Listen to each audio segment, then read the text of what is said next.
operations. Earlier today, the sheriff provided helicopters for us to fly in and around Lee County to do our very first aerial assessment to try and get a handle on the magnitude of the damage for Lee County. And I can tell you that in all these years, I've not seen damage to Lee County from a storm like this. When you take a look at the barrier islands, particularly from the air, it's very clear to see where the storm came on shore and then just churned with 140-mile-an-hour winds over the islands for some period of time. Probably the greatest amount of damage and decimation is at Fort Myers Beach. There's extensive damage to the buildings on Sanibel, and the Pine Island, the bridges to Pine Island have all failed. So right now you cannot get to Pine Island by vehicle. Likewise, there are five structural failures on the Sanibel Causeway. There are 5 sections of roadway that have just fallen away. We are working with those cities to make sure that we're getting proper resources to the islands. With those cities, the sheriff will talk with you in just a moment about some of his. Make sure that we're getting proper resources to the islands that are underway. The sheriff will talk with you in just a moment about some of the rest. We're getting proper resources to the islands that are underway. The sheriff will talk with you in just a moment about some of the sheriff will getting proper resources to the islands that are underway. The sheriff will talk with you in just a moment about the sheriff will getting proper resources to the islands that are underway. The sheriff will talk with you.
together.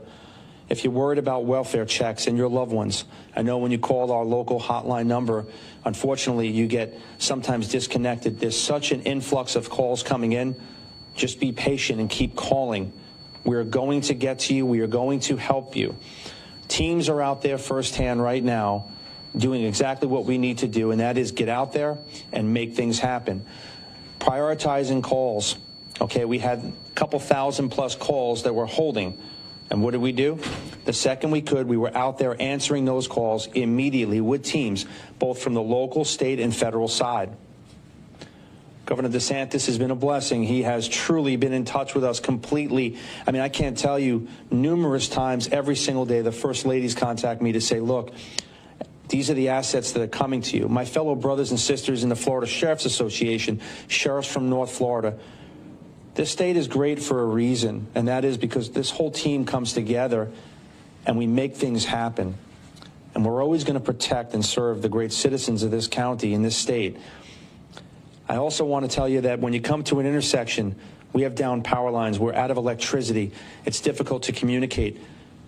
Please, please stop and take an extra minute to be certain when you cross an intersection that you don't just assume you got the right of way. Things are very difficult. There's major intersections that don't have any lights. There may be a stop sign on the pavement, but you got to stop and really pay attention if you are going to be out. Again, don't go out unless you really have to. Understand that we are in full force. There's the search, there's the rescue, and the recovery. And we are rescuing as we speak. I'm getting briefed continuously. My family members are out there working with everyone you see here. This county has come together. We are going to work together. Don't panic. We're coming to help. Help is on the way, and we are going to be there for you. This county at every level knows exactly what we need to do, and we're going to make it happen. And lastly, the message is going to be very clear when we talked about a curfew. It's our responsibility and our duty to protect those that cannot protect themselves right now. When you have homes that cannot be secured, when you have businesses that if they're not washed away, they can't be secured. So from a law enforcement perspective, anyone or any persons that think they're going to loot or do anything like that, I can tell you with certainty, we have deployed hundreds of deputies strategically along this county everywhere you look. We have the latest and greatest technology at the Real-Time Intelligence Center. Don't do it in this county. Don't make that mistake. Because one thing we do have is vacancy at the jail. And I guarantee you, if you try to prey on one of our great residents, you will find yourself in that jail. Right now, let's all be kind to each other, and let's all help each other. Help your neighbors and help people and be kind. Let's get through this together, and we will get back on our feet. I am more than confident, and I appreciate you very much. County Manager, you want to take some questions? Well, I'd like to introduce County Commissioner Brian Hammond, County Commissioner Ray Sandelli, and County Commissioner Mike Greenwell. Commissioners, did you have some comments you'd like to make? Yeah, just briefly. Yeah, please. Thank you.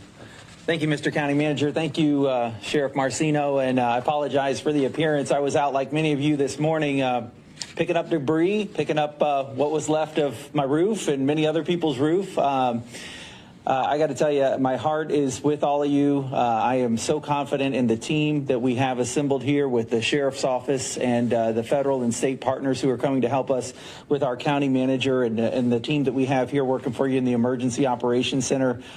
Trust me, we know and we see and we feel every bit about as bad as it is out there. We see how bad it is out there. I got a chance to drive through my district on my way from North Cape Coral into the Emergency Operations Center today. I can tell you the mobile home villages did not fare very well. There is metal everywhere wrapped all over the trees. I saw shopping center Merchants Crossing where the fabric store, the front of it just completely came off. I would say the biggest thing that I want you to remember if you're going to leave your house, and really we don't want you to leave your house right now, but is treat every intersection like a four-way stop sign. That is probably the most dangerous thing that I encountered right now is just driving. And so it is not a safe time to drive, so really don't do it if you don't have to. And we are here for you, and we are going to rebuild. Absolutely.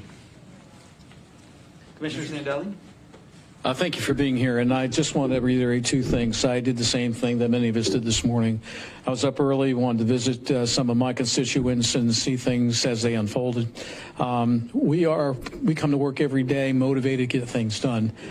But patience right now is really key. Be thoughtful, be courteous. That second that you're going to try to go through an intersection stuff could be more costly than some of the other things that are happening. So please be patient, be kind. And if you see somebody that needs some help, that's what makes us the community that we are. And we are, as the sheriff always says, we're a family. Just keep it that way. Thanks. I think the same thing. I think we all need to have patience. I know driving over here, everybody was pretty courteous, using every stop, major intersection as a four-way stop. This is the time to come together as a community. We have a wonderful sheriff out there doing everything they can, city manager. We're truly a family here, and it's time to be county strong. Let's get strong and work together and help our neighbors, and we're going to get through this, so let's make sure we have patience and we're taking care of our neighbors. Thank you. All right, thanks again to everyone who's been watching here with us on Live Now from Fox, hearing from multiple counties about what is still to come here in these next 24 hours and into the weekend as well. You can see by some of the damage we've been showing you, especially from that press conference, Lee County, they got hit so hard on areas like Captiva Island, Fort Myers. You heard them speaking about how they're going to have yet more rescues to be doing here today and into the weekend as well. So a lot of warnings still to be given to all of the residents who are there and being impacted by Ian, and even those who are still in the path of Ian. It's still making its way towards the Carolinas. As we know, it is supposed to re-strengthen as it heads back up along our East Coast. Live now from Fox, we'll step away for a brief break. We'll bring you out to our Fox 13 news coverage after we return here in just a moment with more on Ian as it continues to leave behind damage. The death toll still rising. We'll give you those updates here after this break.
Welcome back here to Live Now from Fox, taking a live look at some drone video. We have our drone up over Punta Gorda right now in Florida. This is exactly the same area that Governor Ron DeSantis had just given his briefing with his Florida officials. We know that FEMA's working with all the state officials as they now try to do a lot of cleanup and recovery. But this drone video, a little deceiving compared to what some other areas across Florida are still seeing here with this tail tail of Ian. So while we are giving you these live pictures, let's go ahead and just take a live look also at what St. Augustine is seeing here at this time. This is similar to what we just had with Rebecca Castor. She had joined us here on Live Now from Fox from Atlantic Beach, which is near Jacksonville. They're still getting a lot of strong wind gusts. She was even saying up to 70 miles per hour. They're still getting rain that's coming down. And look at the ocean right now, because it is still having white caps, massive waves still coming and crashing through here. Once in a while, we'll see officials come and stop on this road here, take a look, assess things, make sure no one's out and about here in this area. But it is definitely a tale of what's still happening here in the Florida area. They're still getting some remains of this storm from Ian here. So it's not out of the woods yet for residents in Florida. And as we mentioned, for those who are in areas like here where they are getting a look at some of that damage, we know that flooding's a huge concern. Already here this morning, we saw our choppers up in the air, even with some of the National Guard trying to get through some of that water. You saw 7 people pushing that vehicle through the water. So it is definitely something that they're advising residents. If you don't have to come back to look at the damage, stay away for a few days, especially if you're in one of those areas that really has seen a lot of damage and destruction. Our teams are continuing to give us coverage and giving us different looks around these areas and who was impacted with what kind of damage. So we're going to go back out to our Fox 13 team. They're just they have just begun their 4 p.m. newscast. I want to bring it from the top here for our viewers, especially since they've been giving us a lot of different looks. Let's go ahead and bring that to you here on Live Now from Fox. And Ian's rains are causing problems still. The severe flooding Central Florida is now facing. And what about the power outages in our area? Crews are on the job fixing lines. All next at 4. Are you in a family dispute? Go to judgejudy.com. Like us on Facebook and follow. Change for you assuming after Hurricane Ian hammered Southwest Florida, the governor described the storm as a 500-year flooding event as the storm flooded communities all across the state, forcing some to climb on top of the roofs. 911 centers received thousands of calls for help. And one of the hardest hit areas was Fort Myers, where the storm collapsed homes and buildings, leaving a real debris field behind. Boats were tossed around and pushed onto shore, with some now left on city streets. Look at this. This is one of the big visuals coming out today. The wind and storm surge so intense that it took out a section of the only bridge to Sanibel Island, which is just about where Ian made landfall. And look at this road here. This is a toll road leading to the island. Hardly any asphalt left. And officials say there may be thousands of people on Sanibel who didn't evacuate, who are now stranded, possibly thousands. Now, this mobile home park in Charlotte County was destroyed by Ian's winds and storm surge. Block after block just tumbled in a jumble there. It's unclear if anyone was hurt. Hopefully everyone got out of there before the storm hit. Communication in this area is a problem now. Cell phone towers are down, phones are down. Satellite phones are the only way people can communicate in that area. And look at this. The hurricane ripped off part of the roof at Sarasota Bradenton International Airport. Caused a lot of damage inside as well. The ceiling tiles caved in over the ticketing area. A lot of water got inside. Several emergency personnel were staged there throughout the storm. Thankfully, they were not hurt. Despite the damage, the airport is planning to be up and running again by tomorrow or early Saturday at the latest. Governor DeSantis says crews will be working around the clock to help Floridians. The governor took a trip down to the hard-hit area of Charlotte County, and he's advising those who evacuated not to rush home as crews work to clear the roads and restore power. The Coast Guard also made dozens of rescues overnight. From the wee hours of the morning, there have been people that have descended on Southwest Florida to be able to offer assistance. And so we've seen a number of efforts on the barrier islands to bring people to safety. And there are more than 40,000 linemen responding to the more than 2 million reported power outages across the state. Now, along with all the water damage inland, there's also fire damage in Wauchula. Look at this video. This blaze last night left 16 families homeless today. A utility pole snapped in the high wind and it fell into the apartment building. And today the ruins are still smoldering. This is at the Valencia Gardens apartment complex. It happened around 10 p.m. last night. The utility pole smashed through the window of one of the units there, sparking the fire, which, as you saw, led to the entire building burning to the ground.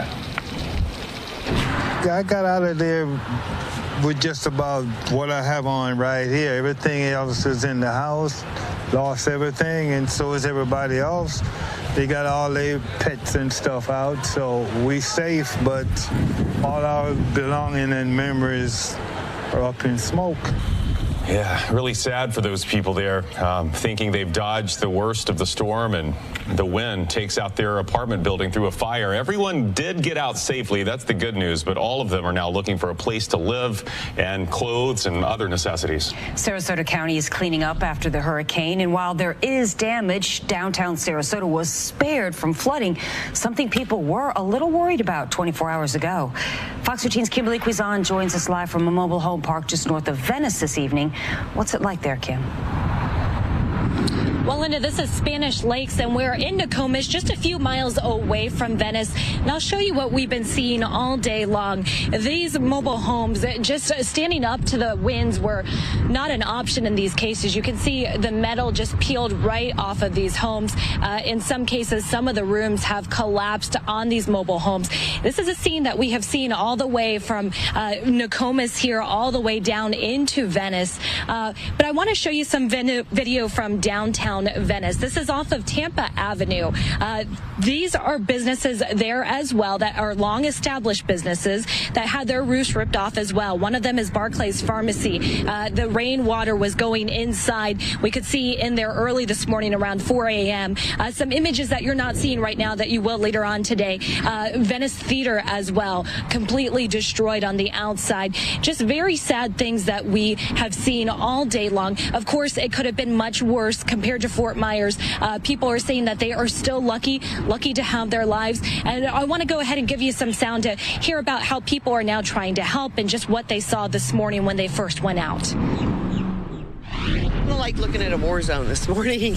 It's scary. I've never seen my town, because I grew up here, look this. I don't know how people are going to rebuild. I'm worried for everybody. I'm up and early, ready to help clean up. I've seen a lot of trees down, and there's going to be a lot of damage inwards. We're just ready to go once we knew that we could get out there and do what we need to do. So, yes, I'm very proud of the crew that's working here, and everybody in Venice is really chipping in so far to get things going. Just really, we need our community to be safe. You know, be safe. If you need help, call us. And one of the things that kind of surprised my photographer, Travis, and I, early this morning, 4 a.m., we already saw crews with Venice Police Department going out, helping with down lines, assessing damage. And now some of the images that you're seeing right here are from Country Club Estates. It's another mobile home park in Venice. At the time, the winds were still howling, and we did not want to get out of the car, so we took these images with our cell phones. Now, unfortunately, after Ian blew through, the mobile home park there experienced a fire as well. So on top of those winds, they also had a fire. But you can just see, again, the metal that is in the lakes. The metal is everywhere. And as you heard there from Venice Police Chief Charlie Thorpe, that's part of the reason we see a lot of cars, a lot of people going out. We know that there's still not a lot of power, but that's why they're asking people to kind of stay away from some of these areas where you don't need to go. They're concerned that some of these pieces of metal could hurt someone. There are still down lines that the power operators still have not gotten to. And something that I do want to say, gotten a lot of emails from people in Venice, Nokomis, talking about cell phone service. A lot of people saying that they have not been able to get in touch with their relatives. Got to tell you right now, if you have Verizon, you're basically out of luck. Have two cell phones with Verizon on it. We've only been able to use a T-Mobile phone, which is Travis's phone, to get IFB, to call people, to get updates. We did see that down tower as well, so hopefully crews will be out there working to fix it. But City of Venice also gave out some good news. They said as of yet they have not had any reported injuries from the storm. Of course, there is loss of homes, especially with the mobile homes, but they say as of now they have not had any reports of anyone being harmed. Linda, Chris, back to you. Wow, Kim, you know, that's the best news I've heard all day. No injuries where you're at. I love that. Also love to see neighbors eager to help their neighbors. A little bit of positiveness. Thank you. Well, let's get back now to what is just about ground zero for this very powerful Category 4 hurricane. The Fort Myers area, destruction there is just absolutely devastating. In fact, the sheriff says he believes there's going to be a loss of life, possibly in the hundreds, when everyone is accounted for, because people did stay behind. The damage is far and wide in Lee County, and to say it's catastrophic is not hyperbole for sure. The reality is that the hurricane took anything that wasn't bolted down and some things that were and just carried it off. And you can look at a marina we saw earlier. These are streets here where there's massive damage to buildings in downtown Fort Myers. There is debris everywhere. Thousands of trees down, debris in all of the roads there pretty much, power lines down. In fact, Florida Power and Light said that basically Lee County and Charlotte County are off the grid and that entire systems will have to be rebuilt for them to have power again. It's not just a matter of putting some lines back together. They're going to have to recreate the infrastructure there. They're under a curfew in Lee County until 6 p.m., starting at 6 p.m., I should say. They don't want people out on the street or trying to do anything. There's also a boil water notice in effect because of the contamination. And we've seen that there are a few neighborhoods there that even today are still underwater. And some folks, many folks, lost everything. What's everybody going to do? How is anybody going to recover from this? I mean, I don't have the money to go anywhere. When I saw this thing over a week ago, it was following Charlie's track from 2004. Those of us who went through that remember it vividly. And I kept saying, it's Charlie, it's Charlie, it's Charlie. And sooner or later, people started like, wait a minute, this is following Charlie's track. So we were as prepared as we could be. And it turned out to be worse than Charlie. Here's this video from a hotel just before you get to the Sanibel Bridge. You can see the water coming up to almost the second floor. Storm surge. It's going to be curious to see what the official storm surge there was. And all of the workers' cars that were in that parking lot were just swept away, many of them smashing into things. Again, the sheriff of Lee County said earlier today that he expects the loss of life to be in the hundreds when it's all said and done. His words, Hurricane Ian crushed us. That's really the worst part of this, too, thinking about the lives. As the storm moved inland, last night was also rough for people who were listening in the dark to the wind roaring outside, wondering what was going on. This is the Peace River Village in southwestern Polk County. It's right next to the Peace River, which was already at flood stage before the storm started. And so just what people expected happened. They woke up this morning and their neighborhood was flooded, streets underwater. Some homes had roofs torn off. Trees also just toppled over, their roots pulled out of the ground, which was already saturated. As all this was going on in the dark again, Jessica Seifalu was huddled in her mom's mobile home, one of the last places you want to be, praying for this to pass. The whole house is shaking. The windows are rattling. The rain's coming in on me. The wind is coming in on me. The animals are freaking. And rightfully so, but they're okay there. No injuries reported in the Peace River Village. That's the good news there. Power companies are trying to restore electricity for tens of thousands of people in Polk County, and it may take a while. Emergency managers are asking people to have patience, and if you're using a generator, be safe with it. Boy, it was such a long haul for so many people yesterday. Just the storm took forever, it seemed like, to make landfall and then cross the state. And as it did, it left more damage. Yeah, so let's check in now with Chief Meteorologist Paul Delgado for the latest on Ian. And I don't know that Ian is finished, is it, Paul? Yeah, it really isn't. You know, you think about it. Whenever you go across the state and you try to do it at 8 miles an hour, it's going to take a long time. It's still on the map, and unfortunately, it's producing kind of like some storm surge on the East Coast and some flooding with strong northeast winds. It's heading up to the Carolinas, probably making landfall up in Myrtle Beach as a Category 1 hurricane. Let's look back on the track, and we'll go back in time. This is Friday at 4 o'clock. That strong tropical wave became a tropical storm. Took a while to get going in the northwestern Caribbean Sea. This is the point the forecast got a little bit tricky, kind of waiting for a trough and how that would interact with high pressure east of us and then across Cuba. Once it passed Cuba, it really got going, and then it kind of locked in on a track just south of Tampa Bay, making landfall on the northern tip of Cap Captiva, and people that are making the Charlie kind of reference, I mean, there's Charlie's track on top of Ian's track, and they really are pretty similar. Wind speed gust around Tampa Bay, about 75 to 85 on average, less north, more south. Peak winds, Cape Coral 140, Punta Gorda 124, Venice 104, and of course, the rainfall really was a story. We look at the rainfall numbers, and this is incredible. Big swath of between 1, in some cases near 2 feet of rain. That went all the way up to Orlando, and now some trouble setting up for the Carolinas. We'll talk about that. We'll look way out in the Atlantic. Anything else coming our way? We'll discuss that in about 10 minutes. Back to you. Paul, thank you. Good news for drivers who use the Sunshine Skyway Bridge. It is back open. Troopers reopened it to traffic earlier this afternoon after winds dropped to 30 miles per hour. However, they are asking drivers to use caution because there's still debris along the highway shoulders. Well, coming up here at 4, millions of people are still without power across Florida. We'll look at why this hurricane is proving to be extra challenging for the crews that are trying to get that electricity back on. And thank you to our Fox 13 team as they continue to keep us up to date on everything surrounding Ian after it came and hit Florida at a Category 4 hurricane. Let's go ahead and send our viewers out to a 2-minute break. We'll continue giving you more coverage. We have reporters who are out there down in multiple different locations all across the state, giving us some different looks at the damage and destruction left behind. We'll be showing it to you right here after this break.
Welcome back here to Live Now from Fox. Damage and destruction and, yes, even loss of life all being reported here with Hurricane Ian. It is expected now, as it is a tropical storm, to move back into a hurricane status. So it's going to re-strengthen ahead of its landfall in South Carolina. So that is something that is going to be watched for these next 24 to 48 hours very closely by all of our meteorologists as well as experts when it comes to this hurricane.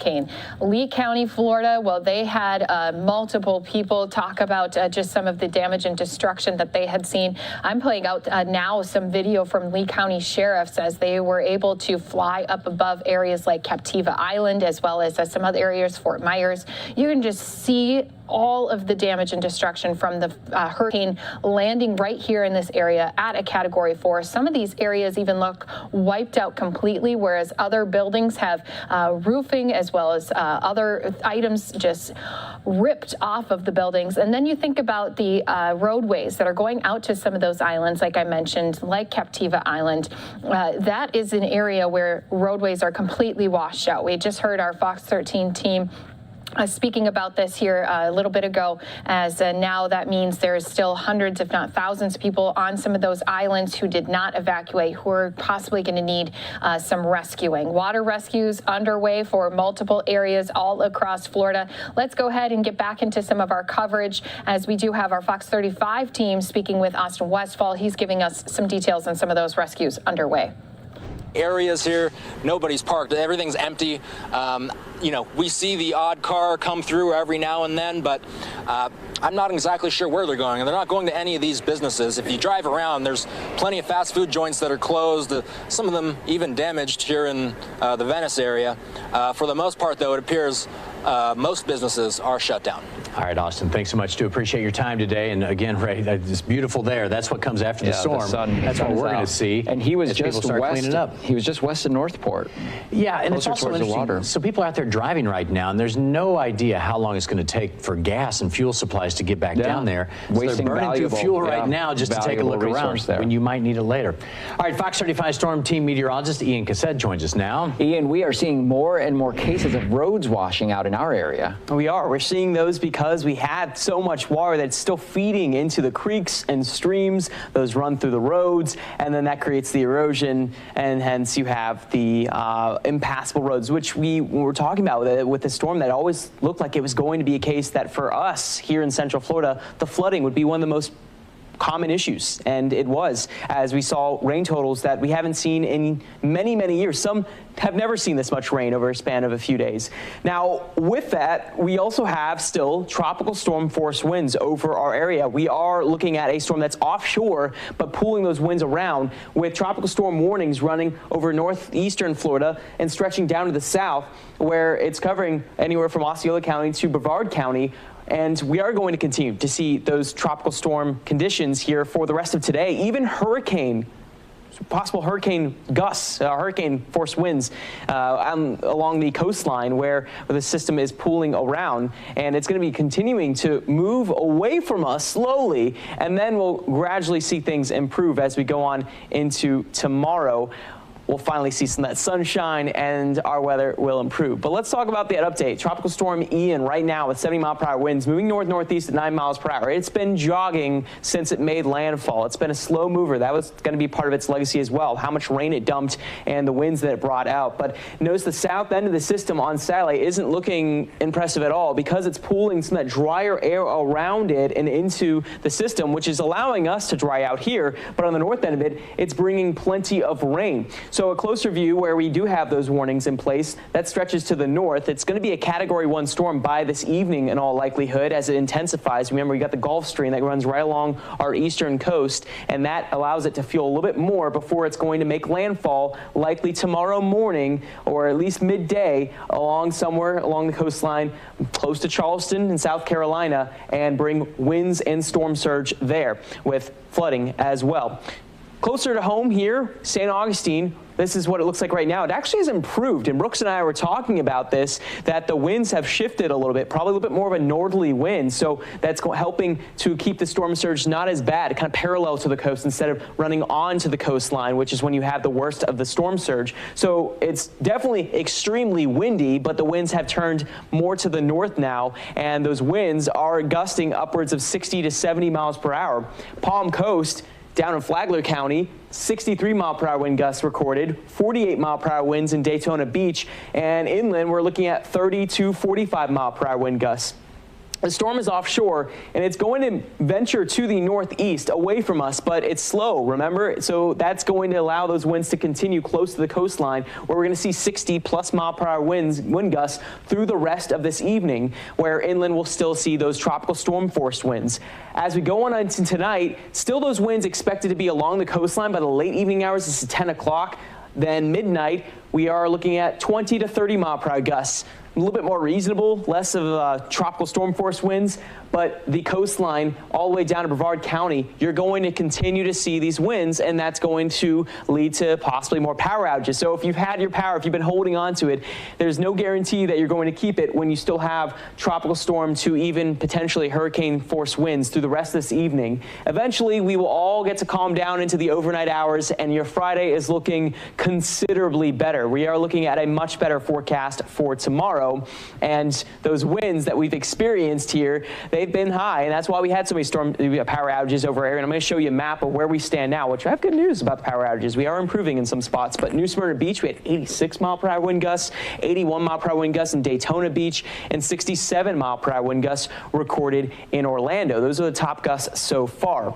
The future radar, the rain, we're probably going to start to see things dry out. Already Orange County to the south, you're going to see mostly dry conditions. Marion County, Alachua County should be dry here. The rain will only continue over the coastline from Brevard County to the north, northern parts of Brevard County out to Cape Canaveral, still experiencing that rain. We have the potential for more flooding there as we get a few more inches of rain. We're going to continue to see flooding in Volusia County because of how much rain we picked up, but most of the rain will be exiting, and into tomorrow morning, here we go, things are better, and we're looking at much improved conditions as the storm moves to the north and likely makes landfall in South Carolina. But the issue is we've gotten so much rain that a number of our rivers and creeks and streams have too much water in it. The Okaivo River is experiencing major flooding and isn't expected to subside until tomorrow. So if you live along that river, you're going to experience likely that flooding for a little bit longer. And those winds will remain pretty strong here for the rest of today. So winds and flooding, very commonplace over our area with those strong winds along the shoreline. But let me look at some good news. Let's go to our other source so you can see those power outage numbers where we are looking at improved conditions. Earlier we were I think we were up to about 220,000, I think was the highest number I saw with Orange County. I might be wrong there, but it's down to 52,000 for those without power in Orange County. So we're starting to see at least good numbers there. However, if we go to Volusia County, where we've experienced a lot of rain, I mean, we're talking about upwards of 15 to 20 inches of rain, there are still 170,000 without power. To the north in Flagler, 40,000 without power. And down in Polk County, we have 100,000 without power. So we are looking at that. We're going to continue to see the power outages probably through tomorrow. The rain is still on the radar. We have showers that are ongoing. We have aerial flood warnings because of the flooding that we saw yesterday continuing to today. Those river levels do remain high. And thank you, Fox 35. Speaking about just some of those weather conditions they're still dealing with on the East Coast. You can see here from St. Augustine, he was mentioning them before. They have a strong storm surge, and they're continuing to see some of that weather impacting them. I want to tune back into our Fox 13 team in Tampa. They're talking about water rescues, speaking with just some of those viewers who had to be rescued. Let's go ahead and bring that to you right here on Live Now from Fox. But it's also among the hardest hit by Hurricane Ian.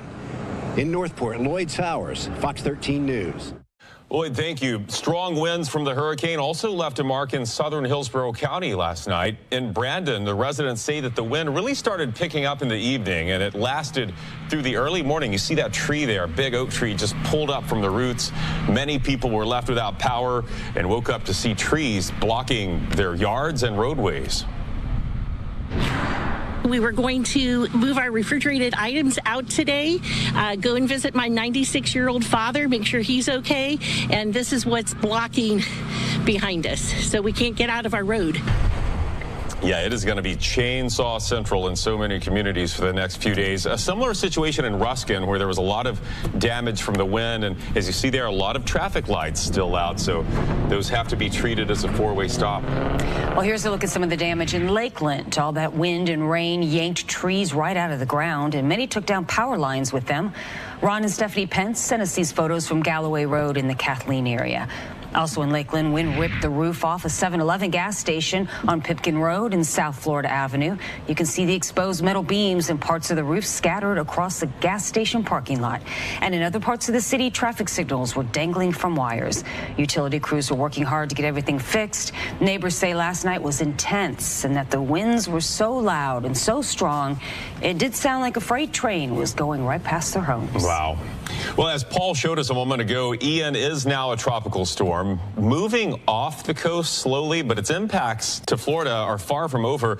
Today, the northeastern coast of Florida is dealing with it. Storm surge, rain, other things. Fox's Rebecca Castor is live in Atlantic Beach, which is near Jacksonville. Rebecca, what are things like there? Chris, we're we're seeing here on the East Coast similar things to what you guys saw on the West Coast of the state yesterday. I mean, just check out these waves. Even as Ian is further out in the Atlantic heading north, this is still the scene out here in the Jacksonville Beach area. I mean, just check out those waves. We have seen the storm surge subside.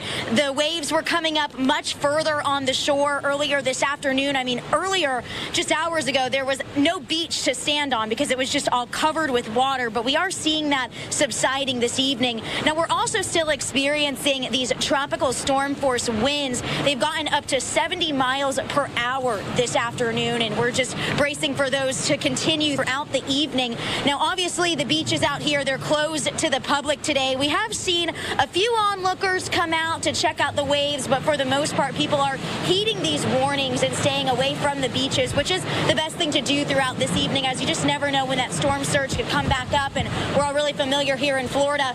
A beach you're standing on could be washed away from beneath you within just a matter of seconds. So we are expecting conditions to get slightly better through the night as Ian does make its way further north and targets South Carolina next. I'll send it back to you guys. Yeah, Rebecca, one question before you go. We heard the governor yesterday say that some of the counties up there, after seeing what this storm was doing, some of the counties issued evacuation orders for low-lying areas that typically flood. Did people, as far as you know, heed those warnings after seeing what the storm did in Southwest Florida? Did they take this seriously? Well, the city of Jacksonville didn't issue any mandatory evacuations, but it was recommended for those in mobile homes in some of the areas to flood to evacuate. And the city did open 4 shelters, and people did take those warnings seriously. We did see people get sandbags last night and board up. You know, this area is not as used to hurricanes like you guys are on the West Coast, but I think seeing some of the images that came out from Southwest Florida yesterday, I think that they were really bracing for the impacts that they were going to get today. You know, hopefully everything turns out okay for them in that area, and the storm does move on and leave as little damage as possible in its wake there. Thank you. Rebecca Castor live for us in Atlantic Beach. Flooding a serious problem as Ian crossed the state. Look at this video from Kissimmee. This morning, a family of 7, including an elderly woman and a baby, needed to be rescued. They say water was chest high in their home at 4 a.m. However, one of the rescuers wasn't a first responder. It was a family member who immediately jumped into action. Oh, I'm just trying to figure it out, like find a boat or a kayak. I even bought some floats in my car. I was just trying to get at least the baby out because she's only 1 year old. Hardin says the water got, quote, halfway up their house. The family is now at her home. And this is just a few of the many rescues that happened during torrential rain and flooding in Kissimmee. Coming up, Publix is stepping up to help people affected by the hurricane, and they're making it easier for you to help, too. We'll tell you about the campaign they're launching. All right, thank you to our Fox 13 team as they continue to give us some more and different looks happening around the area. We're going to go ahead and continue to give you more coverage on Hurricane Ian. Right now, a tropical storm, but as we've been hearing from our National Hurricane Center as well as other weather experts, this is expected to gather some strength now that it's on the other side of Florida in the ocean, and then it's going to impact South Carolina likely tomorrow. The coast of South Carolina, they have had a hurricane warning issued, especially since we've been just seeing all of the damage that has been left behind before. Once it makes landfall, it is supposed to track back down once again away from that hurricane status as it makes its way inward. Let's go ahead and though with our map here, I'm just going to move it around here while we have you guys all with us here on Live Now from Fox. It's going to expand out as well, so you can see the path of this storm expected to go into South Carolina before it's making its way over North Carolina, over some other areas as well, but then it will just be a very strong and severe storm for those once it gets inland a bit more.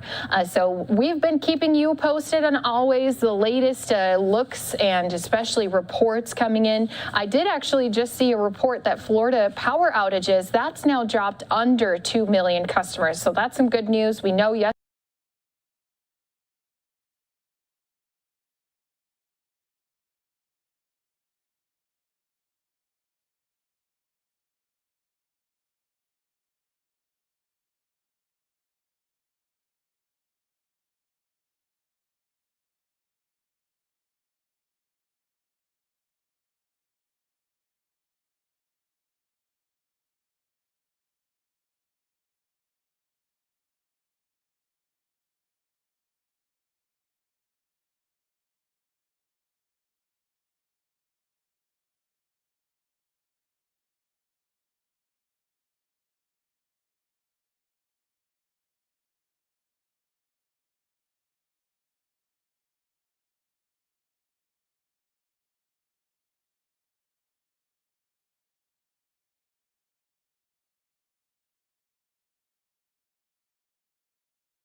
passengers will be boarding those planes and taking off. I would imagine there's just going to be a crush of passengers getting to the airport, those who've been unable to travel for the past few days.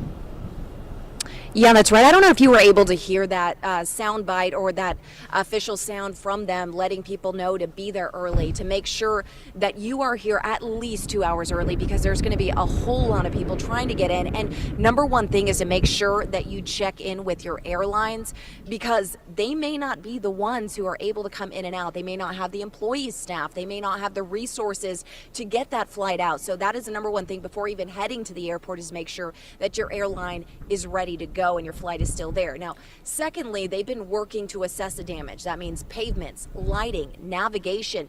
The FFA, TSA, all essential personnel have been out here just assessing everything from the ground level through the terminals as well. And the one thing they said they found is that there have been minor damages, and that really only includes some leaky roofs. And so they're very happy about that. They say, you know, it's really could have been worse. They really got lucky here. They feel awful and terrible for everyone further south, but here at the airport, everything has been much better for them. Now, those leaky roofs, they're starting to fix those and get those handled before they can allow passengers in. They have checked the power situation, as well as those areas that could have had water intrusion. They say they have not found anything for the concession areas. So everything for passengers is great at this point in time. They're just fixing some of those leaky roofs and making sure everything is fine with those jet bridges as well. So far, nothing bad has happened there. Now, I do want to note that the aircraft, you know, I asked, did you have any airplanes still left here? They said that they have been able to evacuate all of the aircraft, and all the airplanes have evacuated. So the first flight back into the area will actually be tomorrow morning, an Atlanta flight coming in just after 10 a.m. That'll be that first flight to arrive. Carly, the airport representatives may not be privy to this, but I was just wondering if they've heard of any issues with personnel. A lot of that has to do with carriers, but you do have personnel from the airport as well as each carrier. Any issues with that? Because you got to remember, these are people, human beings with lives who may be affected by all of this. Yeah, that's a great question. You know, they said, although we are just the airport ourselves, we only handle the operations. Each airline has their own kind of situation, their own personnel. Most of them they were able to get out of there on their own aircrafts, but some people that had to stay behind, you know, they were sent out to either evacuation centers or airports, wherever they could find. But at this point, it is still up to the individual airline themselves to figure out how they're going to keep everyone in, coming in here to create that kind of personnel situation to supply those planes for commercial flight to people. So if they are short on personnel for those airlines, they may not have a flight out, but they say they are working very hard with them to make sure everything is looking good, and so far so good. Haven't heard of any massive flight cancellations or delays just yet. And they said they're still kind of checking out the taxiways, jet bridges, all those kind of things, just to make sure everything's in good shape. But again, just to repeat here, Carly, cargo traffic 7 p.m. tonight will resume, and then it's 10 o'clock tomorrow morning, correct, for passenger travel?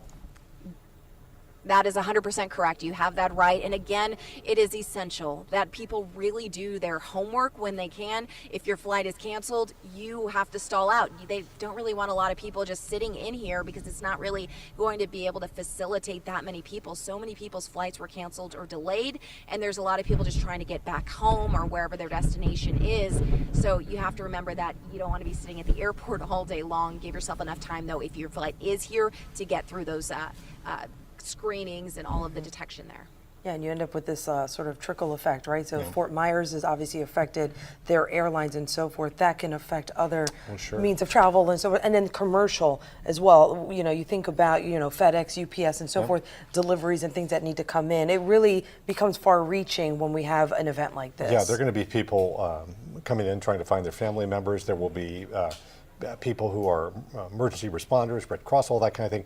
They may come to an airport like Tampa International, because it's a big airport, more flights coming in, or they may go to Sarasota or something like that. But it's going to be a heavily used airport over the next few days, just because I would imagine it's going to be a while before they're able to open the airport down in Fort Myers. Yeah, Carly, thank you so much, because I think a lot of people were just waiting and looking for an update like that. You know, you can, get the information somewhat as you kind of go to your carrier, but it's good to see all-encompassing, like what's going on with the operation of the airport because one affects the other, and just have an understanding directly from the airport spokesperson about where they're at right now. Yeah, it is. It's important. We did hear directly from Hillsborough Schools, the superintendent there, talking about resuming schools. Now, schools are around our area, no school this week, which makes sense, and they made that call early. But Hillsborough County, they are aiming for Monday in Hillsborough County, 220,000 students, 25,000 employees in the school district, so it's a big thing to kind of turn around. 28 facilities without electricity right now. 4, they believe, possibly have some flooding issues. 15 with debris, and then 45 have roof leaks. So they need to make sure that the facilities are safe before they can get in there. Certainly, they have to make sure they have electricity in order to be able to function. But the goal is for Monday for school to resume in Hillsborough County. And you know, the difficult thing also with schools is that obviously they want to get students back to school in safe environments when everyone is ready for that, because we have to hit that target number of days as well, and we don't know if we might have another storm or something else to hit our, 180 days that, you know, students need to get of learning time in the year. So you see it in different parts of the country. You see it with snowstorms. It's the blessing of the curse of having a day off. It's like, oh my gosh, I'm not going to make it up. Yes, exactly. Sarah Rosario is in Hernando County right now. Let's go to her and see what the situation is there.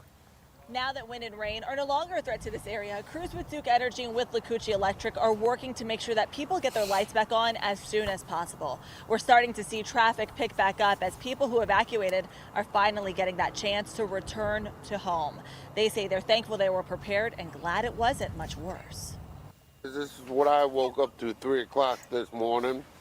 Robert Baker and his wife say the sound of this tree falling, uprooted by Hurricane Ian's winds, nearly scared them to death. And I come to find the tree and all the roots down. Thank goodness it didn't hit my power lines or come on my house in the bedroom where me and my husband were sleeping. It's one of several damage reports in Hernando County as the storm's outer bands lashed the Nature Coast, leaving hundreds without power countywide. And there's debris everywhere. This is a tree that fell down, and you can still see the box there with the transformer box. Less than a mile away, we found similar damage near US 41, where deputies moved the tree and downed power lines off to the side. Fire rescue crews were also called to this fire at an auto repair shop off Spring Hill Drive, putting it out quickly. County leaders prepared for much worse say they're thankful Hernando came out relatively unscathed. The rainfall is basically ended, and we'll have a couple days of dryness now, which we look forward to. Their biggest concern was the rising Withlacoochee River, already near flood stage, and its possible impact to nearby communities. Not enough of a threat, though, to people we spoke to. I mean, it's been flooded all the way to the bike trail before, so we're really not worried about it. With evacuation orders lifted and shelters clearing out, work begins to take down boards and hurricane shutters. Priority is getting back to life as normal, hoping we stay storm-free for the rest of hurricane season. An exact time frame for when everyone will have their power restored hasn't been set. Some good news, though, is that local hospitals here in Hernando County have opened up their beds for people who need help out of hospitals in Southwest Florida. Overloaded with patients, they're hoping to help any way they can. Reporting in Hernando County, Sarah Rosario, 10 Tampa Bay. Well, we're seeing the extent of this, such a big storm, 300 plus miles wide, so it's not surprising that everybody in our area is impacted in one way or another. Absolutely, Yeah. and you saw, you know, the man there pulling down from the boarded up window or door there, and I know what it's like when you put it up and nothing happens, but you just don't know, so it's, you know, you always want to prepare, and so, yeah, just getting that back where it needs to go. And yeah, I mean, that's the the challenge living in Florida. We you know, so many of us, I mean, there's sort of this sort of risk-reward calculation that you make. It's like, gosh, it's so much effort to go out and get all this stuff, and you know, Home Depot or Lowe's is just absolutely packed. Everybody wants the same thing. You get a generator, that's expensive. You get all these things, and they're not used, and then suddenly you're like, why did I do all this? Yeah. Maybe next time I won't, but that could be the time. And that could be the time it actually hits us. So yeah. All right, we're going to head over to Eric Glasser. He is in Pasco County. He's been, you know, really keeping an eye on the area there for us, really giving us some insightful information when it comes to the people who live in that area. Pasco County is still encouraging people to report down power lines and other utility issues directly to those companies. But when it comes to debris, damage, and getting work crews out into the neighborhoods, they've created a new online tool to help things move more efficiently. The platform was designed to let people upload information and photos so that Pasco can prioritize which jobs need the most immediate attention, providing the most public impact. It also preserves Pasco's first responder issues. Instead of having to crisscross the region looking for problems, the public is serving as their eyes and ears. They're categorized priority, high priority, low, medium. Also visually, it is on a map, so you can visually see where the hot spots are and what the areas are most affected. It gives us a way to know where everything's at real time. Before we used to do paper maps. We'd send them out with a paper map, they'd put the dots on, they'd bring them back, we'd put them in the computer, then they could start to decide what they want to do. Now they come in right real time and we can decide what we're doing from there.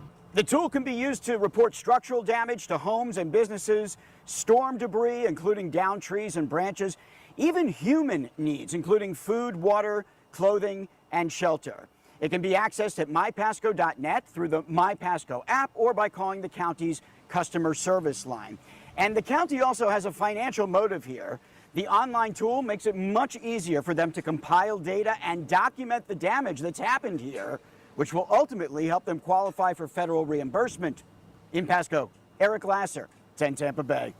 And you know, so many of these tools that we have now are helpful on all fronts, right? From, you know, those of us who live here, being able to get the information we need, to first responders and government agencies, being able to know more information about us and how to reach our needs should an issue arise in our area. So it's interesting to see, you know, being able to do that. We talked about even the you know, Duke Energy, TECO, being able to follow, you know, what outages there are and how quickly they'll be able to come back up. It's helpful. Yeah, it gives you some sense that they're working on it. Yeah, I mean, you've been in other storms where, you know, you're out of power for 3, 4, I've been even up to 5 days, and you don't have a clue. And it's stressful, it's tiring, the not knowing.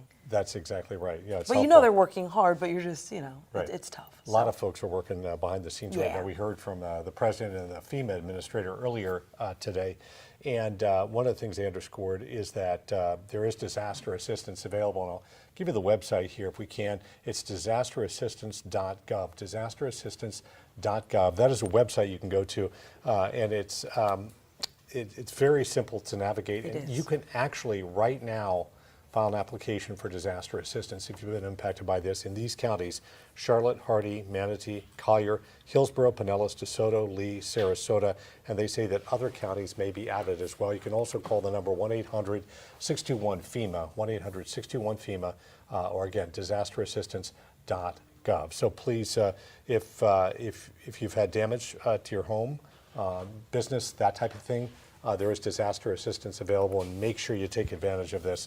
It's important. Don't just go to your insurance company and think that they can handle it all. Yeah, no, you want to get ahead of that. So meteorologist Rich Fields just kind of give us a quick update there, saying that this has now gone to, I know we're going to Natalie, but a Cat 1. So we're going to go over to meteorologist Natalie Ferrari, who's standing by for us. Yeah, we have the brand new 5 p.m. update that just came in down from the National Hurricane Center. We were talking about this potential all morning long into this afternoon.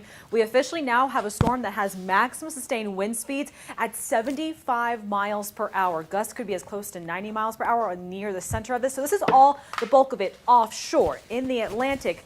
But we're starting to get that area, a really decent, not only area of rotation, but also that circulation trying to form an eye once again. Either way, all of that heavy rainfall again right over the Atlantic, but those outer bands already scooting across the coastal sections of Georgia and into Florida. Northeastern Florida, of course, still has been dealing with this all morning long, the storm surge and still that onshore flow, those gusty showers that just continue to brush offshore. As mentioned, this is a Category 1 hurricane now, continuing to drift towards the north, pulling away from Florida, but look, we still have some of those tropical storm warnings just to account for those outer bands having still tropical storm force winds along northeast Florida, back out towards the coast, the marine areas, really up towards South Carolina, even on land as well. This red is all hurricane warnings. So this is expected to make landfall near or just north of Charleston, South Carolina. Let me go ahead and show you some of the latest models, because I do want to let you know that this storm right here, as it just has the center of it over the Atlantic,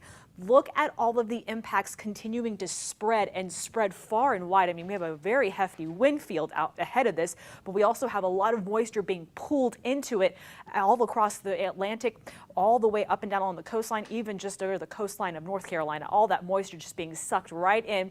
But this is also a new update that we have in from the National Hurricane Center. Not only is it a Cat 1 storm, look very closely. Friday morning through Friday afternoon, we are now looking at not only a storm that's going to possibly be slowing down. I'm seeing some of the forecasts actually show landfall now a little bit later on Friday, but we could be seeing this storm get to about 80 miles per hour. So it actually is going to try its hardest to continue strengthening as we go through much of the next 24-hour window. You can see, again, the track has, as of 5 p.m., shifted ever so slightly a little bit more to the north-northeast, just north of Charleston, but still, they are going to be feeling the impacts there all the way there through Wilmington, even into central portions of North Carolina along the coastline.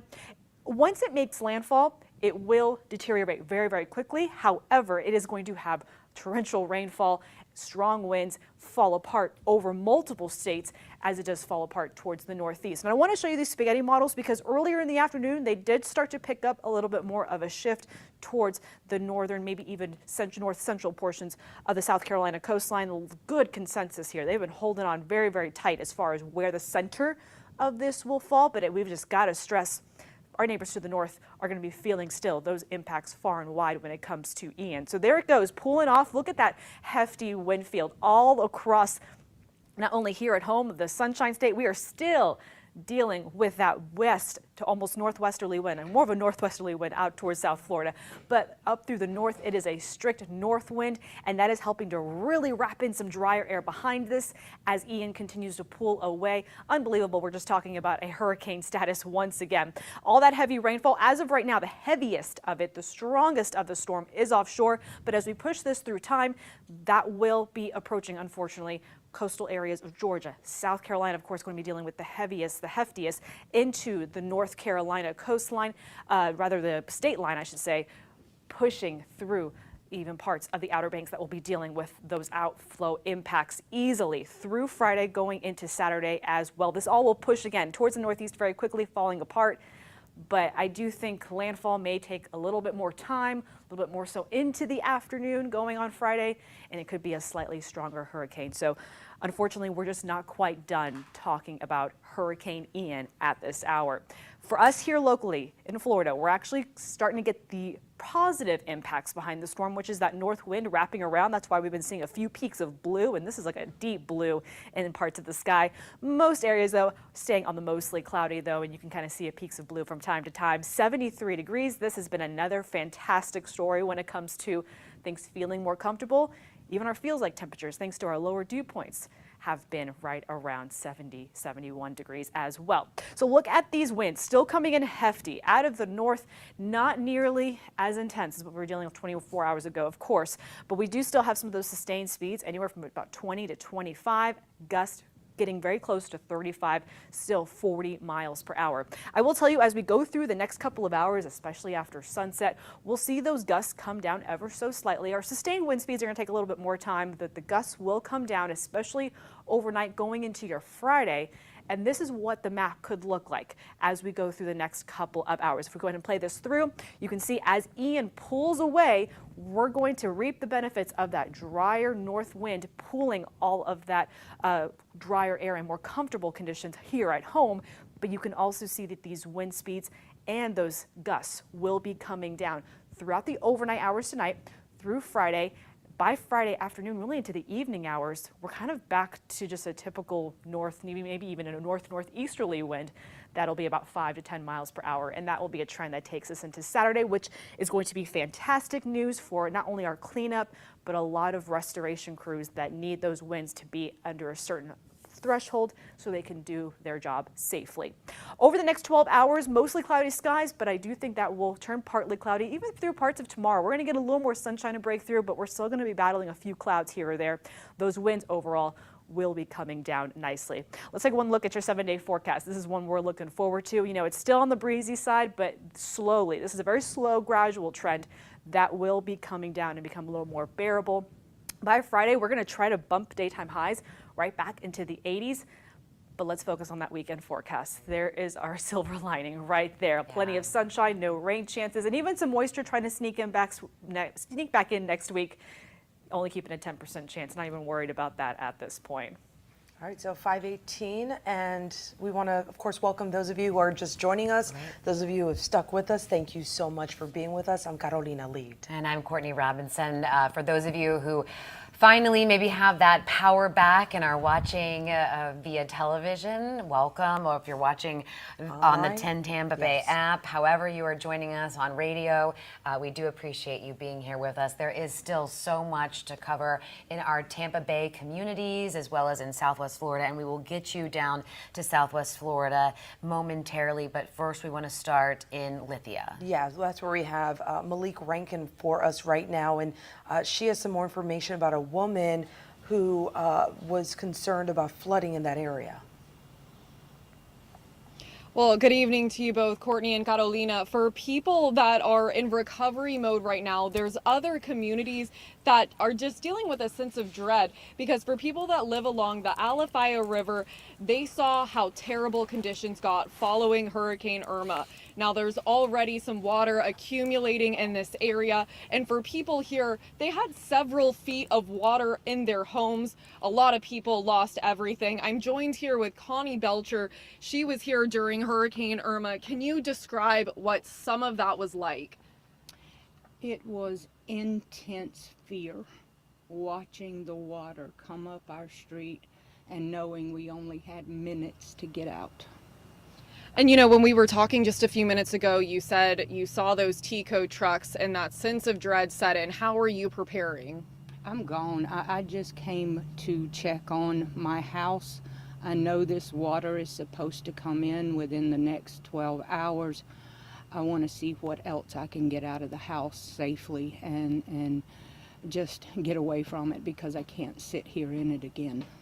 And I know you're encouraging other people in this area to not take this lightly, to get out when they can. Tell me the importance. There are many people who do not have the resources to leave. And in Irma, some friends and I were rescuing people in a John boat during the flooding. We helped women with children get out of their homes because they were asleep when all this happened. We helped people with food. We did what we could with one little boat, and it was just very traumatizing, and I don't want to go through it again. And how long were you without power? We were roughly about 2 weeks, and the debris that was left on this street after they got the power on was 10 to 12 feet high. 10 to 12 feet. And for you now, as you're making these preparations and as you're getting out of here, how are you just mentally prepared? Oh, it's too bad. We're just, I mean. And we're having a little bit of difficulty with that, but I'm sure you Connie understand, Belcher, just one of many residents along the Alafaya who have been through this and just can't do it again. And we're, of course, monitoring that. Our team of meteorologists, they are watching those river levels so that we can keep you informed, prepared, and connected all through this, because even though Ian physically is out of our area, you can out still of see the tropical storm Ian. You can still have issues a day later, 2 days later. We've seen it with other storms, so Especially I along the completely river. understand. Yeah, in her case, why she's exhausted, concerned. It makes total sense when you know what can happen. Right. And we heard, Governor DeSantis, I don't know if it was yesterday or the day before, at one point he yesterday. said, I think the Cajun Navy's on the way. Yeah, that was yesterday. And I don't know if the Cajun Navy is on the way, but we certainly have seen areas, and if we have a situation like that, where rescues are needed, like she said, in that John boat, going and helping women with children, mothers with children, and getting people to safety. It is a really serious thing. And then, of course, you don't know what's in that water. Yeah. And I heard someone earlier saying, you got to assume when we have standing water, we have alligators, of we have course. snakes, and you don't know what else is underneath the electricity or anything. And considering what she described, they're doing it with one John boat. So, that's that back and forth and doing what you can to, get to one place, come back. It's a lot, but that's neighbors sticking together, making sure that they're keeping each other safe the best that they can, given the situation that we're in right now. And one thing that I think a lot of people are keeping an eye on, I'm sure you are too, Yeah. as a mom with two little ones Yep. in school. And I definitely too, have yeah. been. Oh yeah. When will school be back in our various counties? We spoke with Superintendent Addison Davis earlier. He said the target is for Monday. Obviously, 7th largest school district in the country with 220,000 students. They've been out since Monday. And they have needs. I mean, there's there's a lot. food. There are a lot of families or a lot of students who depend on breakfast and lunch from these schools. Right. But then you're balancing with, obviously the schools need to be safe. He did mention some issues, some of the facilities Right. that they're addressing. Yeah, he I talked was about, watching your he interview was with saying, him. because we kept talking about 45 shelters, right? Yep. What I didn't realize though, and that was news to me, the 45 shelters, that was general population or shelters for those with special needs and pets and Right. whatnot. Then there are the other 15 Right. are for emergency personnel. And oh man, we are so thankful for the emergency personnel, the people who've been, out clearing roadways, out helping families in need, and all of that. So those shelters were also set up. So 60, and he said that there were some issues, of course, that they have found some damage. He talked about there are 28 schools that currently remain without power. We know that TECO is working to restore power, and they have a certain system when it comes to bringing certain things back on the grid. Schools are, of course, important, and schools as shelters are very important. Yeah. So that 28 without power, four with some potential flooding, debris down in areas. But then 45 with roof leaks. And Carolina, we talked about this during the August primary when we were both together covering that, the referendum, right, to fund the schools. And so I asked, how does the damage here impact their already, Dealing with the budget and trying to budget. get the money He where said, it needs to go. we use our general funds, and then they calculate it up and they submit it for reimbursement. But he said, when we interviewed him, he said that they still have not been paid for some of the previous damage in other situations. It's a balancing act. Yeah. So I mean, and then I was asking, I'm trying to find out, have you heard from Pinellas County Schools at all? No, have not just yet, but we do. I know a lot of people are just looking for information, and our producer is saying that she has this graphic up for relief efforts that she can, I guess, pull up full screen if you can. There we go. So this is just to get you information as you're working your way through this. And this is for a lot of different things. I know people are asking about FEMA funds and et cetera, but anyways, text the word HOME to 727-577-8522. This will give you information about openings, power outages, and then other really crucial information about Hurricane Ian as we go through these recovery efforts. It's all in one place, so it makes it a little bit easier for you. We try to make it easier for you to get to the information you need as as easily as possible when you're dealing with something like this. Go ahead, Courtney. Yeah, so I actually was able to find Pinellas County Schools on their Twitter page. They did post just a couple hours ago. They posted that thank you for the staff who worked during this time to keep us safe, because even in Hillsborough County as well, there were food nutrition workers that were there helping serve and helping with those who were seeking shelter.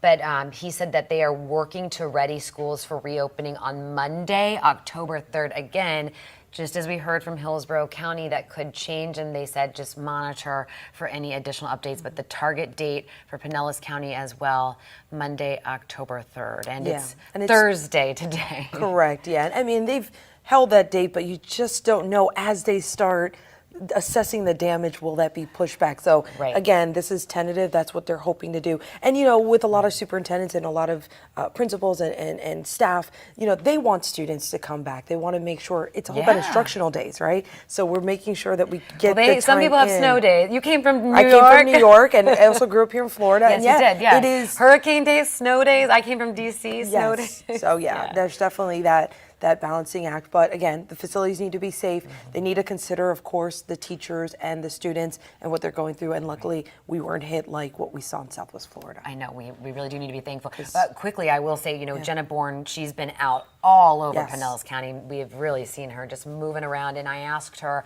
about damage, and she said, really the worst, remember the roof?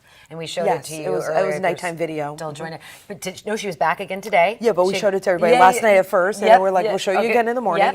And so she was back, and she said that was really the worst of the property damage that she'd seen. So that's what, but then we're talking about power outages and all of that. Of so course. Of course we've got I live in Pinellas County. My neighbors, Lanai, looked like it was shredded, so you have that, but that's nothing like, a roof coming off that can be fixed, and it's not like a necessity per se. And also, when I spoke with Dave and I were speaking with Superintendent Addison Davis for Hillsborough County, again, as the 7th largest school district, I said, hey, we know that they're limited in instructors and, they've been trying to fill those positions, but I said, have you been in touch with the leadership for schools in Southwest Florida, for Charlotte, for Lee, for Collier counties? And he said that he's reached out, texts, they've been playing phone tag, but he did offer support from Hillsborough County in any way that they would need it as well. And I'm just, checking around here as we have you, as many of you are as well, to see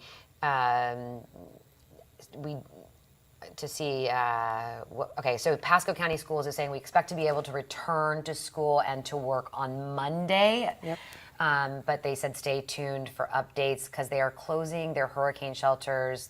This morning, this was 7 hours ago when they posted this, closed their hurricane shelters this morning, and they'll start, they have a whole process, right? They've got to clean, they've got to assess damage, all that you just spoke about as well. Yeah. So right now, Pasco, Pinellas, Hillsborough, target date Monday, and then Polk, man, we know that they experienced quite a bit of damage, so we'll be, of course, waiting to hear from Polk County Schools as well. And we were also hoping to hear from the governor. I'm not sure if that's still something that would be coming up in the next half hour or so. Of course, we'll get that to you live as soon as possible when he does, in fact, speak, if he does. Just to give us of course, the governor is going to give you a all-encompassing, a wider view of what the state is dealing with right now. Specific, of course, to Southwest Florida, but of course, this is far-reaching, right? I mean, you're going from Southwest Florida all the way up through, we've seen St. Augustine and so forth. So it'll be interesting to get that update from the governor on what it is that we're seeing. All right, and really quickly, Polk, because we were just talking about it, Polk County Schools issued a press release. Tomorrow they are going to be closed, and they are going to update students, parents and staff over the weekend about the status of their campuses and potential return to normal operations for next week. So closed tomorrow, potential. So right now, Hillsborough, Pasco, Pinellas, target date Monday. That could change, so just stay in tune. And then Polk, closed tomorrow. They'll let you know about next week when they're ready to let you know. I think we have some video. We do. I worked with our producer, Courtney, on this. So what you're seeing right here, this right here are Sanibel, Captiva Islands. I believe this on Captiva, but you can see the damage right here, just absolutely leveled. And these are, you can see obviously right there, that is a hotel. Yeah. So that is that block frame right over there. That block frame right there. And then this is the Sanibel Causeway, and so there are 3 bridges. I'm going to explain it. We slowed down this video just to help you out. So 2003, they determined Bridge B had some damage. Then they inspected everything. They determined, okay, the whole bridge needs to be replaced. So what you saw right there, those pilings, that is the old bridge that they sank. Yep. And then they began construction in 2004. They completed it. Grand opening 2007, September 2007, 15 years ago. Okay. And today, this is what we're seeing right here. So if you've been on the causeway, then you know, and we're taking you kind of back. It's a little bit of a backward view, but there's the toll booth right there. I see it. Okay, so the toll booth, as you go up, and I shared earlier, everybody kind of rolls down the window. You take in that salt air. I've been there. It's amazing. Yeah, and pelicans fly fly right by, right next to you, and then you kind of dip down, and you've got these beaches, right? Yes. In between the 3 bridges, there's an A beach and then a B beach, and people fish, they kite surf, they kind of hang out because they don't always go to the island. This now, Fort Myers Beach right here, and you'll see there's the Fort Myers Beach Bridge, and Yes. then right over there, and this is where we have a lot of marinas, a lot of yacht services, boat services, and you can see where that storm surge has really just lifted those structures and then taken those boats and just tossed them onto the land. And this stretches, see right there? These are so there's a lot of shrimping boats. In fact, there's an actual shrimping shop right there. And so these boats are just pushed up. It is devastation right there. People's livelihoods. Yes, and then what you're going to see right here. So this also, as you get ready to approach, to go over the bridge to the beach area, these are the communities. There are mobile home, RV, manufactured communities that are right there. They've been there for forever, and so seeing that and seeing the water still so high right there. The thing that we heard from, and that was exclusive video, by the way, from Sky 10. Our pilot was up a couple hours ago, bringing you to get you that bird's eye view, so you could really see the damage that has extended up the Gulf Coast from Southwest Florida. And what he said, and what I noticed when I was starting to go through the video earlier with another one of our producers, having lived there, worked there, spent a lot of time there, and the pilot as well noted, no sign of life. There aren't people. They're not there. Here we saw people, right? We're driving, out and about, walking, checking. Nothing. That's eerie. There was one spot where we saw a couple people that were kind of looking, and it seemed like it may be Sanibel.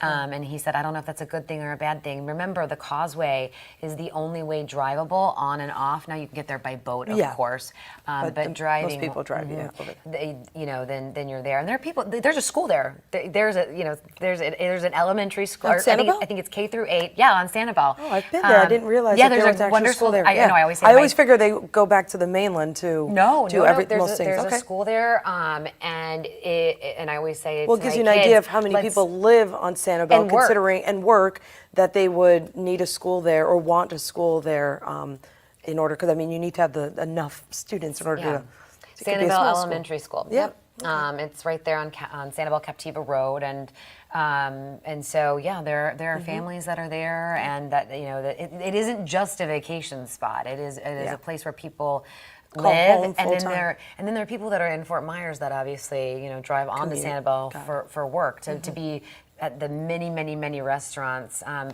looking over at Natalie. Natalie knows my favorite spot. We love to go there. And now Natalie too, to Tween Waters. And you were there recently, so that's hard. So I've tried to look and see, but everything's down. You can't get in touch with people. But we just hope that everyone is okay. And so that's Southwest Florida, and we have to keep in mind, right, the perspective here. That's what we were bracing for. Yeah, every time I see those images, I'm reminded of that. Right. That's what we were looking at. So we're going to head over now to Brent Solomon, who is at the Polk County Sheriff's Office, where they are sending a crew to Lee County to help. Here in Polk County, down tree limbs and branches, maybe down power lines and damage to homes and property. But when you put it into context, the sheriff here says the damage we sustained in Polk is only minimal compared to what we're seeing in Southwest Florida right now. And that's why, as you look at your screen right now, you see Polk County deputies lining up one by one, preparing to head off to Lee County. The sheriff says this came at the request of Lee County, who needs help on the ground right now. That's why 30 deputies from Polk are preparing to stay and work in Lee County for at least 2 weeks. They'll be working 12-hour shifts, and Many of them say they're doing this because they realize the importance of serving and helping others, especially since Polk County dodged a bullet. I'd like to think that we'd make a huge impact with helping the other agencies and helping the community and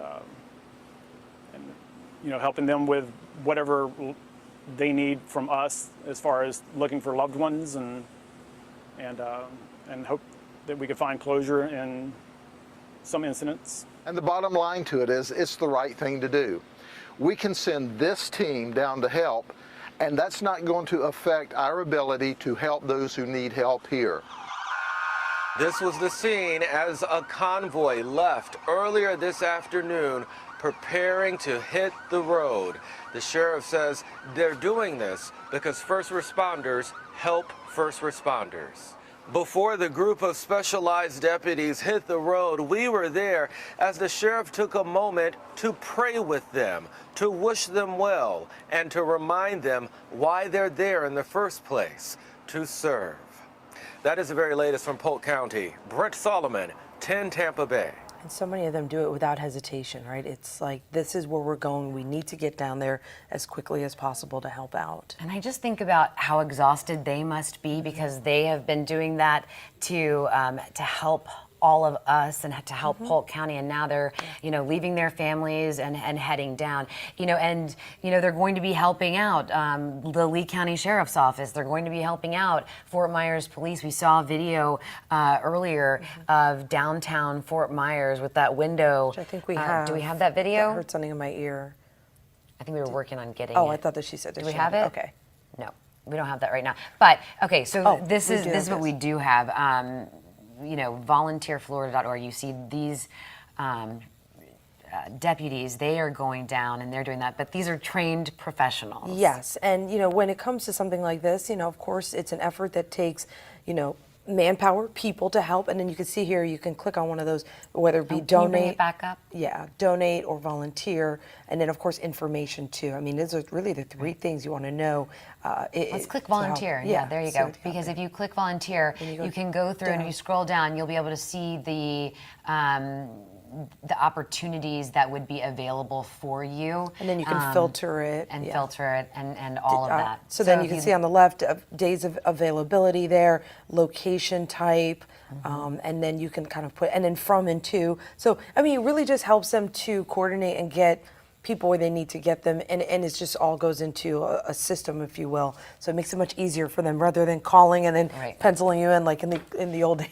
And then, and I shared with you earlier, their former military, some veterans are also heading down to help. Now, if you would like to donate, First Lady Casey DeSantis, she opened up very quickly. She opened up the Florida Disaster Fund. And this, if we stop scrolling right there, you give you a chance to read it because it is a nonprofit.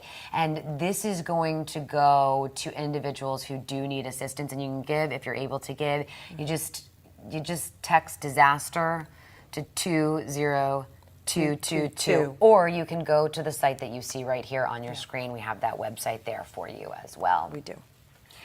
All right. So we have some new video coming in actually of Sanibel Island. Take a look at this. This is the causeway. Yes, that you were just talking about, Courtney. Okay. Who knows this area really well. Wow, this is an incredible view. Oh my gosh. Okay, so look right here. This is, so like I said, there's 3 bridges. It's one causeway that's 3 miles. You see a kayak in there. Three bridges, that are 3 miles. Bridge A is what collapsed. This is the collapse that we're seeing right here. And right there, off to the side, that's where you have people who stop, they grill out, they fish, and do all kinds of things. And man, that's not an easy fix because of this, the structural integrity. It took 3 years for them to totally build this entire new causeway. I wonder if it will pan over. What you're eventually going to see, because what's interesting is that once they completed this, the old causeway, they actually sank the concrete. They sank. Because sometimes they'll use, depending on, if it's structurally sound, you'll make it into a park or into something else, but they sunk it. Yeah, and that's what you're seeing right there, I think, to the side a little bit too. I mean, those are the barriers, obviously, that you're seeing, but the barriers to the, I don't know what to call those, Oh, so that you don't the drive off of balustrade, it. you know, Yeah. So you're seeing that, of course, right there. Just unbelievable damage, and this drone video right here, just incredible. You know, And so fixing often something like that, and to think about, you know, Bobby, I don't know. Sorry to interrupt you. I know you have. I know. You've been He never gets. The man doesn't ever get a break. But Bob, it's like at my house when it's like, Dad, no, Dad. seriously, I bet you know what? Brad is at home Get 'em. going. Brad's at home going. Finally, not me. I need water. Bring me water.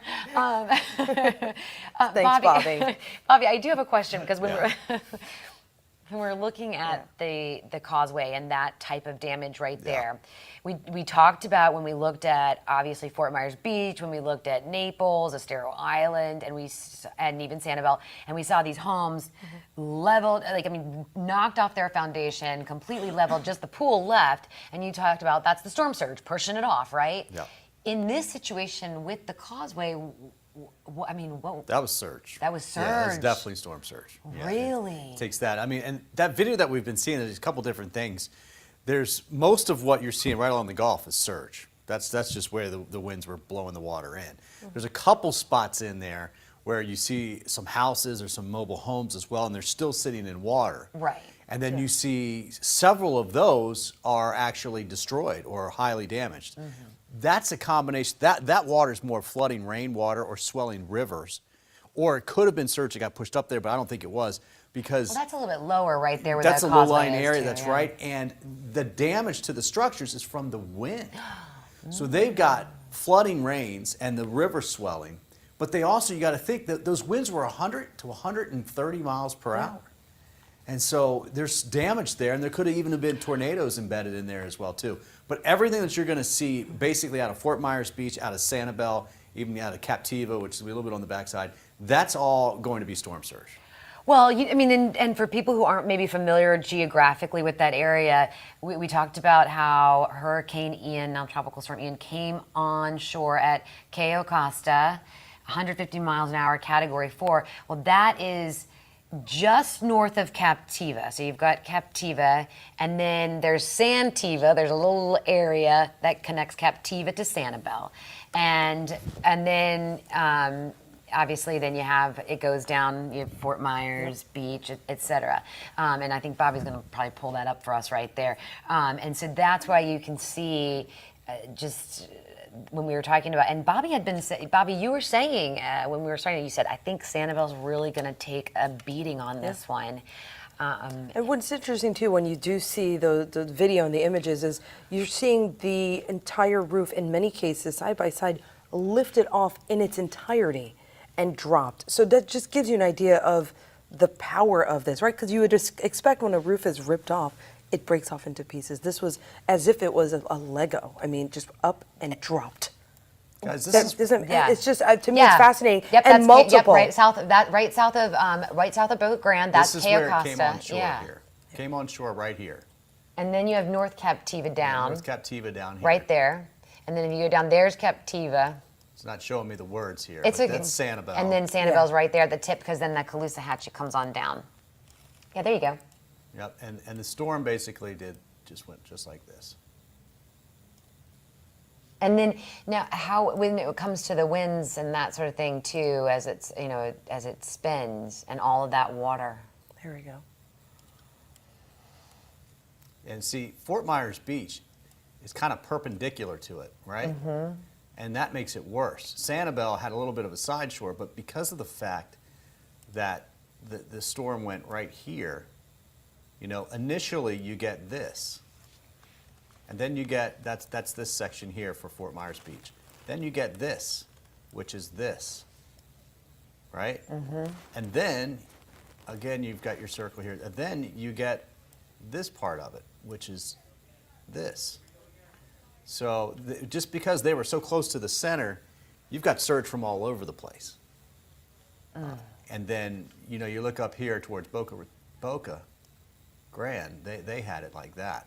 Oh, right. But that's just the surge. I mean, the eye was about 30 miles wide. Let me measure that. Well, and Bobby, I'm curious too, as you're measuring. Oh, there you go. That was the eye. Look at this. Right about there. So this was about the eye wall as it came in. It's massive. Sorry for my drawing here. I'm doing a mouse. You're doing great. Yeah. But again, you get this part first, then you get this part, and I'm talking about Fort Myers Beach. Yep. Then they got this part. So that's why this area right down here was just so hard hit. And then what I've been talking about here is landfall, right? But what happens is you've got I can go even further out here. You have the storm sitting out here, right? It's blowing in counterclockwise direction. That's pushing water that way. It was pushing water there the whole time. So if you've seen the time-lapse videos where it shows the water starting to come down the street and then it's filling up the next street. Yeah, we've shown that, yeah. That's this, right? That's this. And that's that gradual rise. But then when the eye gets real close and where you see the actual physical damage where it is just picking houses up, that's where you get the highest winds right around the eye of the center. Right? So it comes in stages.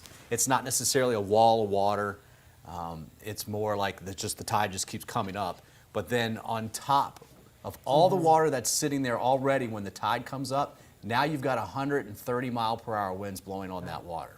You know, Bobby, while you have that mouse, and since Courtney knows this area really, really well, I've had a few viewers reach out to me and ask, basically, how far in are we looking at the majority of the damage? People are trying to, we show them all these videos, but when you want to see the whole area, so, you know, you see All right, so you see, right, Bobby, go like Cape Coral, Pine Island, that little that area right there. Or no, like right here. I'm sorry, right by Fort Myers. The river. There it is. Okay. Okay. I see So you see like more shores where it comes down Whiskey Creek, that area. That's the Caloosahatchee River. So it's all of that in there. Yeah. So the water gets pushed up into the river. Thank you. Yeah. So these areas all flood. Right. Yeah. And that was, and so you have, you have the Gulf and the bay, but then you also, in addition to that, the Caloosahatchee. And so we talk a lot, when we talk about red tide down there, and Bobby and I have talked about this before, when they do releases from Lake Okeechobee, oftentimes you can see when red tide's coming because the water changes, right? It changes right there at the mouth where the Caloosahatchee comes out at Sanibel. And so you can, right when you're going over the causeway, actually, when you go over the causeway, you can see a change in color of the water. Here. Yep, there you go. So it comes out, drains out. When you look at that, would it be more so on the south or the north where it had more damage? So, or more water, if you will. You mean on the, so to the west or to the, so the west I guess or to the east. Yeah. I guess east, so on the east side of, I don't know about Cape Coral. Cape Coral has a lot of canals. They have a lot of canals. Yeah. Fort Myers also does. Downtown, they're around there, like McGregor Boulevard and whatnot. But I know that those who live on the Caloosahatchee in Fort Myers on the east side. Yes. A friend of mine said, I said, how's your house? And I was talking to the two of them. He said somewhere in the Caloosahatchee. Now, and apparently not all of it, but a lot of it. Oh, Bobby, this is... And here's where the track went in. Thank you. That's helpful. Thank you. And I think we have, Alexa, do we have that video? Because Bobby, one thing I was really interested in is we saw the video yesterday of our affiliate, our CBS affiliate in Fort Myers, Wink, and they had flooded. And they're right on the Caloosahatchee. They're on the east side of the Caloosahatchee. Gotcha. They're about maybe a block, 2 blocks from the river. And that storm surge, and they have their floodgates up, and it flooded their studios. But just earlier, and we're trying to get this video for you. Go ahead. Oh, just gonna say real quick. So what we're seeing here, the white is the track of the eye That's of the center line. Yep. Okay, just want to make sure. It kind of wiggled a little bit, but that's because we can see it on radar, and they can do it. They can look at. They were doing hourly fixes. So it was here at 1 hour. The next hour it was here. Then it was here. Then it was here. Then it was here. Then it was here. So it looks like it wiggles. Normally, you don't see that when you're looking at a track when we're using satellite data, but because it was so close to land, it looked like that. And kind of other perspective, right? We had that negative surge, and they had intense surge, right, from this. They had this just all right here. So now that we have this video, let's show you, because this is today, of downtown Fort Myers. I lived just a couple blocks away. and we're taking a look.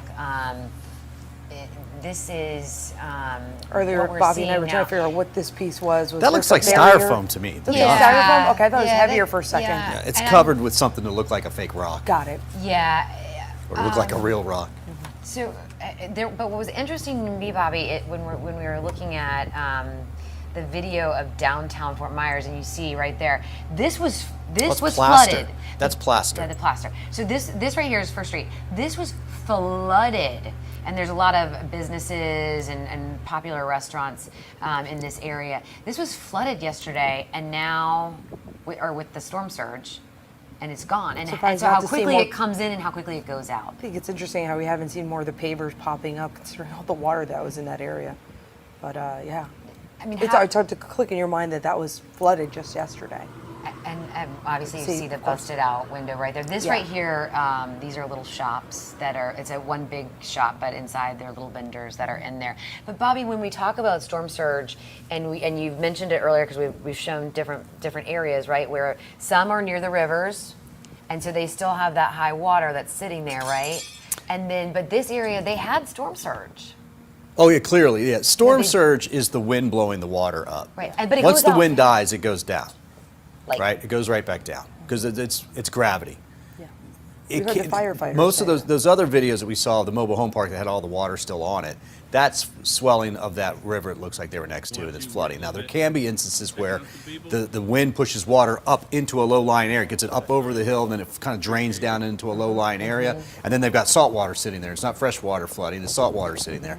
I can't tell from that video if that one is. That initial video looked like it was by a little creek. But this, you've got moving water through here, you've got wind, then you get debris in the water, and then it's hitting the glass. It's just, they had everything. They had almost all the ingredients that you could think of. It's just hard to watch those two ladies there. I don't know And if they're the owners of the store, workers, or yeah. It's like, what do you do? Yeah. It's hard to figure out where do I even begin now. And that is why it's important. We told you a little bit ago that the Polk County deputies are on the way, and so they're going to be there, and they're going to be making sure that things are safe and ready to go. Courtney, we have Carly on standby right now. She's ready to talk to us about TPA. We've talked about how we're looking at commercial planes going back tonight. 10 a.m. tomorrow. Commercial, cargo, 7 Cargo, a.m. excuse me, cargo, and 7 then p.m. commercial, passengers tomorrow, yes. Well, Carly, you can let's- tell us. let- You were yeah. there. Yeah, I was there. CEO as well as the Executive Vice President of Operations. They talked about everything that they are doing here at the airport to make sure everyone is safe to head out. They have checked all of the tarmacs, all the pavement, lighting, navigation, aviation, just navigation aids for aviation, everything you need to get out safely. They have checked, and the only thing that they're really finding here at the airport is some leaky roofs. So things that they're manageable, things they can fix. Now, as of tonight, those cargo planes can go out with supplies wherever they need to go or head. We're not exactly sure as of now what is headed out. We have heard previously that maybe we could be seeing some supplies headed to Southwest Florida, but that's still kind of pending right now. And we're still looking at some of those commercial flights heading out, though, tomorrow morning. As you were saying, 10 a.m. We reported CEO also saying they're going to be out at 10 a.m. to get those flights out. The first flight coming in is going to be from Atlanta, a Delta flight coming in just after 10 a.m. And at that point, they can start to head more of those flights out of the area, and things should start improving, including some of these winds. But at this point in time, everything that they've been looking at in terms of the tarmac out there and all of those supplies and everything that's been happening, everything is looking good. The FFA has been here, the TSA, and all the essential employees and personnel that need to be here have been here. All other employees have left, including airlines. So no aircraft have been at this airport since mandatory evacuations have been in place. Since Tuesday afternoon, all those aircrafts have been leaving the area to make sure the aircrafts are fine and safe. But there's still going to be a big issue at this point in time when it comes to getting all of the employees back on those planes to get here. So the biggest rule of thumb at this point, there's two things to note. Make sure if you are leaving tomorrow morning that your flight is still going out. Your flight status says you're on time or not delayed. If that is the case and you're fine, you still need to get here at least 2 hours early to get through security and kind of deal with everyone else who's trying to find their way out of here. And Carly, you know, we also heard from St. Pete Clearwater International Airport, same situation right there. They're going to be opening around 9:30 in the morning. The terminals will be open, but again, same message about check with your airline and all of that. You mentioned trying to send supplies to Southwest Florida, and I'm curious, I don't know if you were able to talk about that, but there, you know, obviously there's Fort Myers International Airport that's down there, and goodness knows what kind of damage it sustained, and all of the requirements that they have to go through in order to have planes land and take off there. Did they talk about how they would get supplies down there? Yeah, so they didn't explain exactly how they would do it. They're just allowing any kind of cargo to be able to come in and out if need be. And if those supplies are ready and available and they have the means to do so, of course, they're going to be open to doing that. And at this point, we have no other further information on whether or not or what they're sending out there or when they could send things out there. Carly Gomez live for us at Tampa International Airport. Carly, thank you. And then Jen, I guess just to reassure you, there's so many people going, well, was my aircraft damaged, my plane damaged? As Carly mentioned, all aircraft was well out of here before the storm. All airlines moved their planes out of the Tampa Bay area before hurricane even Yeah, arrived. but again, do not make any assumptions by just showing up at the airport. Make sure that you verify and you check in with your carrier, because it's two different things. Operations at the airport's one thing, but your carrier's another thing, just to make sure to see, Well, they said high passenger volume too, Yeah, and they said arrive early, get there. Yep. Get there early for sure. And speaking of I was talking about that airport down in Fort Myers. Southwest of that, where we were seeing all those fires. Southwest of that airport is where all those fires were happening in those homes, and so just so much going on. So much. I'm looking to see where our producer would like us to go next. I think that meteorologist Rich Fields is on standby, so I'm walking over. Rich, with an update. Yeah, well, 5 o'clock, we got a new update from the Hurricane Center. And Ian is now a Category 1 hurricane once again. So let's go through the particulars as of the 5 o'clock advisory. It takes 74 miles an hour sustained winds for it to be classified as a hurricane. It is just over that right now at 75 miles an hour. Moving to the northeast at about 10 miles an hour, and currently located about 240 miles south of Charleston, South Carolina at this hour. So let's talk about some of the peak wind gusts of Ian and around the area. These are just some of the highest ones. Cape Coral came in at 140 mile an hour gusts, just incredible. And it's no wonder we're seeing the damage and devastation down south of us. Look at Punta Gorda, 135 miles an hour. Naples, 112 mile an hour gusts. Grove City, 110 mile an hour gust. Tarpon Point, 109 mile an hour gust. And Hurricane Ian, now that Cat 1, out in the Atlantic, expected to move up the coast and then come sweeping back in a huge arcing motion. Why? Why doesn't it just keep going out into the Atlantic and skirt up the coast? Well, the reason being is an area of high pressure far to the north. And as this high and its circulation is clockwise, it's literally going to force Ian up back into the coast. Into South Carolina, probably just north of Charleston right now. We'll take a look at the spaghetti plots and try to get an idea of that. All of them seem to be in the same consensus that that's the track it's going to take. But once it makes landfall, it's kind of up in the air. It's between Charleston and McClellanville. But nonetheless, South Carolina is in the bullseye to receive Hurricane Ian. And the tropical alerts are starting to show that. We still have some tropical storm warnings for portions of the east coast of the state of Florida. Out in the Atlantic, obviously, we've got hurricane warnings out there, and now hurricane warnings posted for much of South Carolina coast and then up into North Carolina as well. Here at home, locally in the Tampa Bay area, the storm has exited out of our neck of the woods. However, we're still getting some of that wraparound flow of the cloud cover.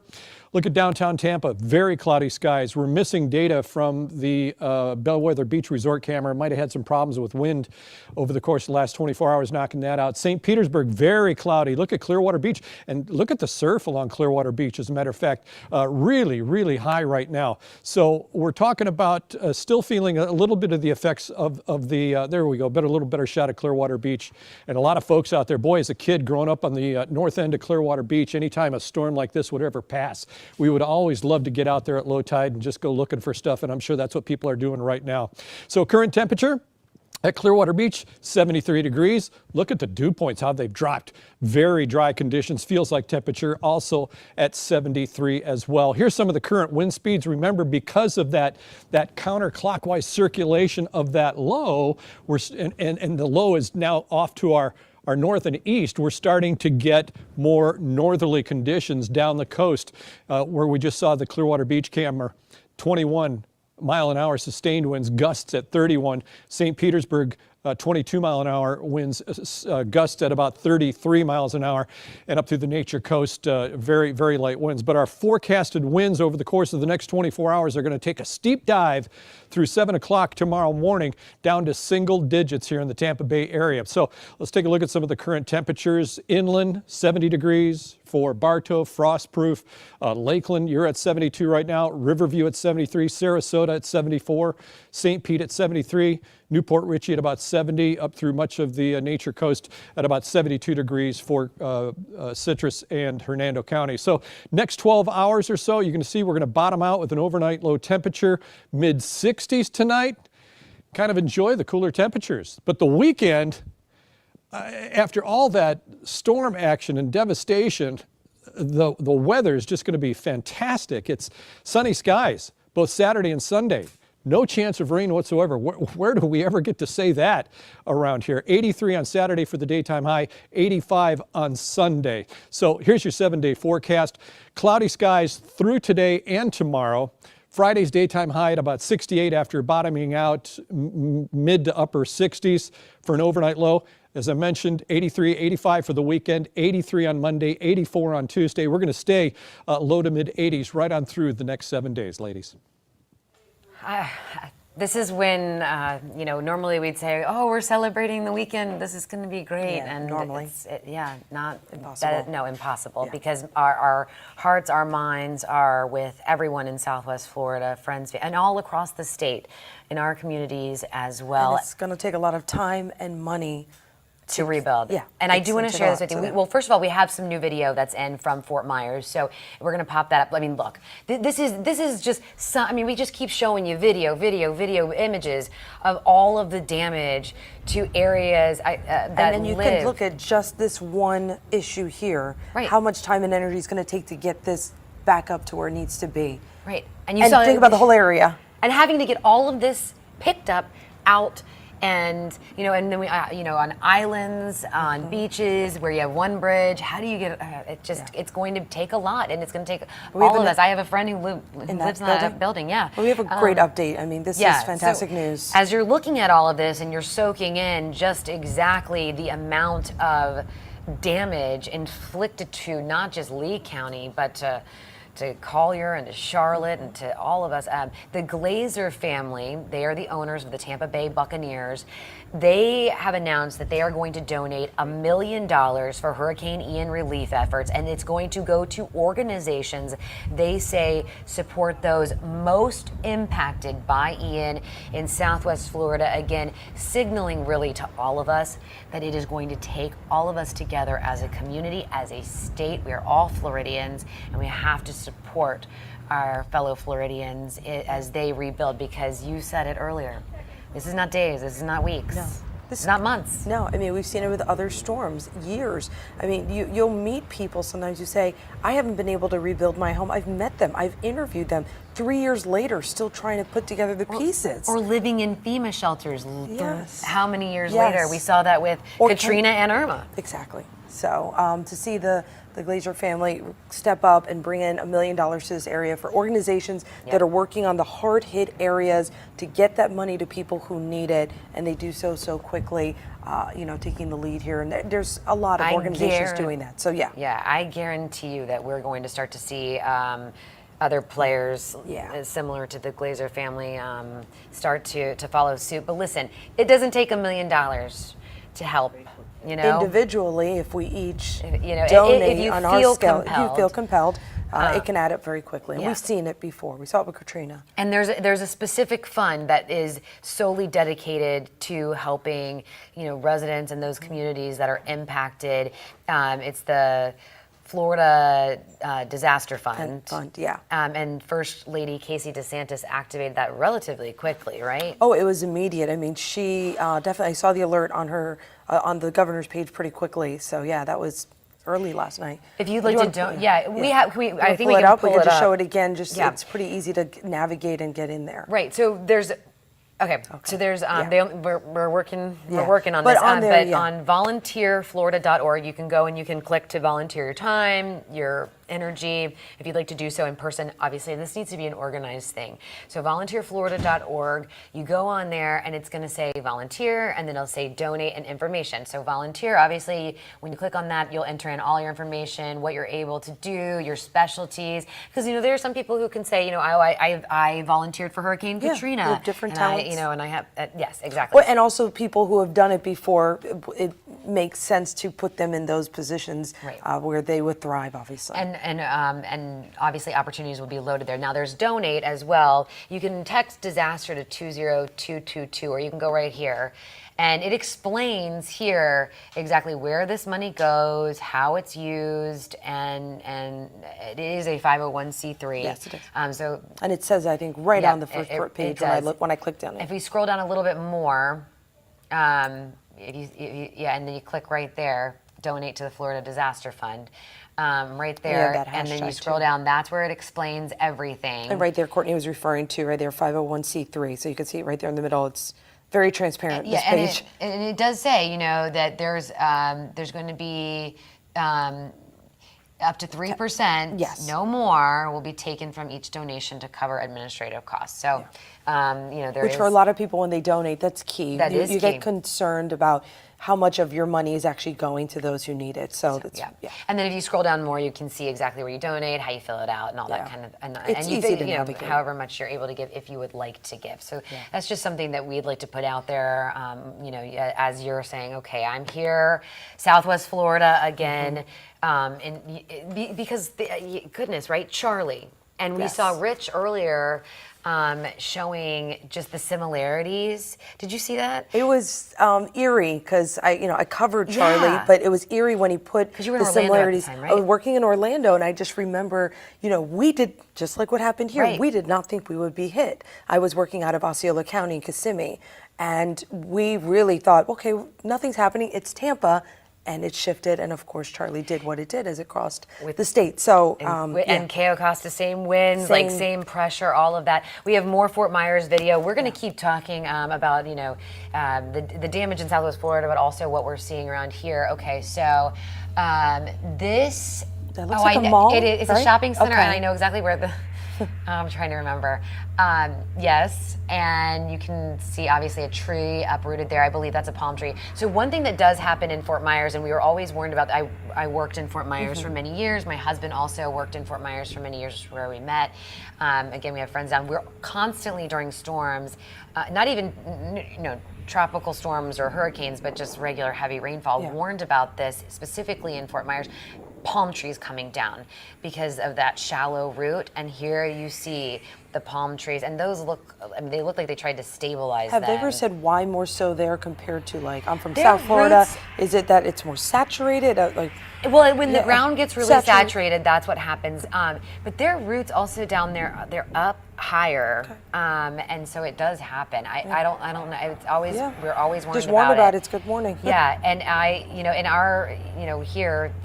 Look at the sign now. Yeah, and so there are different areas, you know, that are of course going to, you know, that we're seeing. I mean, this tree's down, a roof. Look at that. Is that the roof off? It looks like the roof right in the middle, as if it's caved in or down. You can see. I'm trying to get a better look at that. The slats of that. This looks like it's off, like maybe 29. Right there. Oh my goodness. We're just going to see more and more of this as the days go by, and of course, waiting to see, you know, any, you know, injuries or, you know, fatalities. Of course. Oh, look at that. The 7-Eleven here, gas station. As you can see, boarded up yet. I mean, there's not much you can do when it comes to, and we see this with a lot of hurricanes when this gets ripped off, that the awning or above the gas pumps. And the other thing towards the storm. too is, you know, you have this debris that's now down, right? And of course, the cleanup efforts are going to get underway. We try and move stuff out, but you know, wind kicking around and that stuff starts flying around again, it's really, really concerning. Yeah. And it's dangerous, especially when people are out driving. And look, there you have There's trees pushed yep. up, branches rather, pushed up next to that. Signs down This is as an entire well. sign toppled over. Just.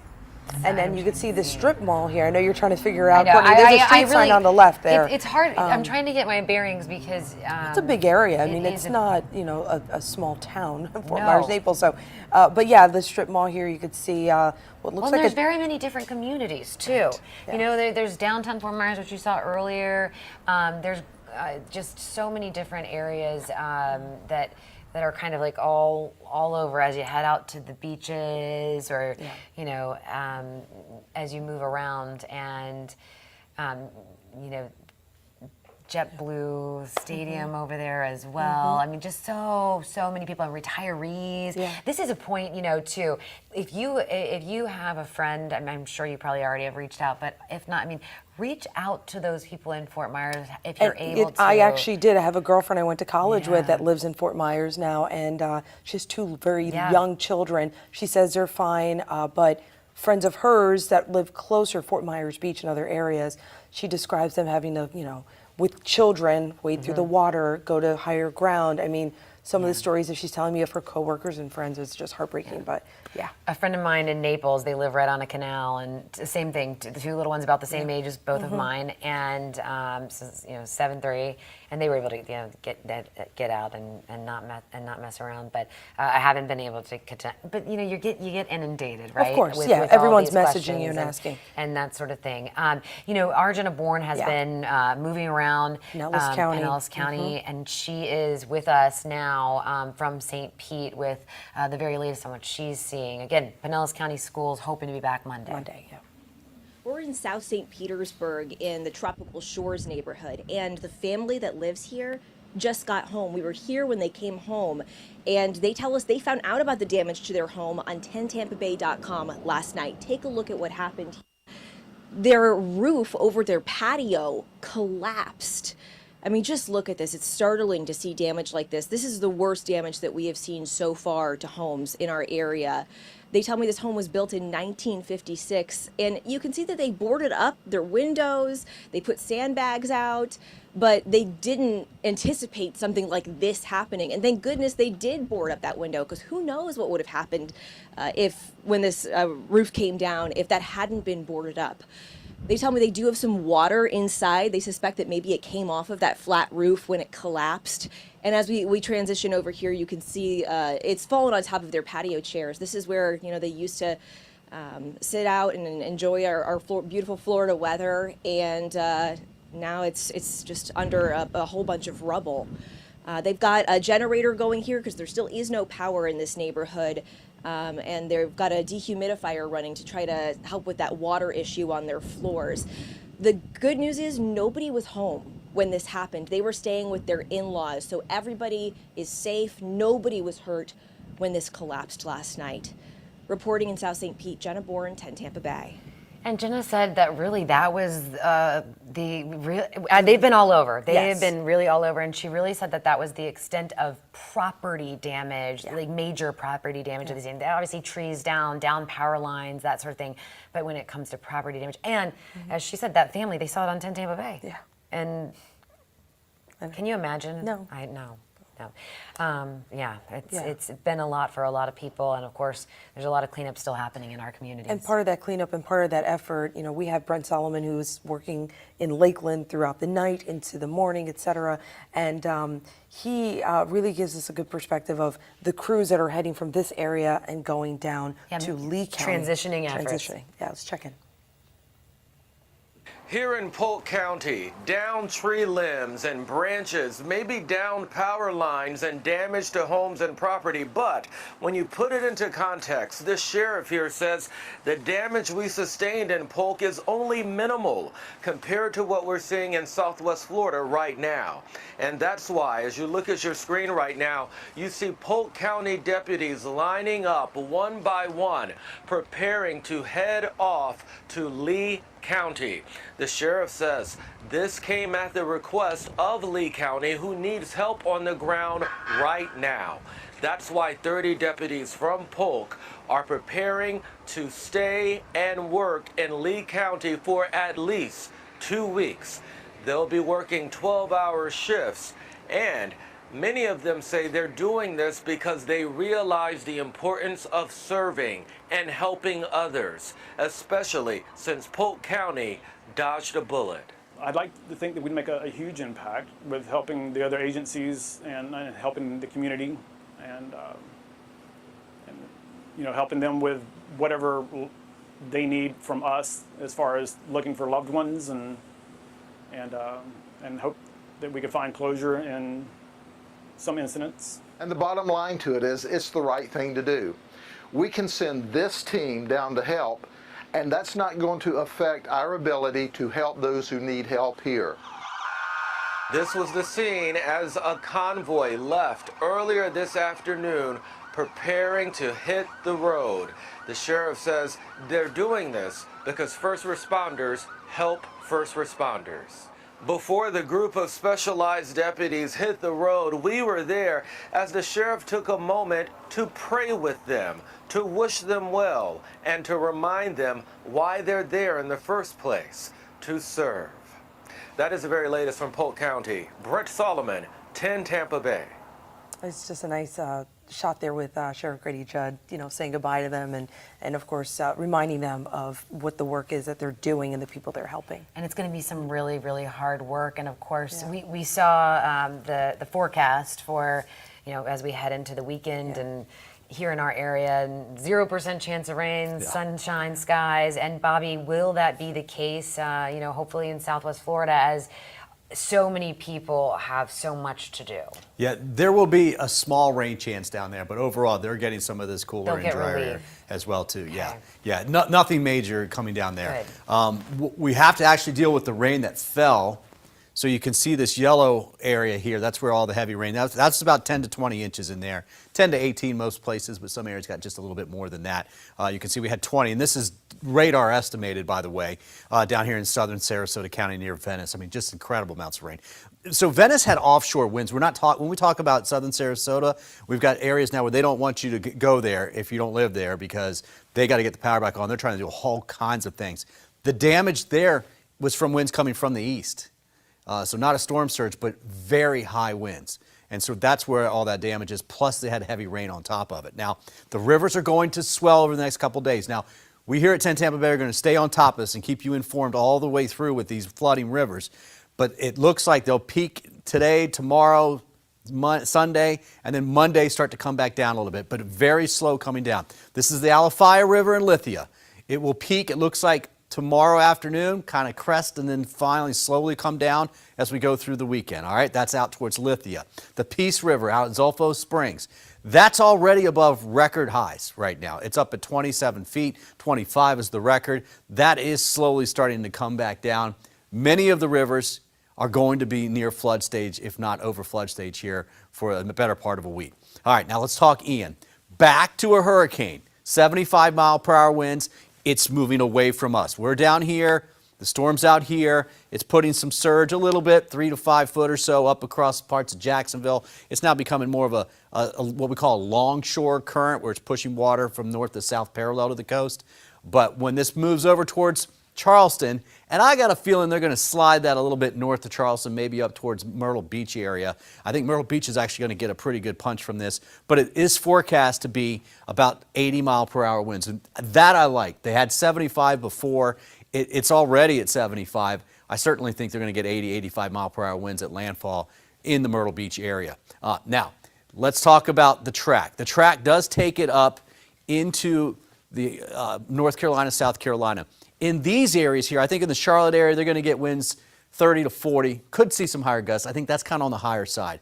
They're saying 35-mile-per-hour winds near Charlotte. That's sustained. Gusts will be higher than that, but that's in a small area. The rain is going to be the issue here, and that includes Asheville. That includes all the way up into West Virginia and, of course, Virginia. Warnings.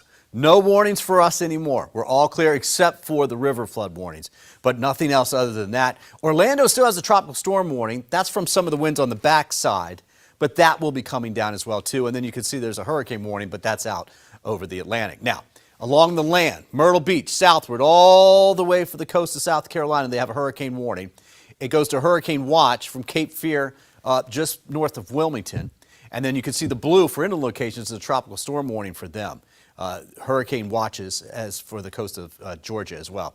This is the satellite picture, and you can see all the rain that's pretty much right up against the coast now. This will all start to move up. I do think there'll be a tornado threat in eastern North Carolina late tonight, but really during the day tomorrow.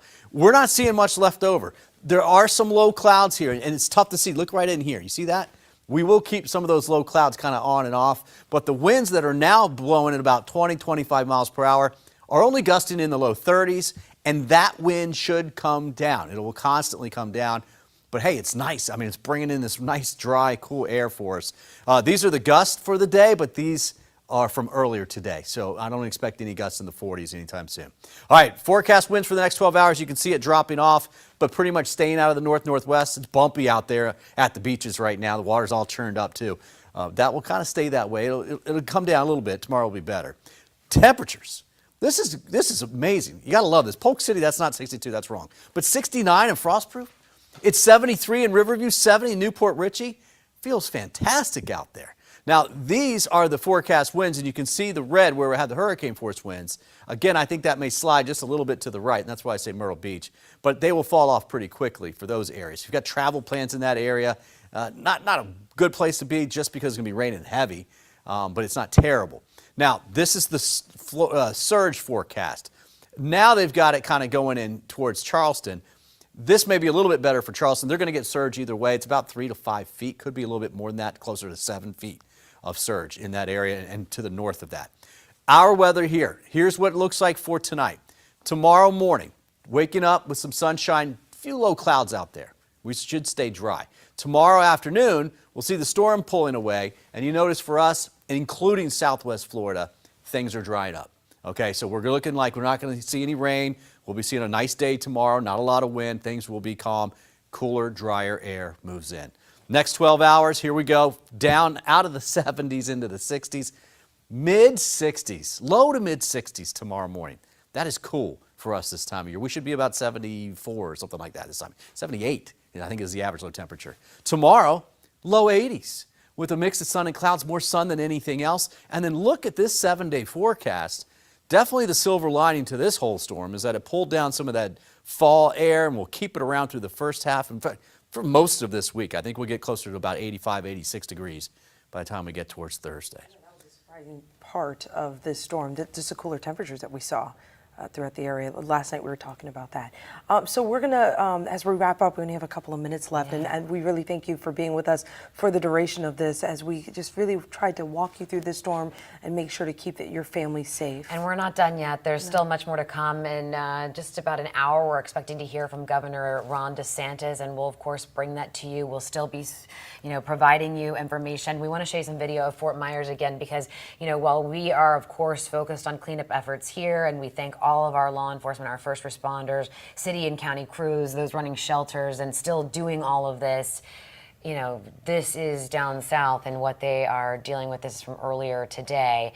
And in fact, as we begin to wrap, look, they're on look at the flooding that they're dealing with. That's how they're getting around. And because, there's that, as Bobby talked about, the rivers are there. And so that you have that river flooding, and it's just devastating for so many people, and there's so much work to be done. And because how significant this obviously is, CBS News is here down in Fort Myers, Nora O'Donnell. Yes, so we are going to wrap it up here. We'll see you back at 11, and Nora O'Donnell with CBS Evening News will take it from here. Thank you.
This is CBC Here and Now.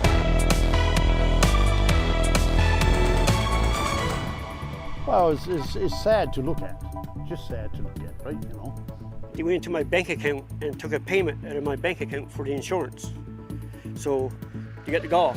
Tonight, the costly price of rebuilding in and around Port aux Basques. How long will some people have to wait? We're really trying to sell Newfoundland as a great place to work and live. Pitching the province to doctors in the middle of a healthcare crisis. Good evening and welcome to Here and Now. Well, as the losses mount from post-tropical storm Fiona, calls are growing louder for compensation.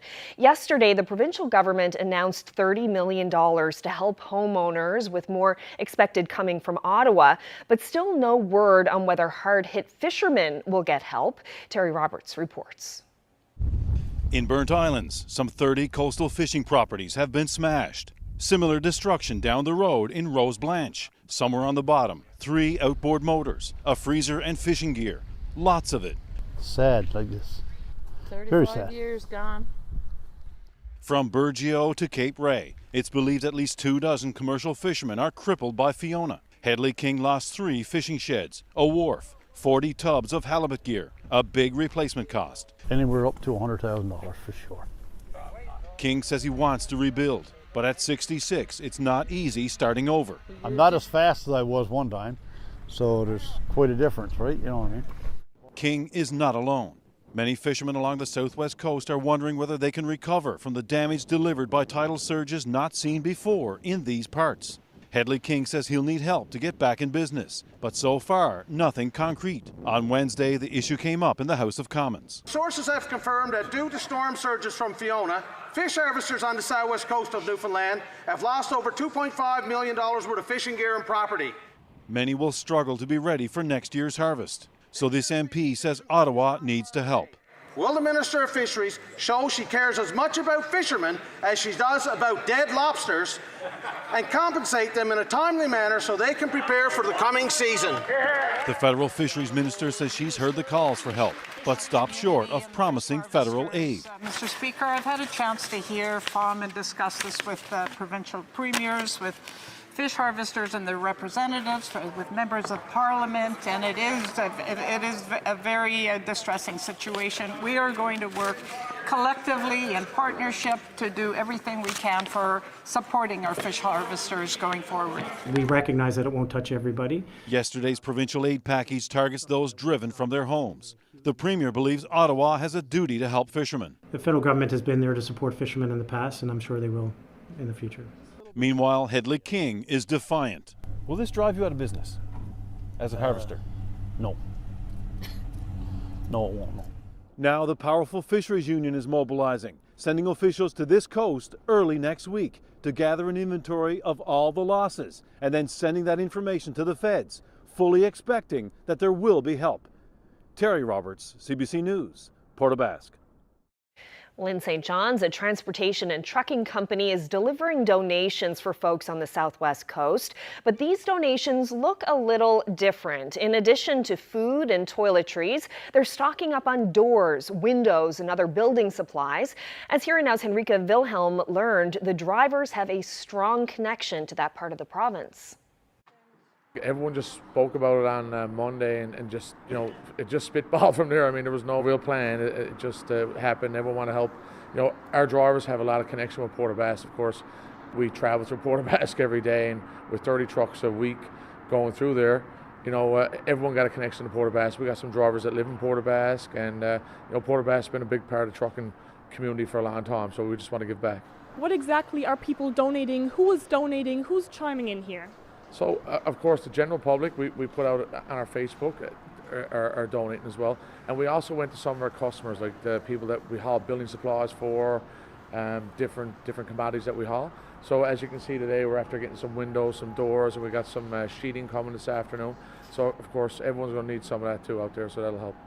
This truck here, we'll leave it there for them to use for storage until they can disperse everything out. Because, of course, we're after hearing that, you know, they're a bit bombarded with items as well. So, I mean, we'll just leave a trailer or two there for them and let them, you know, pick through it. And how many loads do you have planned? Like, for how long are you going to be doing this? Until they don't need any more, until, you know, whatever we got to do, you know, we'll try to help out the best we can.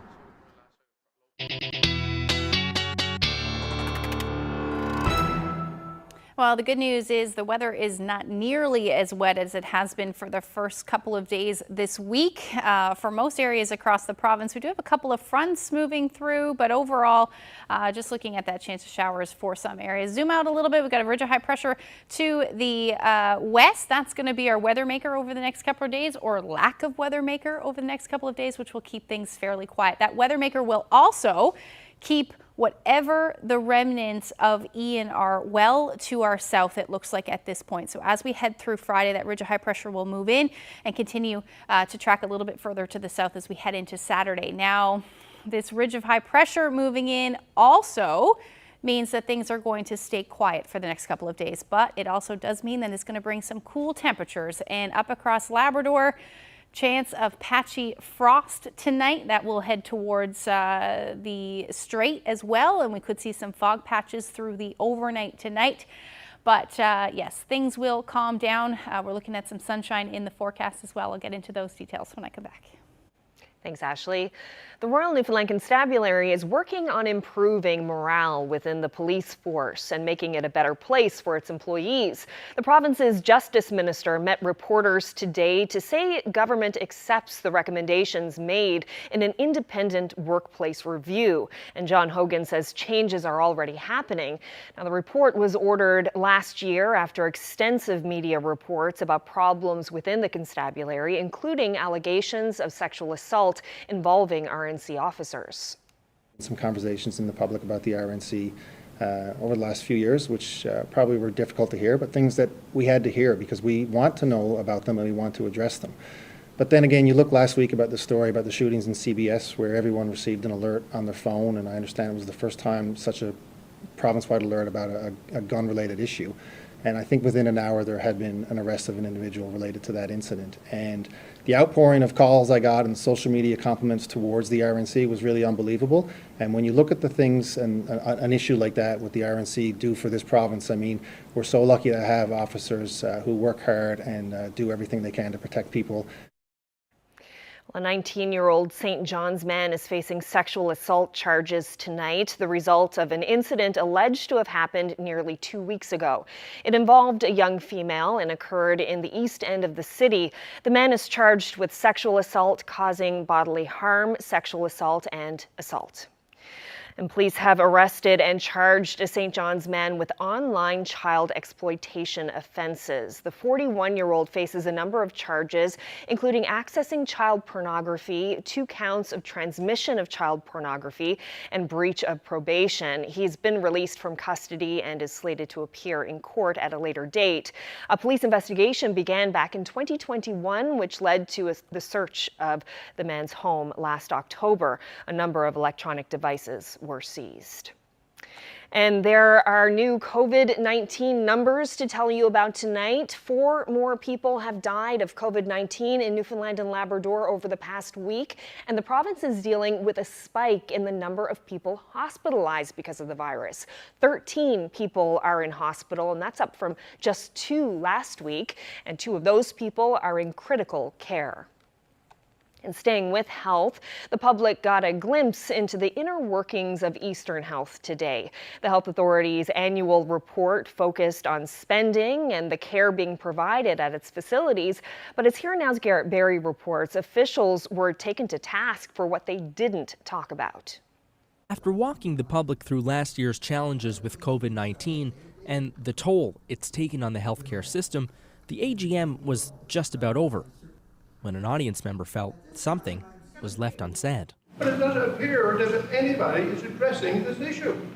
We seem to be playing ostrich here. His big concern, how long it takes to deal with medical problems in this province. It's been totally unacceptable, not only the number, but the amount of the wait times. Has there been no improvement in this in the past 4 years? Concerns over emergency departments, waits, and closures have dominated the conversation in this province for months. I'm just suggesting they're not simple answers. If they were, we'd have solutions to them. There's lots of people pretty smart. Today, health officials say improvements are being made, but it's complicated. You've got to find the right individual who's looking for that kind of lifestyle. So we're really trying to sell Newfoundland as a great place to work and live, consistent with the province's promotion. And, it's a matter of time. Minister Tom Osborne held a news conference this afternoon to talk about how he is dealing with the concerns. He says his department is seeing results. The emergency room in Bonavista was on diversion for 120 hours in July. There have been no diversions in September. He says there will be more in the coming days. More announcements, more initiatives to get doctors inside the healthcare system. We will do what we need to do to make sure that these sites, that individuals in these communities have access to the healthcare they need.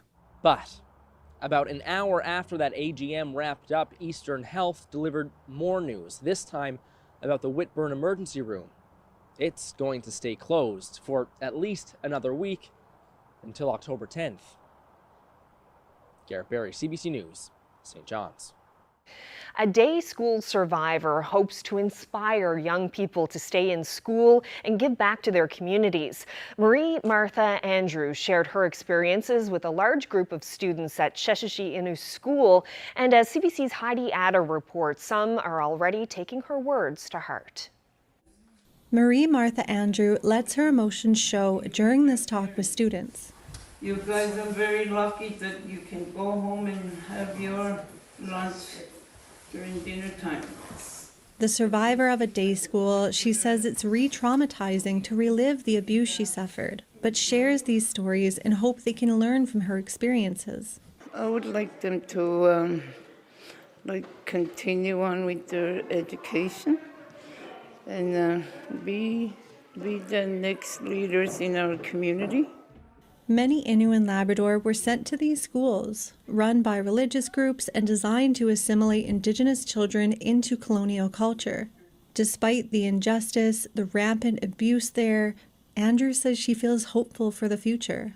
I really do have hope because there's a lot of them that's going to go become what they want to be.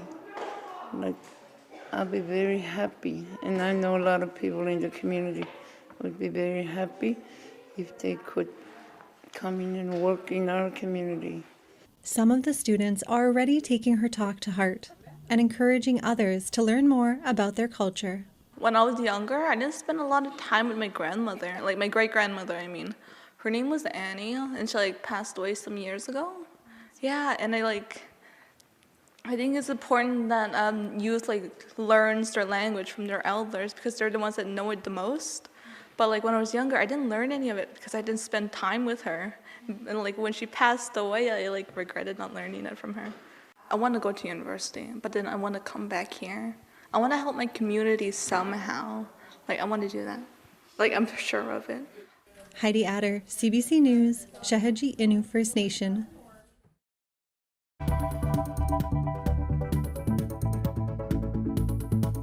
The wells is maxed out right now because you start adding people to it, and what's going to happen? Everyone's going to be out of water because there's not enough water there to supply everybody. Water woes in Conception Bay North, and this community isn't alone. Our Zach Gowdy explores possible solutions for Small Point Adams Cove. That's coming up. Well, the temperatures have been on a little bit of a roller coaster. We're going to go right back up again and then down as we head through the beginning of next week. We'll get into the full forecast details coming up.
Well, as if getting up and at 'em in the morning isn't hard enough, many were wondering today, what in the world is going on with my clock? That's right. Cell phones and watches were indicating one time, but stoves and alarms were off by 7 minutes, and that can be a lot of time in the morning. It certainly can. And we've gotten to the bottom of this. The explanation comes from Newfoundland and Labrador Hydro. That's right. They tweeted this around lunchtime. It all has to do with how the frequency on the power line helps your stove clock keep time. So the more power was generated than we needed last night. So that created an imbalance between supply and demand. And when that happens, it can cause your clock to tick a little bit faster.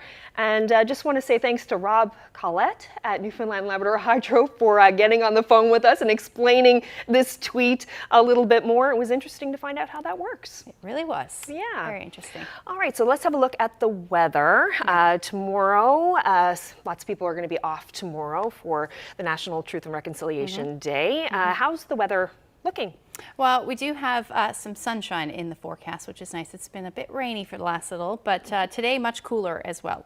Let's take a look at the temperatures this afternoon. They were, well, this is the temperature difference. So today, right now, versus yesterday, it's 6 degrees cooler than it was in St. John's yesterday, and 10 degrees cooler in Mary's Harbor. So definitely got those temperatures. Now down to about 12 degrees this afternoon in Mary's Harbor, but 20 degrees showing up in St. John's, but that was at midnight. That temperature has dropped through the day today, and we have those temperatures into the teens through Gander, Badger, Corner Brook 16 degrees, Burgeo 15 as well, but those single digit temperatures still the story up across the Big Land. So Lab City, you're sat around 6 degrees for most of the day. That's where you're generally sitting right now, down to about 5 for you in Lab City, and temperatures down to the single digits right across the board.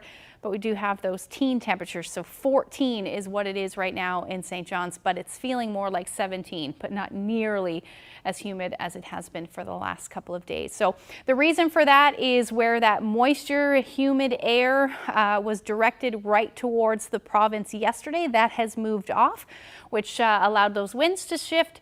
And then we have that cooler air moving in, and you can kind of see that cloud cover right along with it, but some showers still in the process of moving through, and that will continue to do so as we head through the evening hours tonight. Taking a look at the future tracker, not a whole lot to talk about, but still that risk, and then also the chance of some patchy fog along the strait as some of these showers move through the overnight, dipping into the single digits in some cases, but generally not looking at a whole lot in the way of shower activity, at least until we get through the overnight.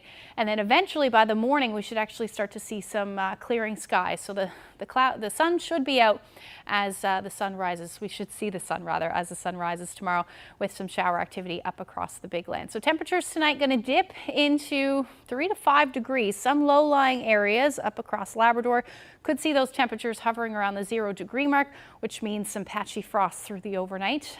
Chance of showers will still stick around, eventually clearing as we get into the morning hours, and that's because that ridge of high pressure is going to move in and then dominate the weather. As far as the island goes, the warmest temperatures will be in the east, around 10 degrees for St. John's. Otherwise, we should hover between 6 and 8 for the rest of the island. And again, those winds either out of the west or northwest through the overnight. Not overly impressive, but could gust as high as about 40 kilometers per hour. Left those temperatures on there for you again tomorrow. They'll start a bit cool, but temperatures will rebound quite nicely tomorrow afternoon.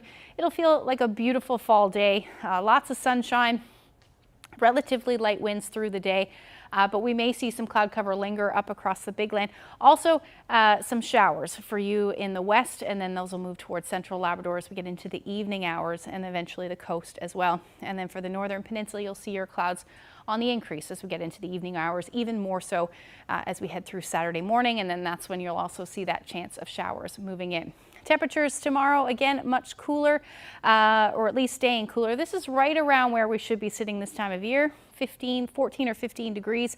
Those winds will be a bit brisk in the morning, 20 to 40 kilometers per hour, but they will ease as the day goes on. And then as that sunshine moves in, it will be a beautiful afternoon. As we head towards central Clarenville, Bonavista, Likely some showers to start, but eventually we will see those clearing skies. And then as we head towards central, there's where your temperatures will be sitting between 15 and 16 degrees.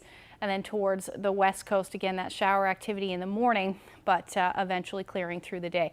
Northern Peninsula looks like a beautiful afternoon for you. Same thing for Cartwright and Mary's Harbor, between 15 and 16 degrees. And then as you head towards Labrador, hanging on to that chance of some showers for you in Lab City. Even into the evening hours, you'll start to see some of this pink and unfortunately blue show up. We're going to look at that risk of some wet snow in the mix, or at least some flurries. And then those winds will be a bit brisk, 40 to 60 kilometer per hour winds. There's a chance of some flurries in the forecast as we look ahead as well, but I'll get into that forecast when I come back. Well, children, get ready to wiggle.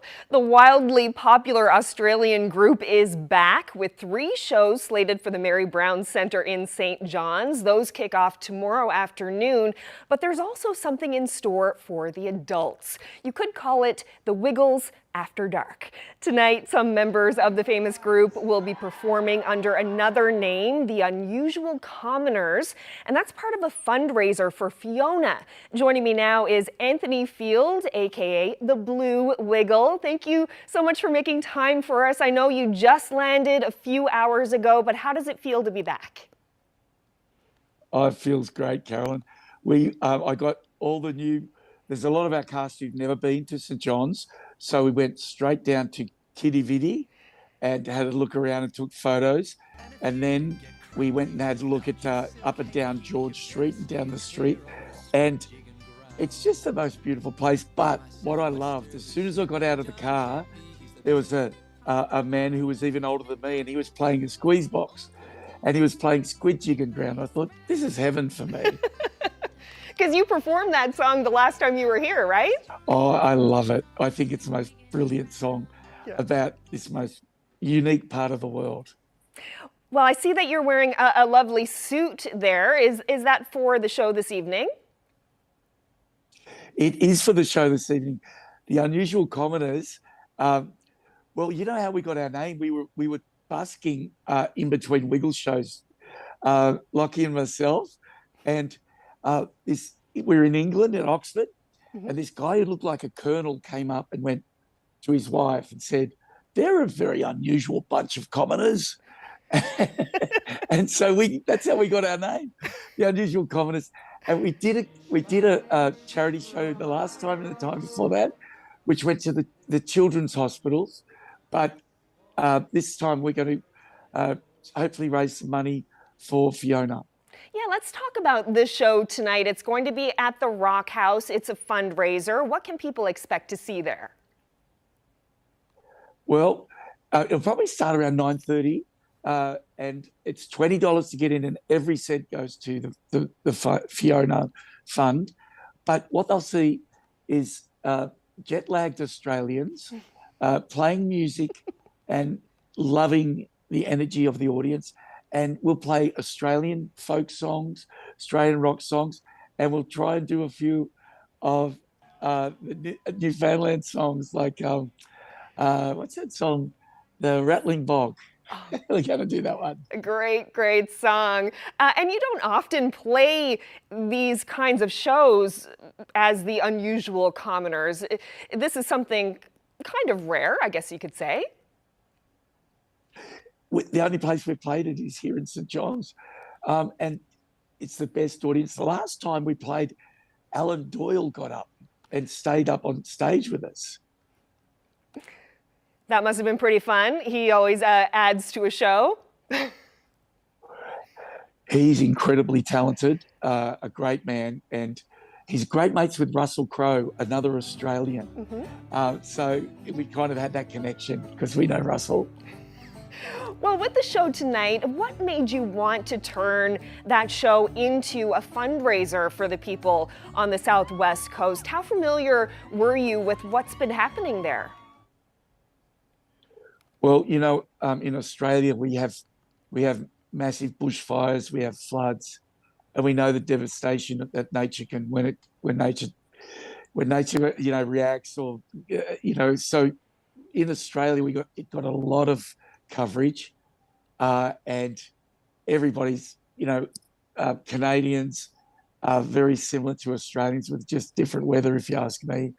And our hearts went out to you guys. And knowing the devastation that the bushfires in Australia cause and the floods we've had, we just know that Muster the energy for that.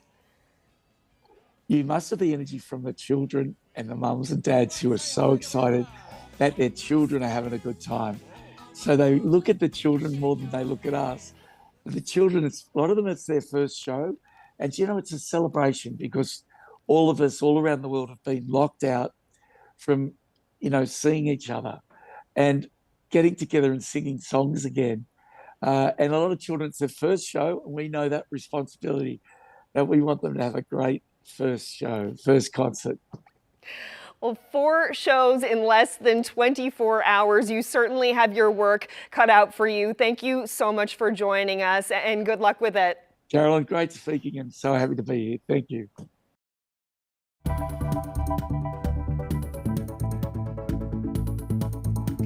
We return to the southwest coast where relief is needed now.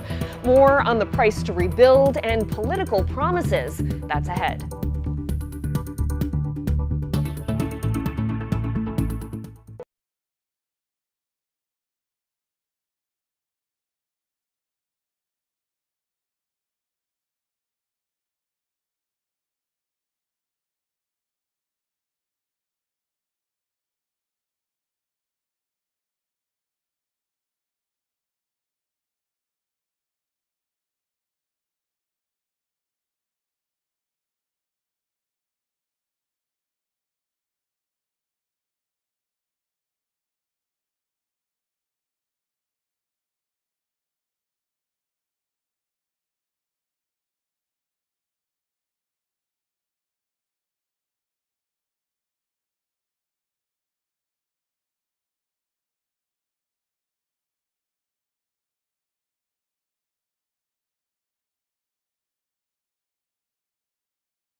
leaky pipes, a depleting water source, climate change.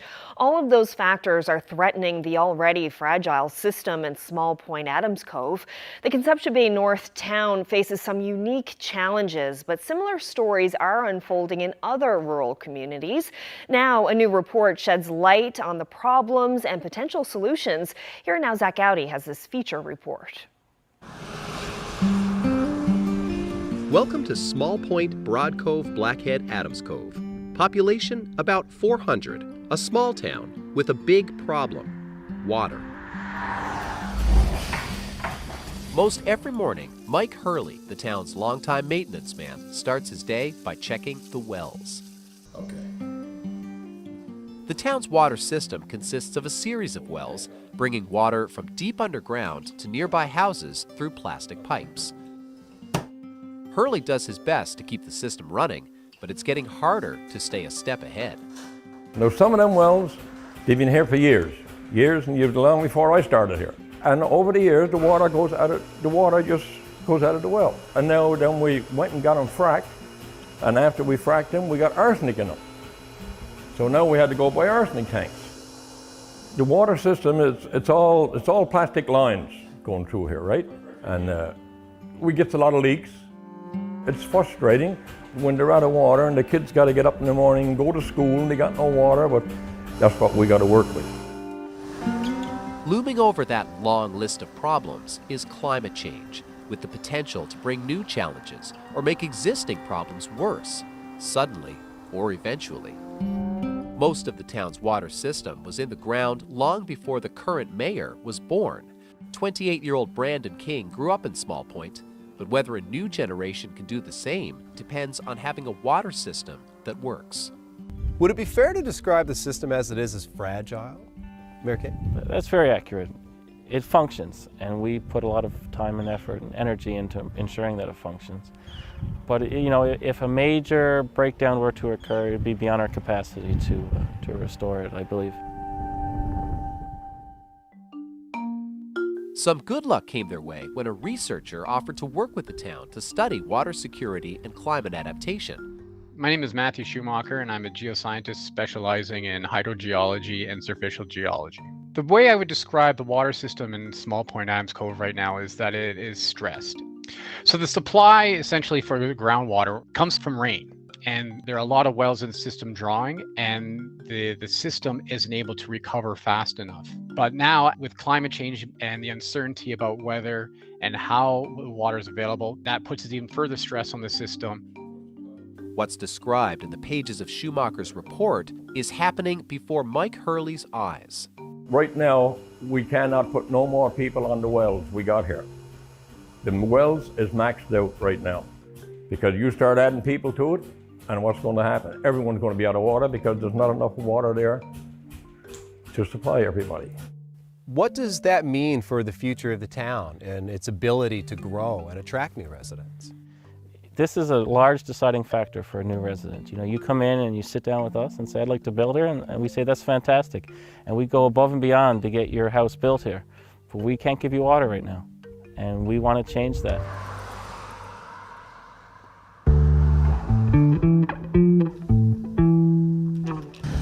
About a third of people in Small Point Adams Cove have their own wells. The rest are on the town system. Some of the town wells supply a few dozen houses, some more than 100. So people's experiences with water here tend to vary, but the complaints tend to be the same.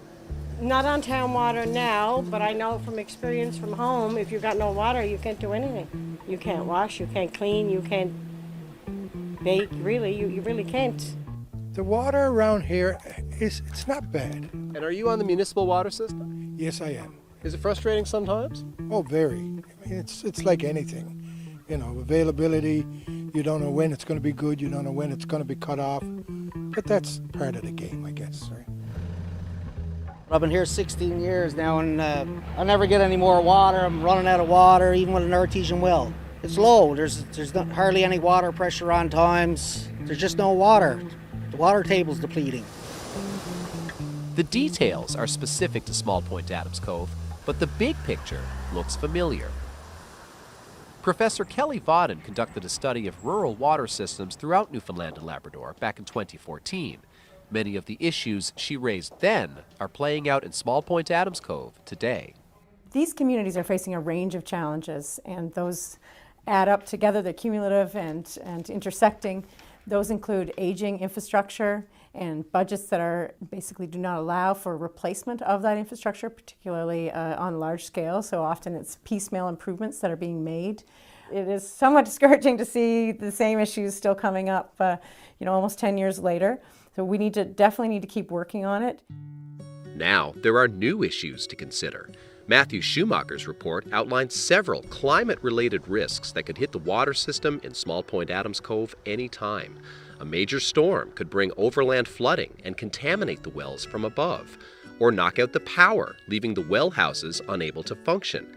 Risks that will seem more real after the devastation Hurricane Fiona brought to the west coast of Newfoundland. But the report also points to potential solutions. There is a nearby pond, a large and reliable source of water that could be tapped. But that's just the kind of large-scale project that a small town can't fund on its own. A permanent solution would be surface water acquisition.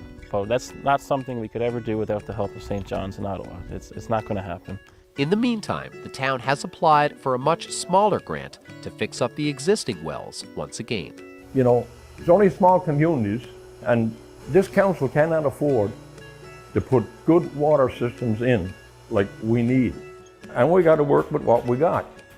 But who knows how long what they've got can keep working, or how long a small town can keep a big problem at bay.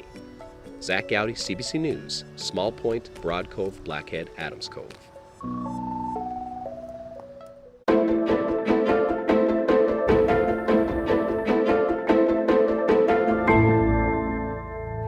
Returning now to Port aux Basques. Earlier in the show, we heard from hard-hit fishermen in the area about the growing calls for compensation.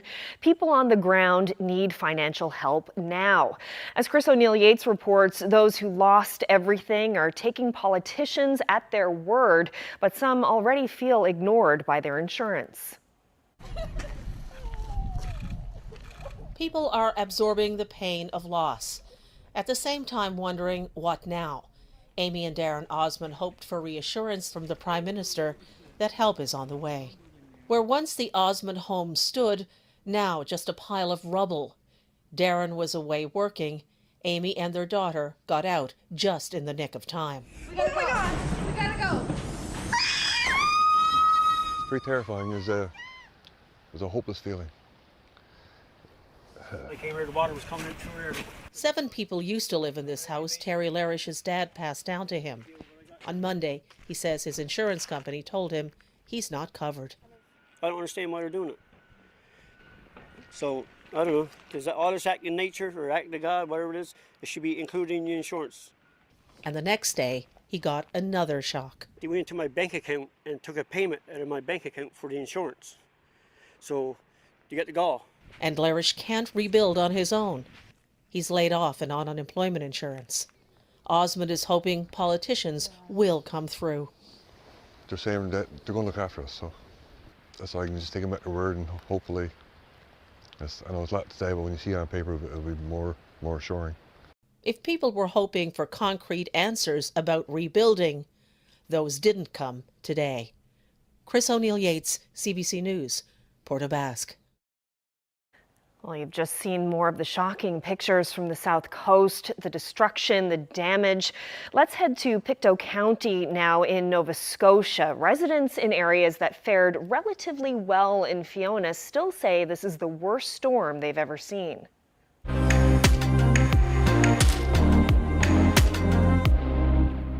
This trailer right behind me is my sister's trailer, and it was right over there, way over there where the deck is. And it was all blocked up and hooked up and power and everything. And the winds came and they flipped both trailers, and that trailer was on the blocks there. It went on the side, flipped right over in its roof, and then right over on the other side again. So the windows are all smashed out in the front. The windows are smashed out up top, and the rainwater's been coming in. The roof is all punctured and dented. So we're just waiting for the insurance company to get to us. This is probably the worst storm I can ever remember.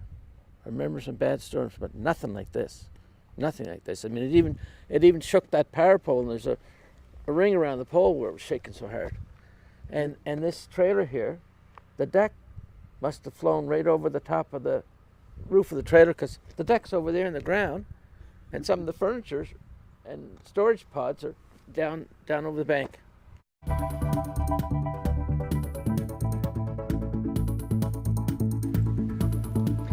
In Florida, rescuers work to reach thousands of people trapped in Ian's wake, and destruction is widespread. That story is next.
Rescuers in Florida work to reach people trapped today in the wake of Hurricane Ian, what officials are now calling one of the worst storms in U.S. history.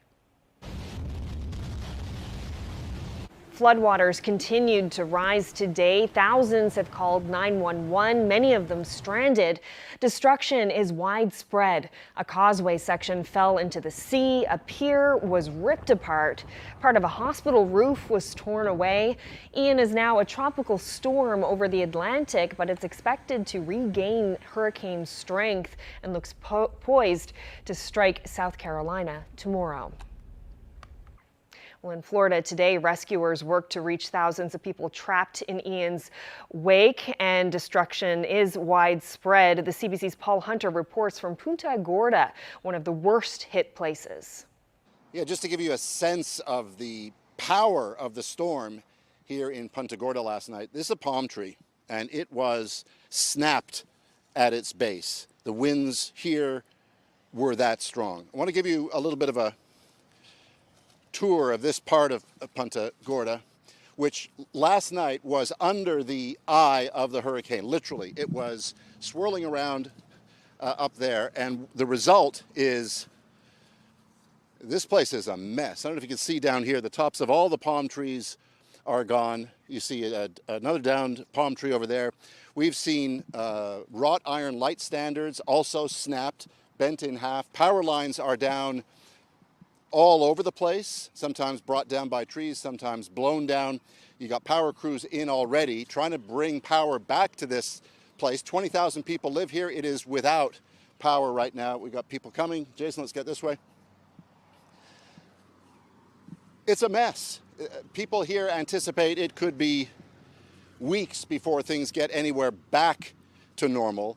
The interesting thing is that people have been telling me the expectation when they fled last night was that surge that we hear so much about. The expectation for Punta Gorda was up to 2-3 meters worth. Didn't happen. What came was the wind, and the result is this. So it could have been a lot worse, people are telling me.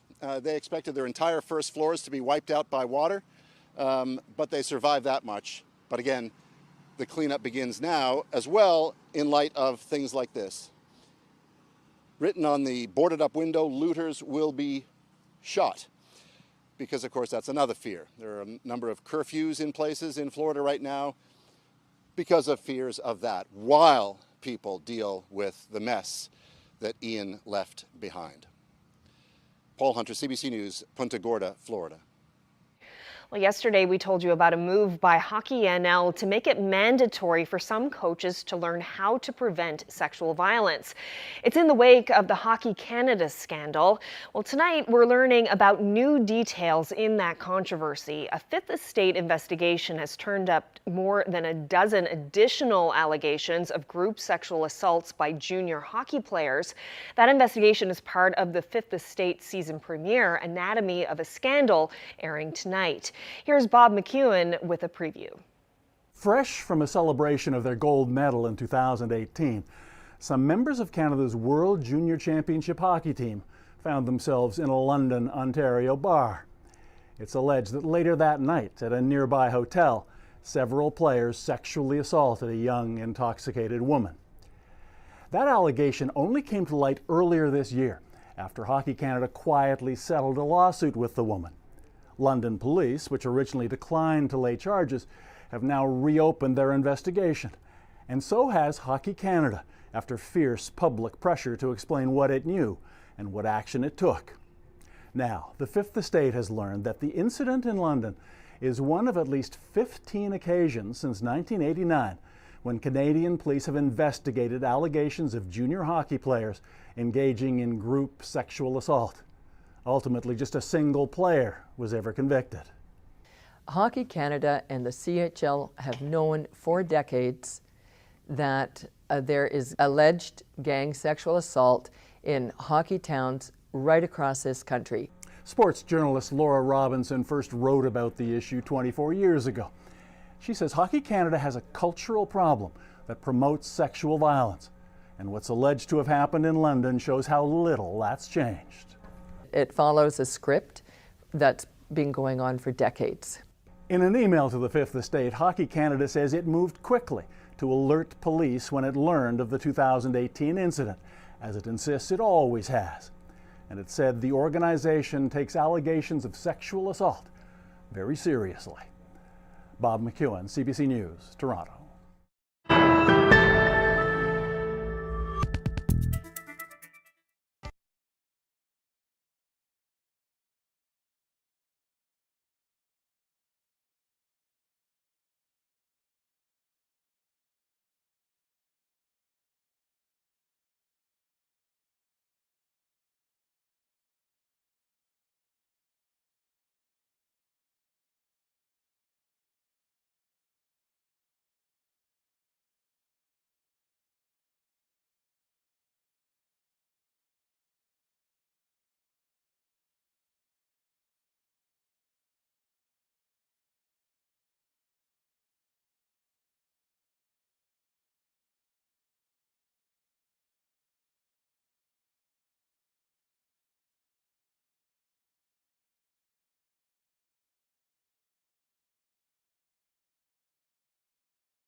September 30th is National Truth and Reconciliation Day, so for CBC Newfoundland and Labrador, we have a lot of special coverage, and that includes, for radio, the season premiere of First Light Fridays, hosted by my new colleague, Amanda Gear.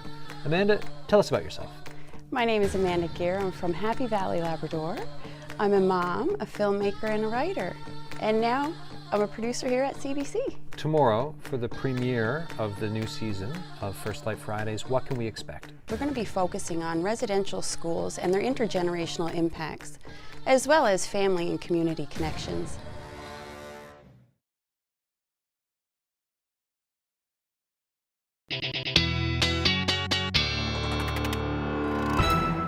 As you just heard there on CBC Radio's Crosstalk tomorrow, it's the first of many First Light Fridays. It's a nice way to mark the National Day for Truth and Reconciliation. And speaking of tomorrow, I should mention that will be a special 30-minute edition of Here and Now on Friday, and that's going to be from 6 to 6:30 Island time. That's right. We'll still have your local news and weather. Plus, in honor of the day, you'll also meet the 6th grader who has designed many of the orange shirts you're seeing this year. Yes, and we'll also head to Conn River to talk language and tradition. So lots of stories in the works for tomorrow. Hope you can join us. But for now, we're going to have a look at the weather and the long-range forecast, skipping ahead to the weekend.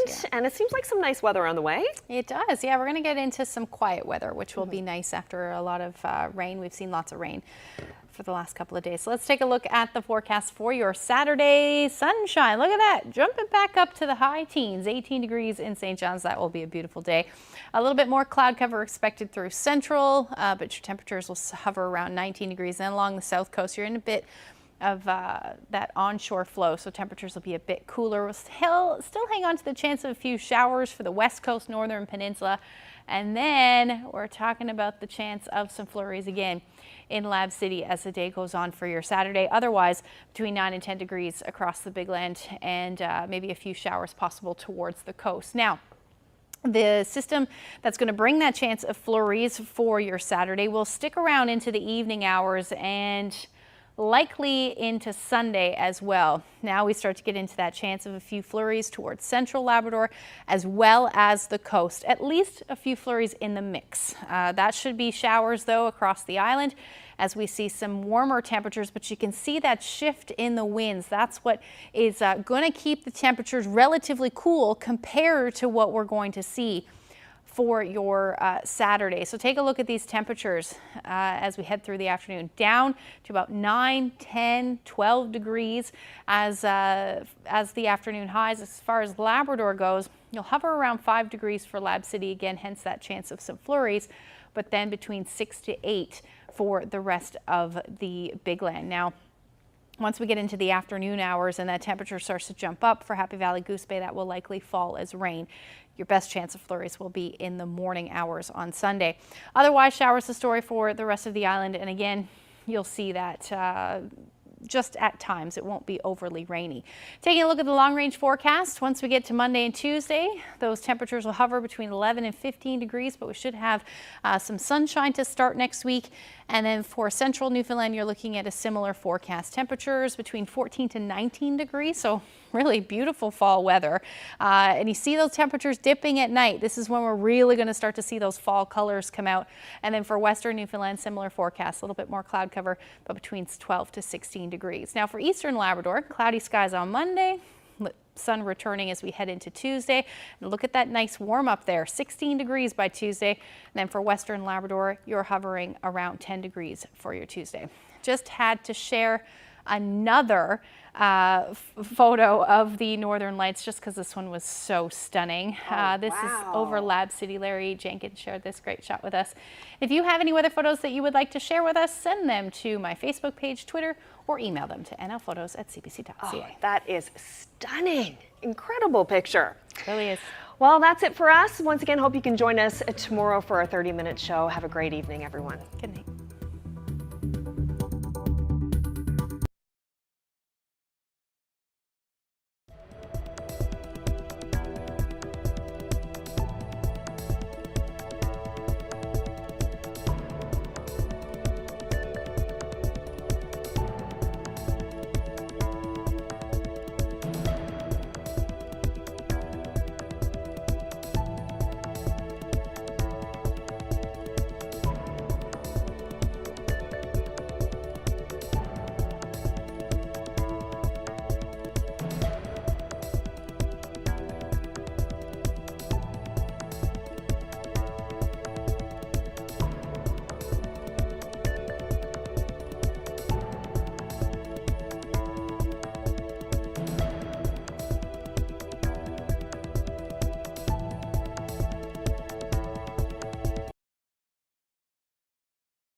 Pacific Coast Highway, also known as Highway 1, is one of the most famous and beautiful drives on Earth. The drive travels 655 miles across the coast of California, and along the way passes famous cities like Los Angeles and San Francisco, plus world-renowned attractions like the Monterey Bay Aquarium and Hearst Castle. My dad and I set out to drive it over 7 days, and here's the full video for our road trip. Let me know what your favorite part is or if you have any questions in the comments. Also, I put together an ebook that covers some of my favorite locations along the route and has a link to a map I made with places that I stopped at or considered stopping at. You can purchase it in the description if you're interested, and let's jump into it. Our journey up Pacific Coast Highway began by arriving at the official start, which is in the city of Dana Point. Unfortunately, there are not really any signs noting the start. Hey guys, I'm here with Pops. We're at the southern end of Pacific Coast Highway, and we're going to take 7 days and head all the way to the northern end. Let's do it. If you're doing this drive like us, note that the Southern California portion is the most difficult to navigate. There can often be a ton of traffic and the beaches can be busy, so you really need to know what your main items are going to be as you go through Orange County and Los Angeles. Our first stop was in Laguna Beach, and we parked on the corner of Macaulay Street and Pacific Coast Highway and made our way down towards the beach. First stop on Pacific Coast Highway, Victoria Beach. The Pirates Tower is right there. Victoria Beach is where the famous Pirates Tower is, which sits right on the coast. Parking can be difficult here as you have to park on Pacific Coast Highway and walk down, so you really need to know where you're going if you want to see it.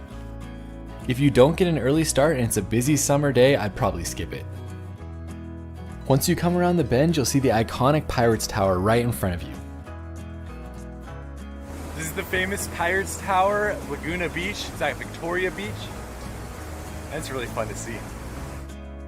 The tower is only really accessible at low tide, and it was built in 1926 as a stairway down to the beach for one of the residents. There's also a few tide pools you can see here, and if you're traveling with a family, this is a great place to explore. First stop on PCH. Is it a good one? Pretty cool. Amazing guy did that. It's only downhill from here. Yeah. We said goodbye to Victoria Beach and headed north. There's many other great beaches in the area, including Main Beach and Shaw's Cove. As you'll hear me say many times in this video, you could easily spend an entire week in just the Orange County section and not see it all. After passing Corona del Mar, we took a detour to ride the Balboa Island Ferry. This is slightly off Pacific Coast Highway, but how cool is it to park your car and ride a ferry across? The ferry travels only 1,000 feet and it can hold 3 cars. It's been in this area for over 100 years and is still a family-run business. It's just a really fun little excursion that doesn't take too long and doesn't take you too far off of Pacific Coast Highway. After getting off, feel free to park and explore Balboa, which has some rides for kids. For us though, we skipped this and just continued north. The drive here leaves Newport Beach behind and heads into the popular town of Huntington Beach.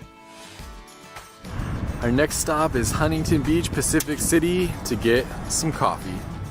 If you're coming through here at lunchtime, there's lots of food options, with lemonade being one of my favorites for a great healthy meal. For us though, it was still early in the morning, so we stopped at Phil's Coffee. This is a California institution from the Bay Area which has some great coffee and makes amazing lattes. What do we get, Pops? We got the mint mojito. It's pretty awesome. It's coffee and muddled mint, milk, and sugar. And deliciousness. It may sound weird, but don't knock it till you try it. It's a personal favorite of mine. Only about 10 minutes north was our next stop at the Bolsa Chica Ecological Reserve. This is a coastal wetland which is located right across the street from the beach. It's a great place for a nice morning stroll with the elevated walkway that goes over the water.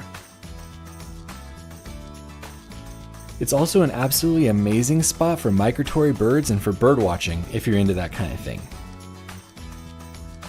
After leaving the reserve, the road goes around Long Beach and stays inland for a little while. We just pushed through this section and made our next stop a short excursion over to Manhattan Beach. Manhattan Beach has one of my favorite piers in Southern California.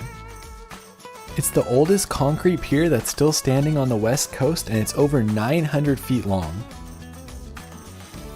It's a great place to watch the surfers or to watch all the crazy birds that were diving into the water when we were there.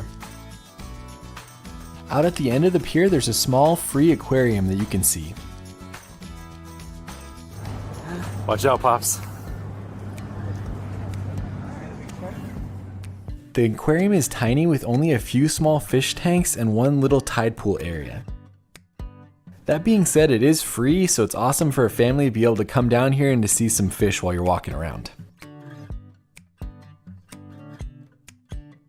This is small, but it's a fun little aquarium right on the end of the pier. That mountain range right there is the Malibu area that we're heading to later today.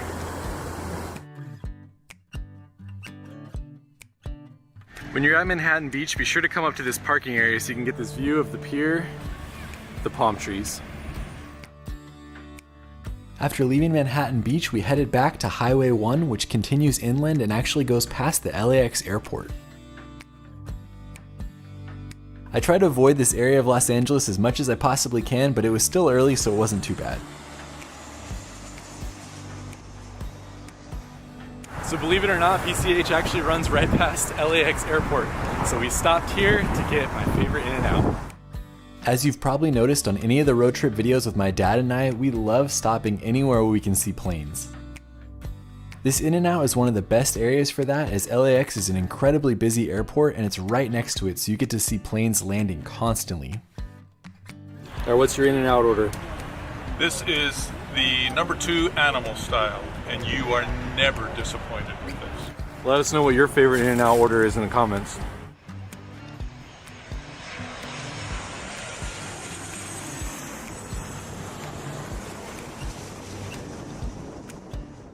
Continuing on Pacific Coast Highway, the route is slow going in this section.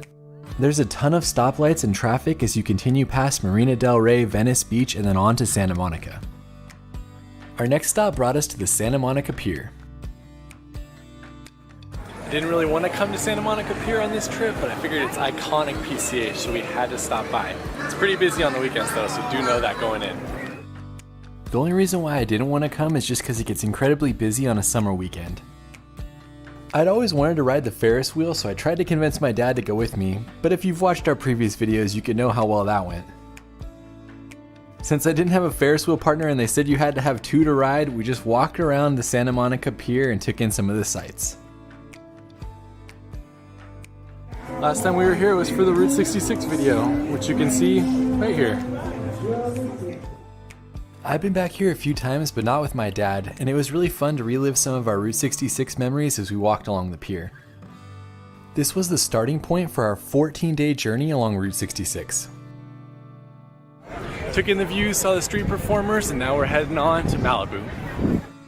Leaving Santa Monica, Pacific Coast Highway runs right along the coast through Malibu.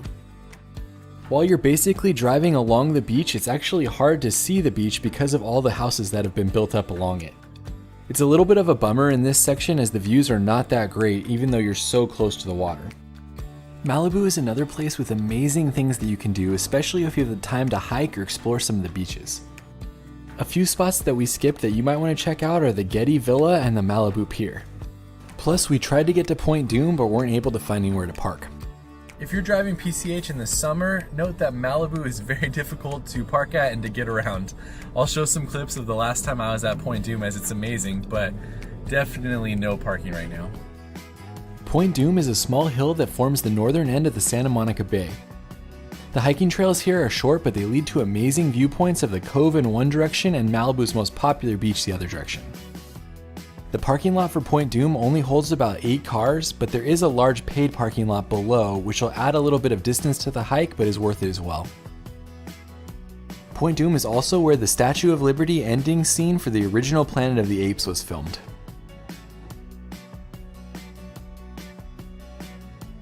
Leaving Point Dume, we passed one of my other favorite beaches, El Matador State Beach, and continued to Leo Carrillo. Here you can pay the entrance fee and then go under Pacific Coast Highway in order to get to a parking lot with an amazing beach and some sea caves. This area is only really accessible in low tide as well, and after rounding one of the bends we saw the first small cave.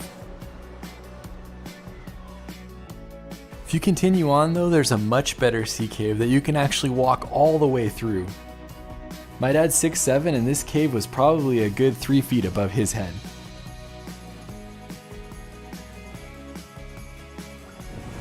This is a much bigger sea cave than the first one I was in. Really awesome. Pops is tadpoling right now, trying to find some crabs. Crabs among the sea anemones. One of my dad's tasks on the road trip is to find the wildlife, and so he's always on the hunt for some. There's also this awesome arch out here. If you happen to go and it's not low tide, you can actually see the arch from the above Coastal Bluffs trail, but it's fun to be able to walk down and get close to it. If you're just looking for a relaxing, beautiful beach to hang out at for a half day, Leo Carrillo is definitely a good place for that as well. That ended up being a really great experience seeing the sea cave at low tide like that. I've never seen that before. Basically any beach you pick in Malibu is going to be great. Now we're heading on. About 3 minutes drive north from Leo Carrillo is Neptune's Net, one of the most popular places to eat on the Southern California portion of Pacific Coast Highway. Neptune's Net has been here since the 1950s and has been featured in tons of movies over the years. It's a great spot for seafood, but especially known for the fish and chips they have. Nice flavor, great crispiness. Very good. That's a great spot to get some fish. Now we're heading on, finishing our time in Malibu and going to Oxnard. As you finish the Malibu portion of Pacific Coast Highway, you'll pass Point Mugu State Park, which is a great place for hiking. I have another video hiking that area on my channel if you're interested. Before the road heads inland, you'll see the massive Mugu Rock. There's a nice pullout on the left-hand side about 100 yards before that'll give you some great views of the rock.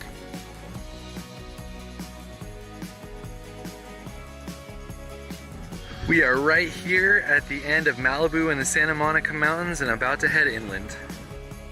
Here the road says goodbye to the coast for the next 25 minutes before it arrives in Ventura. This is our last stop of the day, Point Mugu Missile Park. We can see missiles and planes. These signs and plaques have seen better days here. Point Mugu Missile Park is right off Pacific Coast Highway. Here you can see many of the different missiles that were tested at the Naval Air Station Point Mugu. It's a short stop, but it's fun to see and great to let the kids get out and run around a little bit. Just like that, our first day on PCH is done. We're going to stay with some friends in Oxnard, and we will see you tomorrow. Morning day 2, we're in Ventura. First stop, Pete's Breakfast House. I was introduced to Pete's about 10 years ago when I saw a Diners, Drive-Ins, and Dives episode that had the restaurant. I've come here many times over the years as it's a fun diner with great food. Starting the day with a pancake roll from Diners, Drive-Ins, and Dives, and Pops has frosted flake French toast because he's a 12-year-old child. All right. The pancake roll is filled and topped with yogurt, fresh fruit, and granola, and it's always a good call. It's a ton of food though, so you could easily share it. After leaving Pete's, we decided to spend a few minutes in Ventura and headed up to Grant Park. Grant Park is a popular place for sunset, but it was pretty early in the day and we were the only people there. The cross is part of Sarah Cross Park, which is inside of Grant Park, and from the historic cross you can see amazing views of the coastline and down to the city of Ventura. Normally you can see the Channel Islands out here, but you can't today. It's a little bit cloudy. This is also a great spot in the city for sunset, but we're leaving Ventura and we're heading to Santa Barbara. If you want more recommendations in Ventura or in Santa Barbara, I have list videos on my channel of some of my favorite spots in each city. This section of the drive is one of the best parts in the Southern California area as you go along the coast the entire way. After about 35 minutes of driving, we made it to downtown Santa Barbara. We're here in downtown Santa Barbara at the courthouse. Supposedly you're supposed to be able to go up in there. I don't know if it's open for COVID yet. I'd always wanted to visit the top of the courthouse and I was excited to learn that it was open. View. We are going to the View. Sweet. After a couple years of it being closed, we're finally able to go up in the tower. It is awesome up here. From what I've read online, the Santa Barbara Courthouse Tower is open from 8 to 5 on weekdays.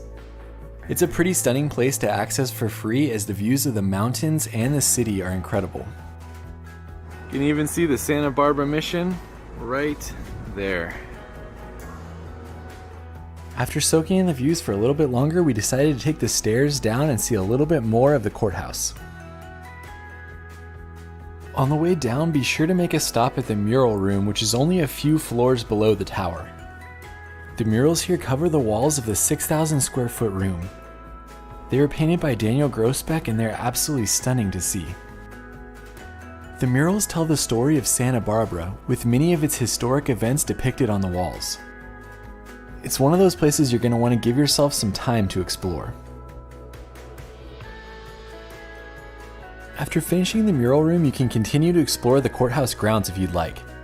This building was built in 1929 in a Spanish colonial revival style, and it's a National Historic Landmark. That was a lot of fun. Definitely do it if you're here on a weekday. Now we're heading to the pier. Before we went to the pier, I wanted to show my dad the Moreton Bay Fig. The Moreton Bay Fig can be found right next to the train station in downtown Santa Barbara. It's supposedly the largest tree of its kind in the United States. The last time it was measured, the circumference of the tree was 41.5 feet. Next, we headed out to Stearns Wharf, a popular attraction in the city of Santa Barbara. This is also one of the few remaining piers in California that you can still drive on.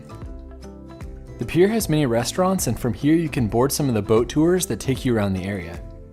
I wanted to visit the Sea Center though, as it had recently reopened and I had never been before. Polar bear at the Sea Center.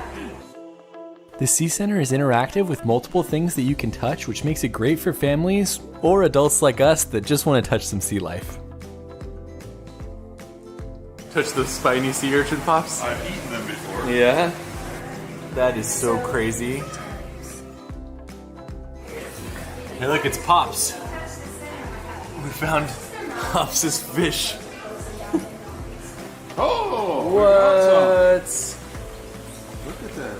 Wow. Yeah. There you go. There's a face. What the heck? Needless to say, this was a lot of fun to go to. We got to look at a worm under a microscope, they pulled up some crabs, and then it had all the tanks you'd normally see at an aquarium as well, on a smaller scale. Leaving Stearns Wharf, we began the drive north again, which goes along the coast for another 30 to 40 minutes. I recommend putting the Arroyo Hondo Vista Point into Google Maps and heading there next. It's about 30 minutes north of the city, and you will have to make a U-turn in order to access it. I always like getting off at this viewpoint just because it has this really cool cement bridge and then it has that really cool railroad bridge. Of course, the bridge on the left is for the trains, and then the bridge on the right was built in 1918 and served as PCH southbound until 1984. It's still an active train track, so don't walk on it. As you continue north, Pacific Coast Highway leaves the ocean views behind and heads inland for a while. Here's also where it goes through one of only a few tunnels on the entire route. Here you'll also have to make the decision to stay on Pacific Coast Highway or go on Highway 101. I often see people talk about visiting Solvang on a PCH road trip, but Solvang is not on the route. PCH goes in through Lompoc here and through a more rural area, or you can stay on Highway 101 and you can head up to Solvang and some of the other attractions. Since this was a PCH road trip for us, we stayed on Highway 1 and headed to Lompoc. If you're interested while you're in Lompoc, they have a ton of murals, so you can stop and see any of the different murals all around the city.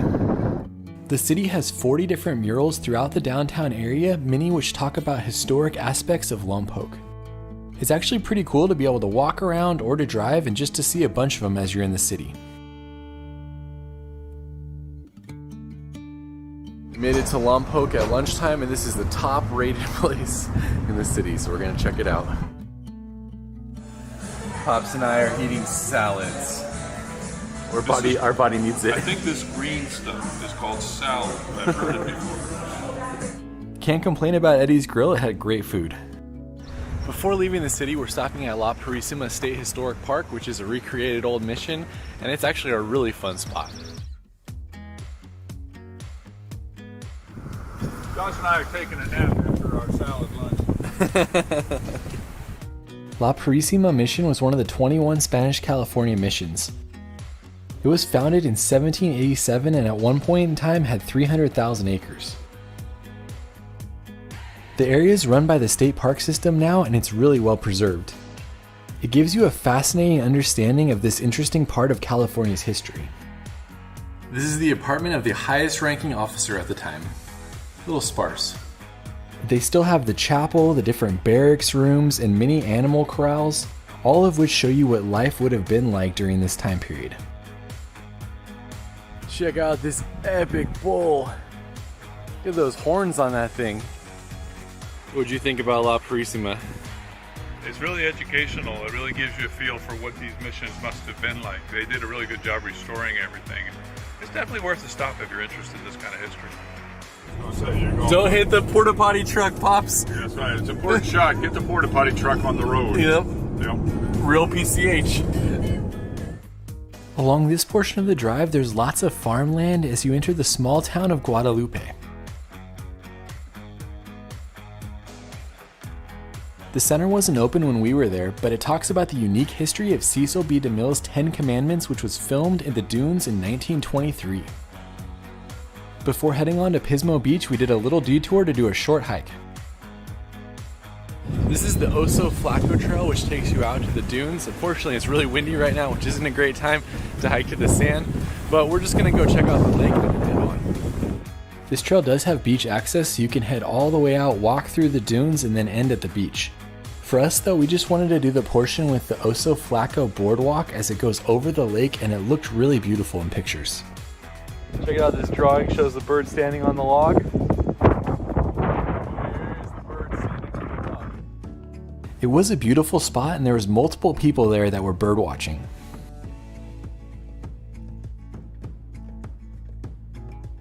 We're saying goodbye to the lake, and we're heading to the dunes. Some parts are a little uneven, but it is a boardwalk pretty much the entire way, so I would think that this is wheelchair accessible. You can't hear me in the following clip, but it was so windy and the sand was just blowing in our face, so this was our turnaround point. Another 25 minutes north on PCH brought us to Pismo Beach. One of my favorite things to do in the Pismo Beach area is actually to drive on the beach.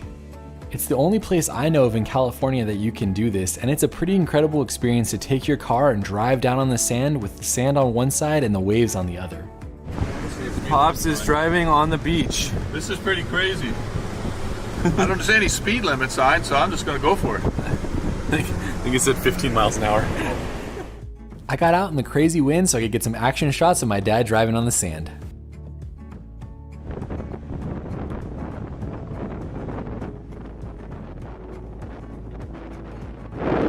Kicking Pops out so I can have some fun too. Yeah, go for it. There is an entrance fee to do this, but one of the coolest parts about it is that you can drive about a mile north and then you can actually access another road that'll take you into Pismo Beach.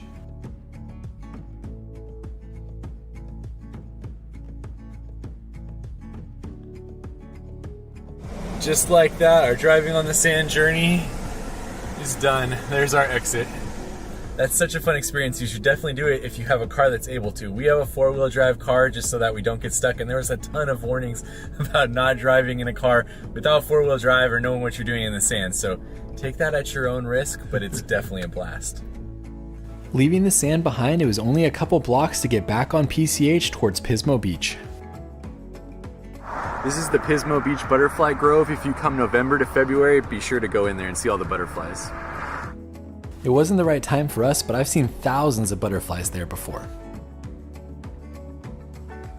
We made it to Pismo Beach.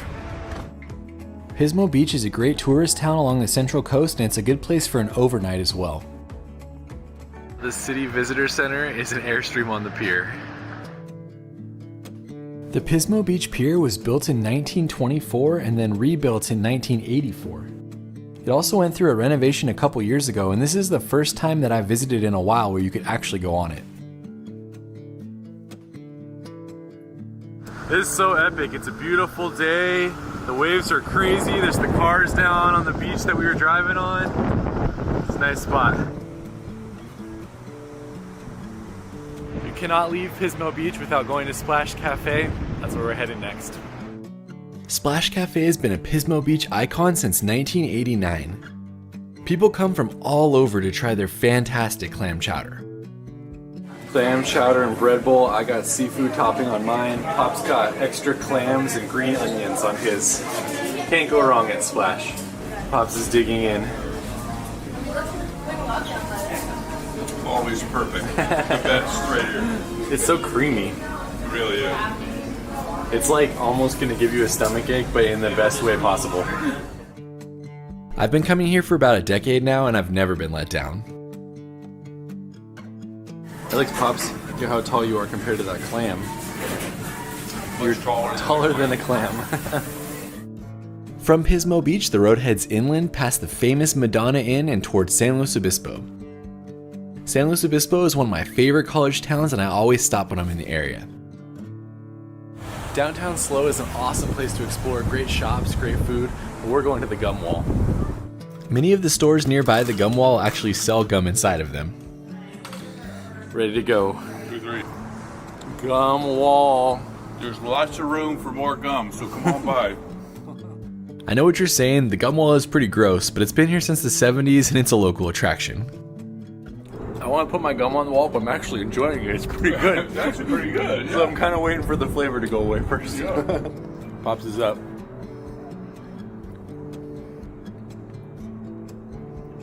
Stretch, Colin. Wash your hands. I know. Yeah. How many pieces of gum you think are on here? I'm gonna guess 1 million. I'm gonna go 999,000. 999,000. So I can Price is Right you. Price is Right, but yeah. Perfect. It's a beautiful work of art. After checking out the gum wall, be sure to walk around downtown San Luis Obispo a little bit. There's lots of great shops and restaurants. This is right in the downtown area. The restaurants, they all look out over this water. It's a beautiful little walk, especially with family. You can also see one of the 21 Spanish California missions here as well if it's open when you visit and it's something that you're interested in.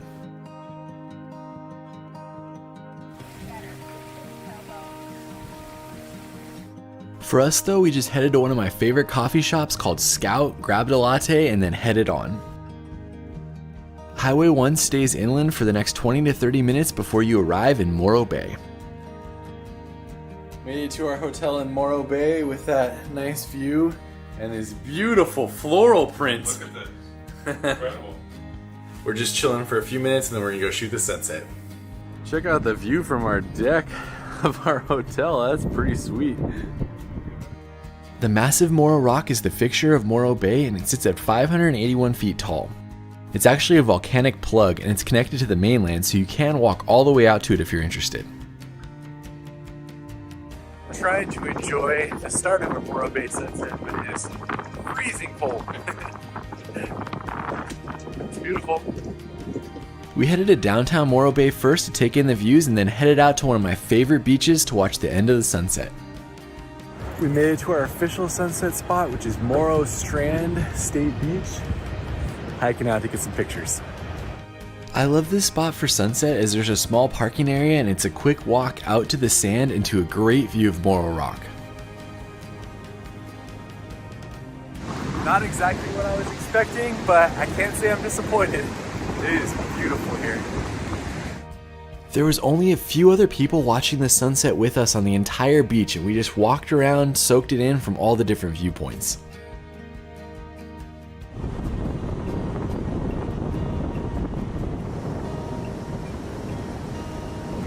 That's it for sunset at Morro Bay. Tomorrow we head to Big Sur.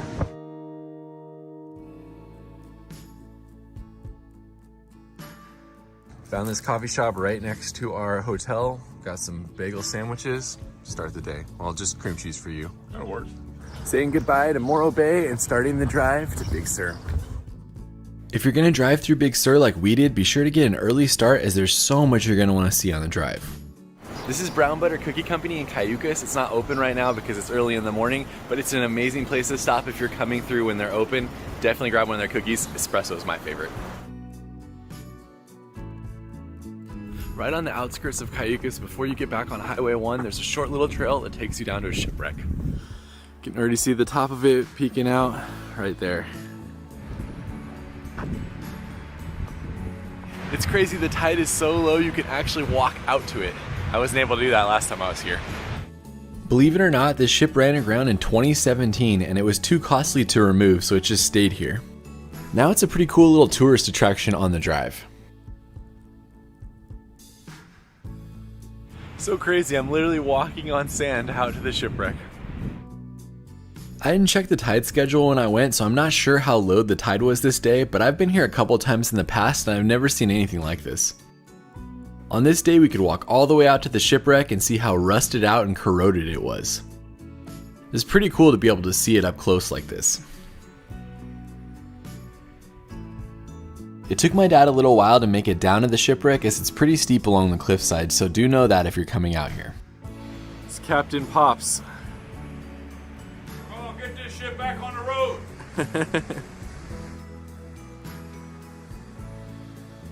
The benefit of spending so long at the shipwreck is that Brown Butter Cookie Company is now open, so we can go get some before heading towards Big Sur.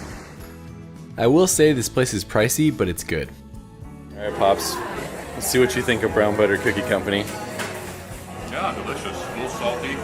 Awesome. It's very interesting. Yeah. Alright, I got my espresso cookies, so now we can officially head on. If you were driving without stopping, it's about 3 hours from Morro Bay to Monterey. It easily takes an entire day though, as there's so much to stop and see. Before hitting the Big Sur coastline, we stopped in Cambria. This is the Moonstone Beach area of Cambria. There's all these hotels along one side, and then there's this awesome coastal boardwalk along the other side. It is a great place for like a weekend. Even if you don't want to spend much time in Cambria, be sure to drive along Moonstone Drive. It doesn't add much time to the drive, and the views are stunning as you go along the coast. Also, if you wanted to spend an extra day along the drive, this is a great place for a relaxing 24 hours. Amy and I have stayed in Cambria a couple times in the past, and it's a special place for us as it's just so beautiful.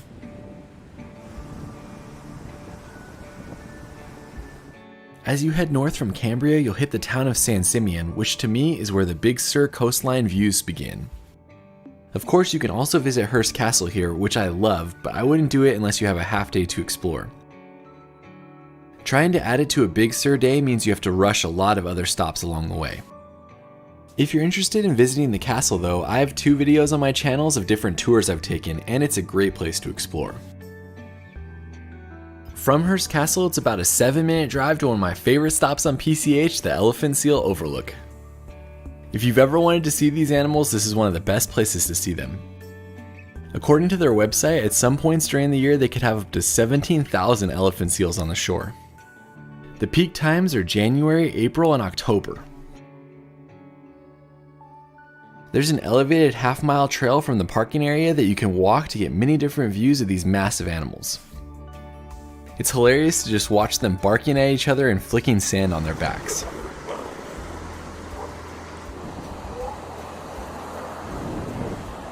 The males get huge, like up to 5,000 pounds. The females are a lot smaller. They can lay on the beach for a month while they're molting. And this is pretty much all females. Pretty much all females that we saw here. After leaving the elephant seals, we drove past the lighthouse and made our way north along the Big Sur coastline towards Ragged Point. Note that this area is prone to landslides, and over the last 10 years there's been multiple times where you couldn't drive through the Big Sur coastline because of damage to the roads. So be sure to check before you plan a PCH drive. We're here at Ragged Point Inn, which is kind of like the unofficial start to the Big Sur coastline. Can explore a little bit before starting the big drive. You can technically get down to the coast from here, but it looks pretty steep.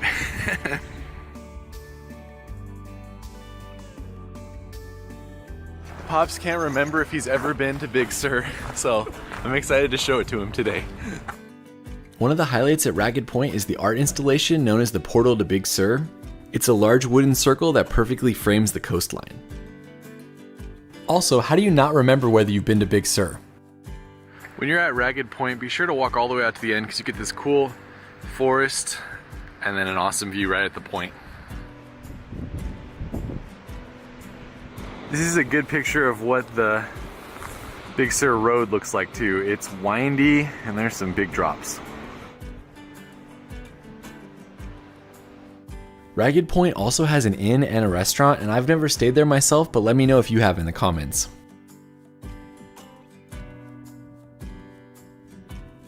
From Ragged Point Inn, the next 70 miles is a 2-lane windy road with big drop-offs on one side. This is why this area takes so long to drive, is that the views are so amazing, there's lots of turnouts everywhere, and the road is just slow going. I know people try to drive this fast, but I recommend an entire day here. My dad and I left the Ragged Point area at around 10 a.m. and we didn't get to Carmel till 7:30 p.m. Big Sur is one of those places you want to stop and see the viewpoints, so plan time to pull out as many as you can.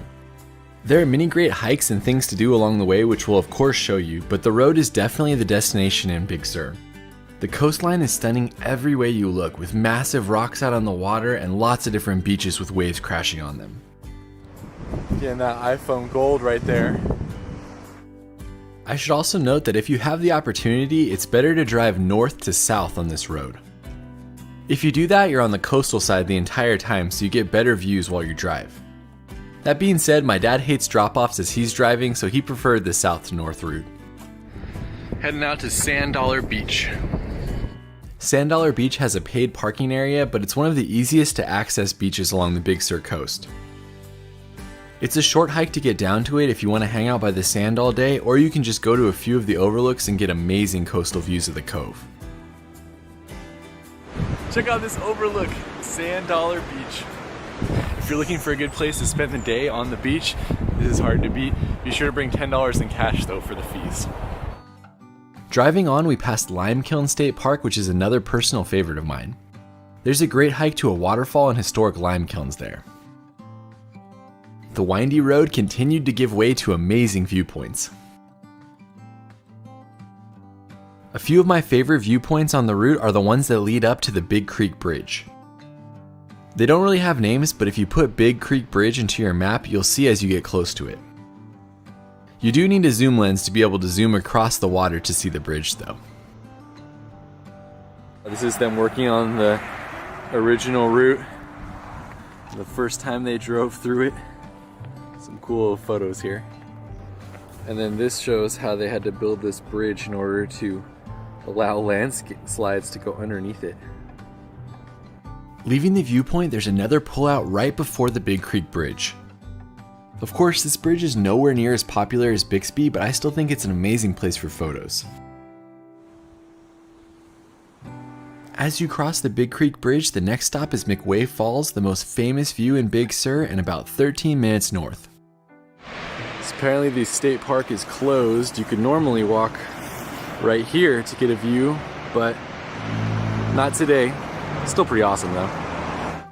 McWay Falls is an 80-foot waterfall, also known as a tidal fall as it falls directly into the ocean. It's one of 2 tidal falls in California, with the other one being Alamir Falls in Point Reyes. What do you think, Pops? Just gorgeous. He had never seen McWay Falls before. It's pretty hard to beat that California sight right there. It's one of the most recognizable views on Pacific Coast Highway, and ever since it became popular with social media, it's been drawing people from all over the world to visit. Even when the park is open, you're not allowed to go down to the beach, so this is the only viewpoint for the falls. On the way to the next viewpoint, consider stopping at Partington Cove if you have time to hike. We didn't on this trip, but I have a video of it on my channel. Just another random viewpoint in Big Sur. No big deal. Apparently this is a good spot to see whales, but this is the only whale I've seen today. Whale is a spectacular sight. As you continue on, you leave the coast for a little bit and the drive heads into the village of Big Sur. You can stop at the Henry Miller Library if it's open, or you can head on to our lunch spot. Made it to Nepenthe, which is one of the busiest places to eat, so it's hard to find parking, but hopefully Pop's got us a table already. This is one of the only places to eat in the Big Sur area, so I had to drop my dad off and wait for about 15 minutes to find a place to park. It's well worth it though, as it's an awesome spot with some of the best views you'll ever see at a restaurant. Well done, you got us a good table though. Yeah, this is great. Look at that. While some of the best views are along the bar seating on the outside of the restaurant, there's basically no bad views in Nepenthe. Most all of the tables look out towards the coastline, but my dad got us a pretty sweet spot out in the open. The famous Ambrosia Burger. It's very good. Yeah. Good burger. Very nice burger. Overall, the food's well prepared and feels relatively healthy. It is a pricey spot though, so know that going in. After leaving Nepenthe, it's about a 5-minute drive to the turnoff for our next spot, Pfeiffer Beach. There's no sign and it's a 1.5 lane road basically all the way down to the beach. I recommend putting it into your Google Maps while you still have reception, which can be pretty spotty in Big Sur. Last time I was there, Pfeiffer Beach cost $10, so bring cash for this one as well. Once you park, it's about a 5 to 7 minute walk down to the beach. This beach has a few things that make it amazing, but the first is the purple sand that you can often see after a good rain. It wasn't that vibrant on this visit, but it's still pretty impressive to see a beach with purple sand on it. I mean, how often do you see that? Next, there are two massive rocks which are right out on the water, one that many people often climb and another that has a famous arch that people take pictures of. The arch is known as Keyhole Arch, and there are a few times of the year that the sun shines directly through it at sunset. People line up hours in advance to see that, and I've never seen it myself. It's freezing cold and crazy wind, but Pfeiffer Beach is still amazing. Over the years, I've spent a decent amount of time at this beach. Once you find parking, it actually never gets too busy as the parking lots are relatively small. Even got a little bit of purple sand right in front of Keyhole Arch. After exploring a little bit longer, we started the walk back to the car. Leaving Pfeiffer Beach, that's an incredible spot, but unfortunately it was crazy windy, so just whipping up the sand. You get to stay as long as I wanted. A couple more spots in Big Sur before we're done for the day. Do remember that the drive out is slow going, as you do have to pull over if any other cars are coming down. The next stop for us was a few miles up the road at Pfeiffer Big Sur State Park. This park also has a day use fee to access the hiking trails. We parked in day use slot 1 to hike along the river path and then up the Pfeiffer Falls Trail. The river path is the first half mile and it is accessible. We're in Pfeiffer Big Sur State Park and we're heading out on the Pfeiffer Falls Trail. Feels like we've done a lot today already, but this is actually our first real hike. It's only 2 miles. This park is not what you traditionally think of when you think of Big Sur. It trades the stunning coastal views for a nice shaded forest. Check this out, it is steps across the river. I've never seen anything like that before. Super cool. As you complete the half-mile river path, you'll get to a grove of massive coastal redwoods. This is also where the historic lodge is and the start of the official trail. We headed out on the Pfeiffer Falls Valley View Trail, and you can do it as a loop or you can just go to Pfeiffer Falls. After doing both of them, I'd probably just do the Pfeiffer Falls Trail next time. Yeah, look at all of those redwood trees. Wow. The trail heads up almost immediately, and it's a good amount of switchbacks before you get your first and only real view we saw on the trail. There we go, we got a nice little view. Nothing crazy, but it's pretty. There's a turkey vulture floating above us. Probably hoping that Pops passes out on the trail so he could have something to eat. Yeah, could be. Yeah, look at that. We made it to the top. I haven't seen much of a valley view. I don't know, maybe it goes that way, but we're just gonna go to Pfeiffer Falls and we're gonna call this the Valley View. Maybe that trail keeps going and gets to a good viewpoint. I have no idea. Other than that, it was kind of anticlimactic. There was that one view of the valley and that was about it. So you could probably just go to Pfeiffer Falls and back if you're doing this. I hear the waterfall. It's right in front of us somewhere. That's a pretty nice valley view too with all those redwood trees. From the split, it's only about a quarter of a mile, mostly downhill, to get to the waterfall. That's better than I was thinking it was going to be. Yeah. This is Pfeiffer Falls. Pretty good sized waterfall. Fun little hike. Pfeiffer Falls is about a 60-foot waterfall, and there's a little viewing platform that you can take it in from. That was a really nice waterfall, a decent amount of flow in the middle of May.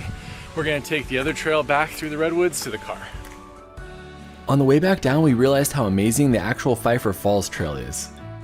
It was way better than Valley View, with a stunning bridge and amazing views of the redwoods all around you. That was an incredible trail. Definitely do the Pfeiffer Falls section so you can see the redwoods and then the waterfall.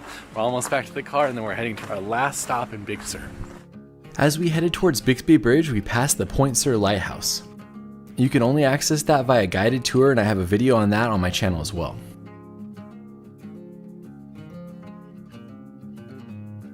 Eventually we rounded a corner and saw a pullout with the amazing Bixby Bridge way out in front of us. I love bridges, so this is always one of my favorite stops on the Big Sur Drive. Made it to Bixby Bridge in the crazy wind. Bixby Bridge was built in 1932 in order to navigate around the Old Coast Road, which heads 11 miles inland and often washes out from landslides. Bixby Bridge is one of the highest single-span arch bridges in the world. It's so popular because the bridge is cool to see and the setting is just magnificent. I recommend carefully walking to the other side of the road so you can get some views from behind the bridge with the ocean out in front of it. Also note that there's not a lot of parking here, and this spot is very popular, so you may have to wait if you want to see it. Look at how cool it is that the shadow is being cast on the mountain from the bridge. That's it for our time in Big Sur. We're heading into Monterey to get some dinner and to end our day on PCH. Bixby Bridge, yes or no? It's amazing. I think it was built in 1932 and it's still standing. It's pretty incredible. As we were heading north towards Monterey, we saw amazing views off to the left at Garrapatas State Park, so we decided to pull off and walk one of the trails. I thought we were done with Big Sur at Bixby Bridge, but it's so hard to stop this amazing coast, so we're at one more stop. The trail we ended up walking out on was the half-mile Bluffs Trail. Along the way, there was a little bridge that crossed the creek and then amazing coastal views and a couple different viewpoints. The coastal views here were some of the best that we saw, and we sat here for a good 20 to 30 minutes just watching the waves crash on the rocks. That ended up being one of our favorite spots of the day. It was absolutely incredible. Don't sleep on it on your way out of Big Sur. Now we're heading on to Monterey to have some dinner. When we arrived at Old Fisherman's Wharf in Monterey, we were greeted by a ton of seals.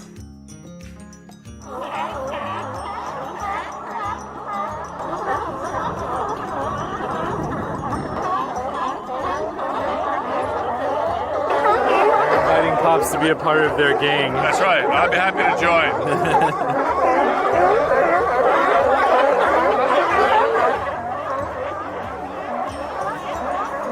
I have no idea what the seals were all about, but it was a fun welcome to Monterey, and then we headed over to the Old Fisherman's Grotto, one of my favorite spots in the city. As I've said a few times, this is also a pricey meal on the road trip, and there's lots of other cheaper places you can eat if you want. I love the clam chowder here, and they say it's their own Monterey style clam chowder. Plus, if you're being healthy like me, be sure to get it with a garlic butter toasted bread bowl. And be sure to ask for a table by the window if you're there at sunset and they have one. Don't worry, the seals are still barking. Finished our dinner at the Old Fisherman's Grotto in Monterey. That place is pricey, but it's a really good meal if you're looking for something like that. We're heading to the hotel, and that is the end of day 3. After arriving in Monterey the previous night, we didn't get to spend any time in the city as we had to continue on. This is a perfect example of PCH having months worth of stuff to do and trying to fit it into 7 days. If you're looking for things to do in Monterey, be sure to go to the aquarium, and I have another 14 recommendations on my channel that you can see. First stop of the day, we're in the town of Aptos, and this is the sunken ship at Seacliff State Beach. This beach is an awesome place to spend a day on the sand, but by far the most notable thing here is the boat that's off the end of the pier. The boat is known as the SS Palo Alto, and it was built for World War I. Unfortunately, it was completed after the war was over, so it sat for a while before making its way here. Look at that birds, how each one's got their own little spot down the road there. It's kind of funny. That is a lot of birds out there. They brought the ship over here and then they eventually sunk it and made an amusement park on top of it, complete with the carnival games and even a dance floor. The end of the pier was damaged, so you can't get too close to it, and now the boat is home to hundreds of birds. It's actually pretty impressive to see how many birds are sitting out on the old boat. Be sure to walk or drive to the top of the hill as you can get a great view looking down at the boat as well.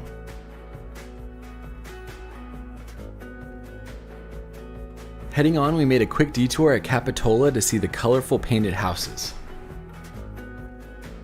So when you're walking down this street, find this little alleyway, and as you go down it, you will see the houses.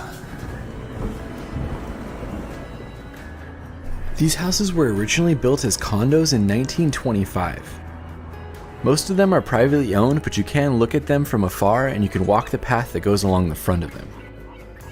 For me, it's just a quick fun spot to get a photo, and there are places to eat or grab a coffee if you want. Our next stop brought us over to Santa Cruz, another place you could spend a week exploring. The boardwalk wasn't open in the morning when we got there, so we headed out to the pier to explore a little bit and grab something to eat. Much like the Santa Barbara Pier, you can drive all the way out to the end of the Santa Cruz Pier. I know I've already said this in this video, but places like Santa Cruz and Monterey, we're going through them relatively quickly. You could spend entire weekends or even weeks here. So if you want to see more things to do in either of these cities or any of the other ones on the list, check the description. I'll post all my videos that I have for other content. It's only 10:30 and we're gonna have lobster rolls in Half Moon Bay later, but we figured we might try the fish tacos at the famous Stagnaro Brothers. Luckily, there was no line this early and we got to watch the seals a little bit while we waited for our food.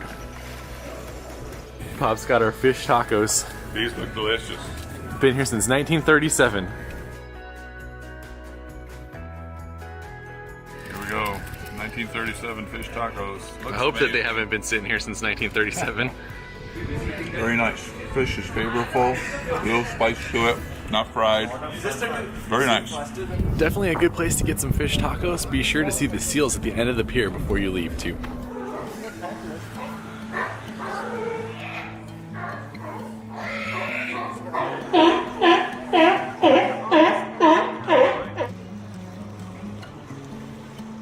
After watching the seals, we walked around the pier a little bit more, taking in some of the views, and then continued to head north. This is one of my favorite places in Santa Cruz, Natural Bridges State Park, Pop's first experience. Check out that awesome arch right in the middle of the water. Pretty cool, right? There used to be two, but this one broke in the 70s, so only one. The rock arch is a great place to see birds, and you can sit on the sand and watch the surfers at the beach.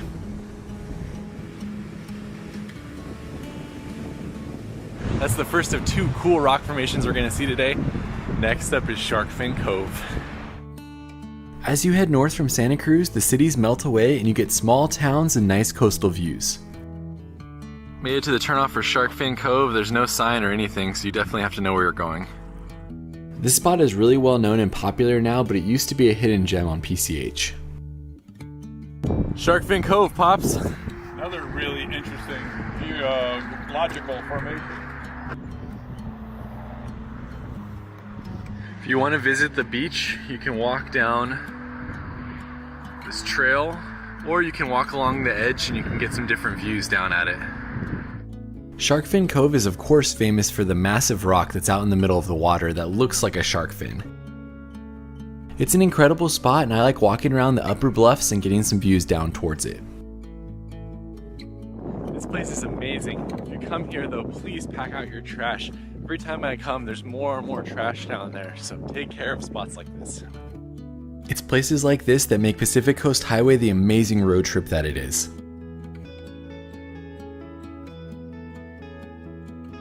I've been here many times and I love it every time I get to see it. One of these times I'm actually gonna go hang out on the beach, but we got too much stuff to do on PCH to do that today.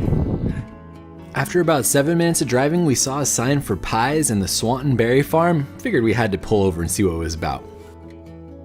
I don't have a lot of information about it as no one was manning the shop, but there was an area to pay and you just picked out what you wanted. Pops selected this place for us, so hopefully it's a good spot. It's looking pretty strong though. Raspberry cream. Raspberry cream. I'm going with like a straight fruit pie. I think I'll go blackberry raspberry. It's pretty awesome. You just grab a pie, you can self-checkout, or you can use cash. Very efficient. Let's go give it a try. You guys know if you watch me and Pop's road trips that there's not a good video until Pop sticks his head in one of these things. Today he's becoming a strawberry. Oh, what? That strawberry has gone bad. Nobody wants to eat that one. It's a cool little spot. You can sit and eat with the ocean in the background. There's things for your kids to play. But it's freezing cold and windy, so we're eating in the car. The pies were great for a little pit stop, and the blackberry raspberry was our favorite. As we continued north, the coastal views were amazing and there was a couple beaches that you could hang out at. We skipped by them, but we did stop at any good pullout we found.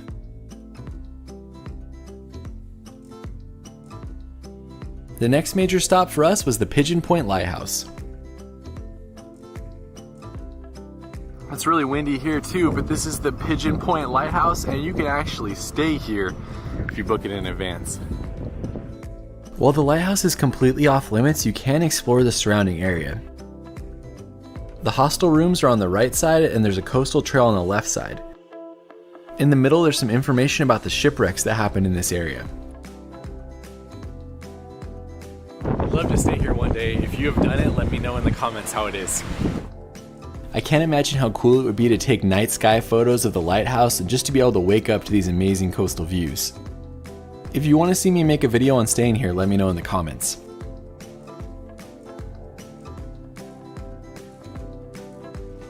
As you continue north, keep your eyes peeled for the viewpoint called Dolphin Sunset Point. The coastal bluffs are pretty incredible from there.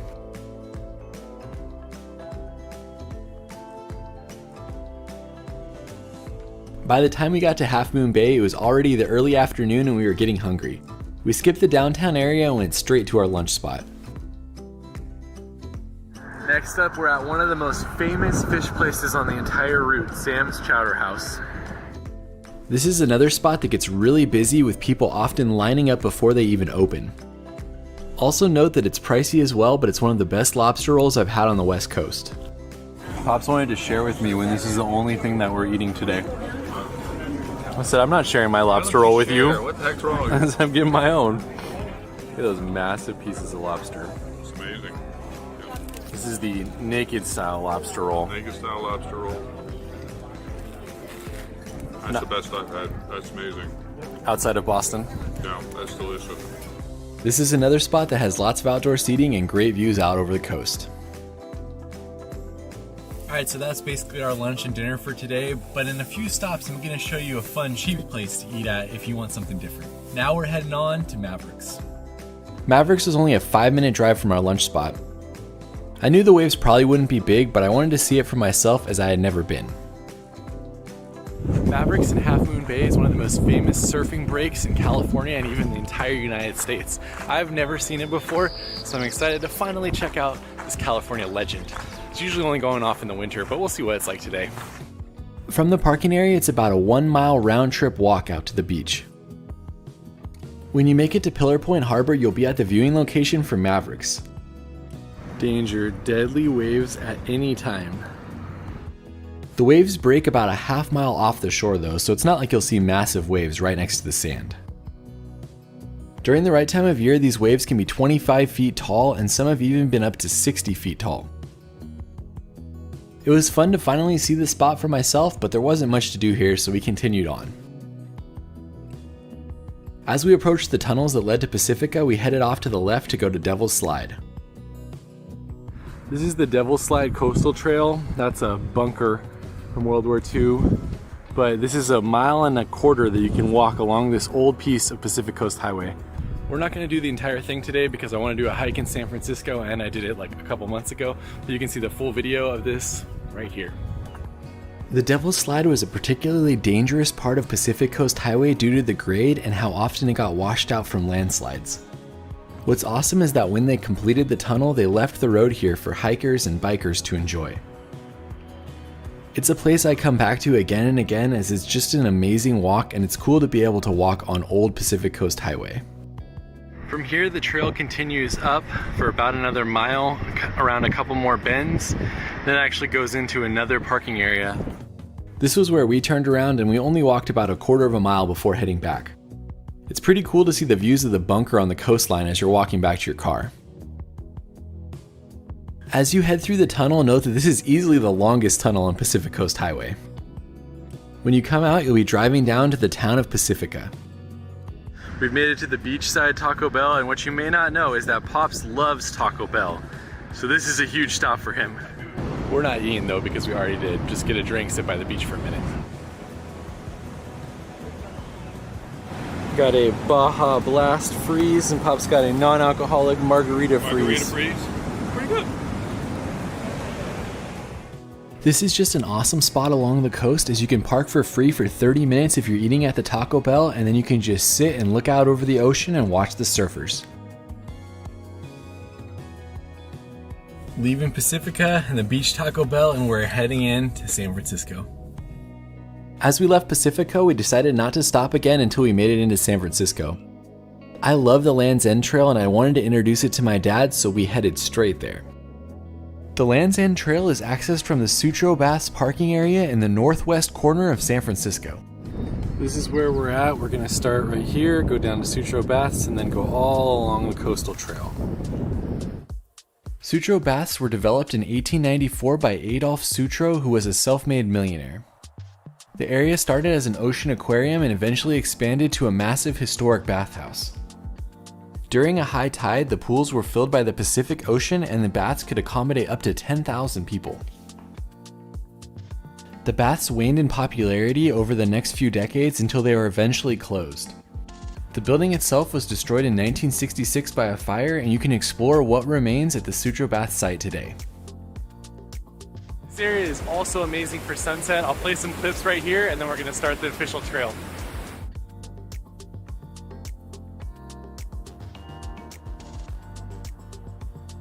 To officially start the Land's End Trail, you'll hike up and around to the Point Lobos viewpoint area, which gives you some great views out towards the rocks and across the coast. Check it out. Do you see the heart in the rock? Right there. If you're pressed for time, you can always just explore the Sutro Baths, go to this viewpoint, and then head on. From here, we're saying goodbye to the Sutro Baths, and we're heading up that way towards the Land's End Trail. The trail from here to the end is 1.7 miles each way, so about 3.5 miles round trip. This trail is easily one of the most beautiful urban trails in all of California. You'll see the views just keep getting better and better as we continue on. We found Pops. He was too lazy to come down to Sutro Baths with me. Took a bath up here. Right around the first bend, the Golden Gate Bridge comes into view. From this viewpoint, you can see the remains of shipwrecks, Mile Rock Lighthouse, and the Golden Gate Bridge. You'll basically see the Golden Gate Bridge on and off for the entire rest of the hike. That little point out there is where we're hiking down to as like the halfway point of this trail. Look at all these shipwrecks that have happened right off of this point. Here's a couple of them right here, and then this is the Mile Rock Lighthouse, which isn't here anymore, but it used to be right there. At this cutoff, I definitely recommend going left and down to the viewpoint before heading on to finish the trail. Pops is ready to go back up. I think I'll just stay down here. Yeah. Ta-da! We're heading around to right where that guy is. There's Mile Rock Beach right there, and there is the Golden Gate Bridge. This viewpoint is one of the best for the Golden Gate Bridge along this trail, as you get an unobstructed view with just the water out in front of you and the bridge. Check out this view. It's incredible. When you turn to the left, you'll get an amazing view of Mile Rock Beach from the overlook, or you can continue along the trail and walk down to it. I recommend walking down to it if you have the energy, as it is beautiful, but it is a good steep walk to get back up to the trail afterwards. What I love most about Mile Rock Beach is that it feels rugged even though you're so close to the city. Plus there's some great photo opportunities with the big rocks and seeing the waves crashing over them, and you can see the Golden Gate Bridge peeking out behind the corner and the remains of Mile Rock Lighthouse out in the distance. Once you decide to say goodbye to the beach, it's a good climb on a bunch of stairs to get back to the trail. Finish the climb up from Mile Rock Beach, heading on. Pops is gonna demonstrate by sprinting up a bit. I always find this part so funny, as it's basically just stairs that go up for no reason, and then as soon as you get to the top, they go immediately back down again. That was some good uphill. A lot of steps. I can't overstate how stunning this trail is. Literally the Golden Gate Bridge at every bend and break in the trees, and just amazing views out towards the Marin headlands and out into the ocean. We're just about at the end of the trail. It's right up there. Eagles Point Overlook is great because it's very subtle with just a few benches and unobscured views of the Golden Gate Bridge. It's a great endpoint for this trail, and just sit and relax at the benches for a while and soak it all in. That was a beautiful hike. And well maintained, not hard. Yeah, that was really nice. Made it to the end of the trail, so now all that's left is to walk back. Or, I mean, you're in San Francisco, you could take an Uber if you're tired. That's it for this day on PCH. We will see you tomorrow. Day 5 started off like all great days should on Pacific Coast Highway with a stop for donuts. Bob's Donuts is a local institution in San Francisco's Nob Hill area, and it's one of my favorite donut shops in the state. There's usually a line in the morning, but it goes pretty fast, and it's always worth waiting for the crumb donuts here. San Francisco is noisy, but this is what you get at Bob's, crumb donut. Cheers. Pops is trying the famous, well, he already tried it, famous crumb donut. It just gets all over the place when you take a bite. From Bob's, we made our way down to Alcatraz to spend a couple hours on the island. This video is shortened and just some of the highlights, but you can watch the full video on Alcatraz on my channel. To get to Alcatraz, I'd recommend taking public transportation or a rideshare. Parking can be incredibly expensive in this part of San Francisco, plus the area is known for car break-ins as well. Also, be sure to get your tickets in advance, even weeks or months in advance, as they sell out during the summer and during busy times of the year. Before boarding, they have a replica of the island so you can see what you're about to explore. I recommend you get the first boat of the day, as you're the first group to go over to the island, so there's a lot less people on it. Once you're there, you can return on any boat that you would like. Saying goodbye to San Francisco and heading off to Alcatraz Island. The trip to Alcatraz is only around 15 minutes. On the way over, you get great views of the island, the Golden Gate Bridge, the Bay Bridge, and even downtown San Francisco. Just the boat ride itself is a highlight on the visit to Alcatraz. We made it to Alcatraz Island, the rock. We're going to explore. I would recommend that you plan for at least a few hours and possibly a half day to spend on the island. Just so you know, they said walking up to the cell house is about 13 flights of stairs, but for those with mobility issues, they do have a little tram you can take to get up there. Our first stop was to walk to the cell house to get there before all the crowds started appearing. Entering the main prison on Alcatraz and grabbing our audio tour. We were the first people to enter the cell house, so we had to wait a little bit for the audio tours to get set up, but once they were, you could grab an audio tour, and then it was self-guided for you to explore the prison and to stop at the different numbers to hear what they had to say. This is a fantastic audio tour that takes you all around the cell house and tells different stories of prisoners and guards. The cell house was originally supposed to hold 600 prisoners, and when it was built, it was the largest steel-reinforced concrete structure in the world.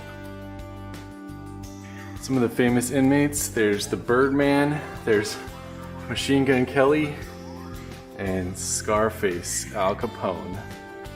In some of the cells, you could see books or you could see art that the inmates were working on.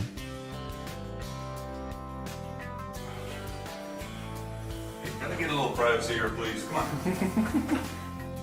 Here's some information on them escaping, digging it out with a spoon.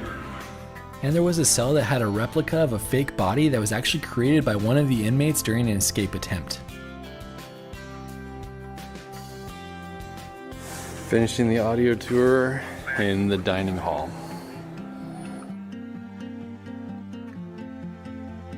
After turning in your audio tour, you'll head down to a small museum about incarceration and then a large store for the property. In order to leave store, basically escaping the prison block. What do you think of Alcatraz prison? Yeah, it's very depressing. Make sure you listen to the audio tour to really appreciate it.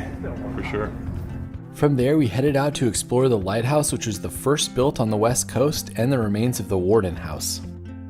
On the south side of the island, there used to be more structures, but basically now it's just a view over to downtown San Francisco and an area for the many birds that nest on Alcatraz to hang out.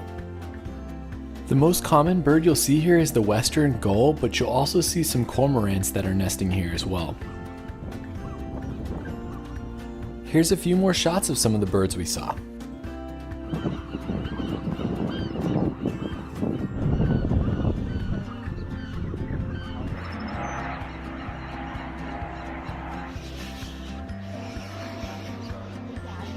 As you make your way around the western side of the cell block, there's not a lot of structures to see, but you can see a lot of the beautiful garden areas, great views out across the bay, and even more birds. If you're into birding, this is definitely the place to be. There's thousands of birds today. Heading up to the recreation area and then to explore the other part of the island. This is where all the baseball games took place in Alcatraz, the recreation area. When you make it to the eastern side of the island, there's a few more buildings to explore, including the guardhouse and the officers club. Not sure how many of you play Call of Duty, but you'll notice all of this from the Rebirth Island map. Let me know if you know some of these spots in the comments. After exploring the eastern side of the island, you can stay longer and see some of the things you've missed, or you can head back down to where the boat picks up and get on the next available boat. Catching the boat back to Alcatraz, and we're gonna go explore more PCH.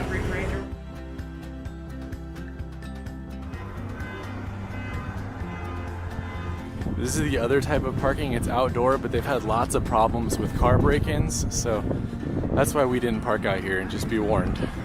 As Pops and I were walking past the parking structure to take some pictures for this video and show you, someone actually broke into a car, stole some stuff, and ran away. So while we were walking by, literally while we were walking by in the middle of the day, people got pictures of the license plate and all that kind of stuff, but who knows. So I would probably not park there right now if I were you.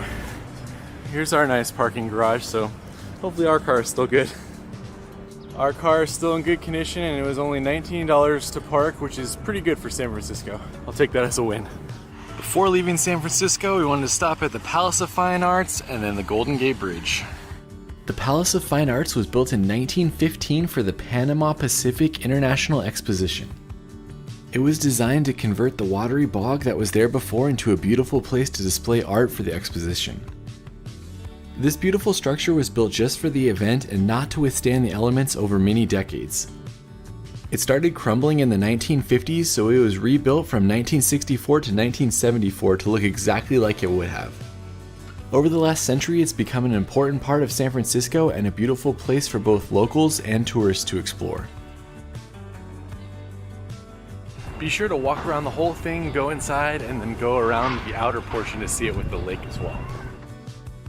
It's one of those places you could easily spend an hour just walking around the stunning lagoon, looking at the structure, and just learning about all the history. Do note that there's only street parking, and during the weekends it can be pretty busy and hard to find a parking spot here. From the Palace of Fine Arts, we began heading north again with one more stop in San Francisco at the Golden Gate Bridge Welcome Center. This is another place where parking can be very challenging, but if you wait for a little bit, people are usually coming and going relatively quickly. The Welcome Center has a lot of souvenirs and information on the bridge, and there's many history plaques around that you can read about. Before leaving San Francisco, we're at the Golden Gate Bridge Welcome Center, which is the easiest way to see the bridge before you drive over it. Of course, the main draw here is the bridge, and it's one of the best views in the city. Not a bad view, right? If you're interested, you can actually walk out on the Golden Gate Bridge from here as well. My dad and I explored for about 20 minutes, grabbed a coffee at the Roundhouse Cafe with some great views of the bridge, and then began to head north.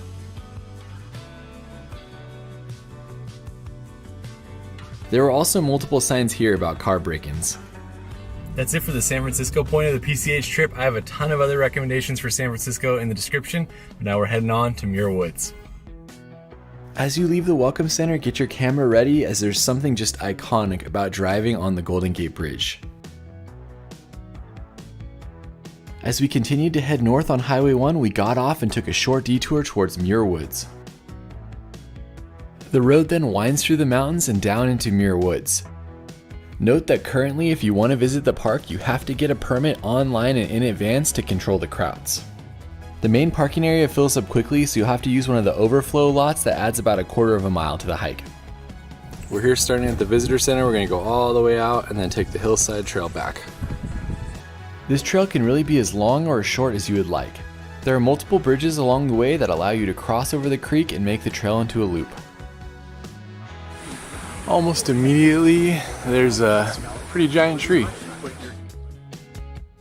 Doing the full loop is about 2 miles round trip and takes about an hour and a half. This is a really great family-friendly trail, as there's multiple bridges you can cross to go back whenever you want to go back, and you're on an elevated boardwalk pretty much the entire time, so it's relatively easy.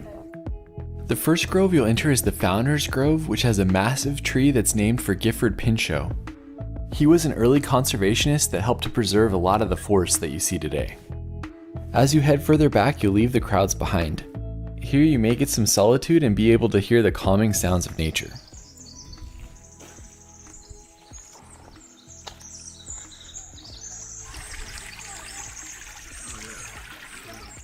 Basically everywhere you look, you'll see massive trees surrounding you on both sides of the creek.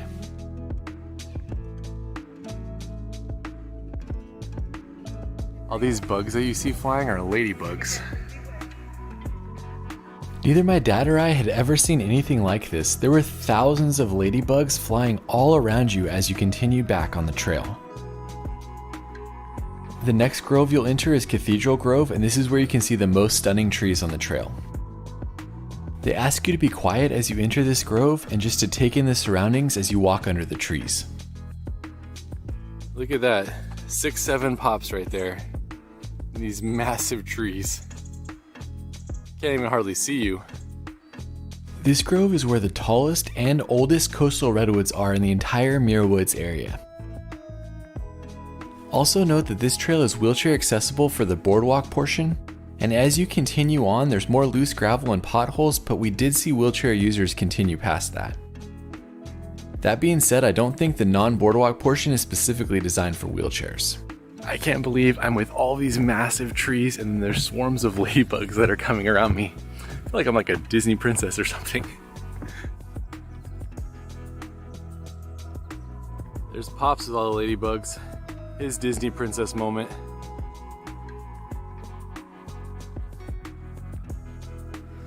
Just another redwood grove we're entering, no big deal.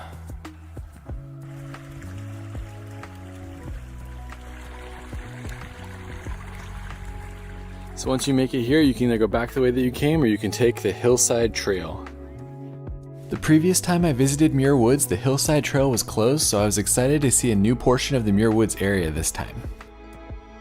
The other portion of the trail is definitely more beautiful, but this is cool to be up this high and be able to look down on some of the trees. Look at those views down on the main trail, and then we're up here next to some crazy trees ourselves.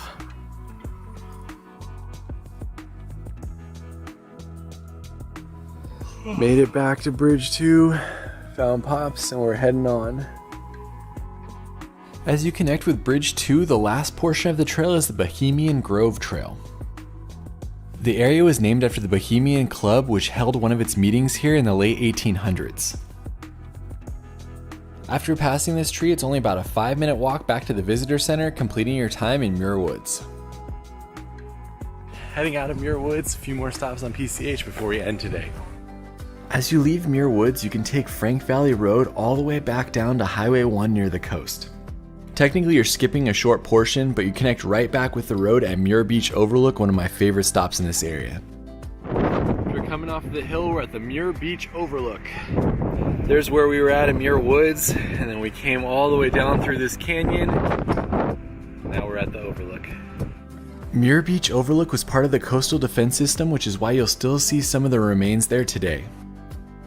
The main reason to visit, though, is to take this short walk along the cliff's edge out to one of the best overlooks you'll see on all of Pacific Coast Highway.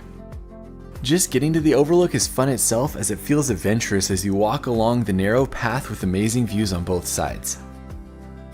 It's a crazy windy Muir Beach overlook.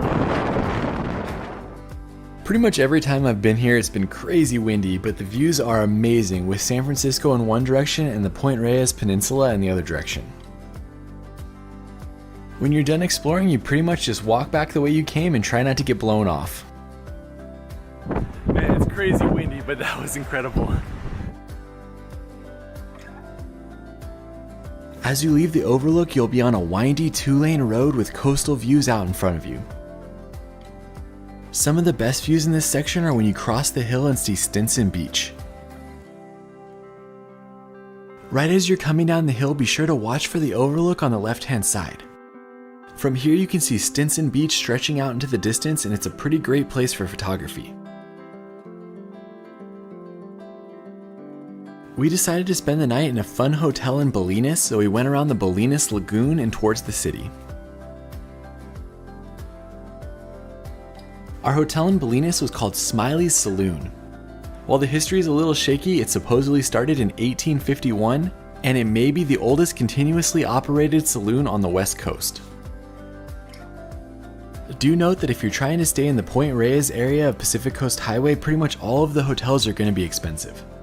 This one was pricey, but it was fun to stay in a historic spot and to go visit the saloon before ending our day. It had a really lively atmosphere, fun people to hang out with, and good food. That's the end of day 5 on PCH. Saying goodbye to Bolinas and Smiley's, which I learned is the oldest saloon on the West Coast yesterday, and we are heading on towards Mendocino.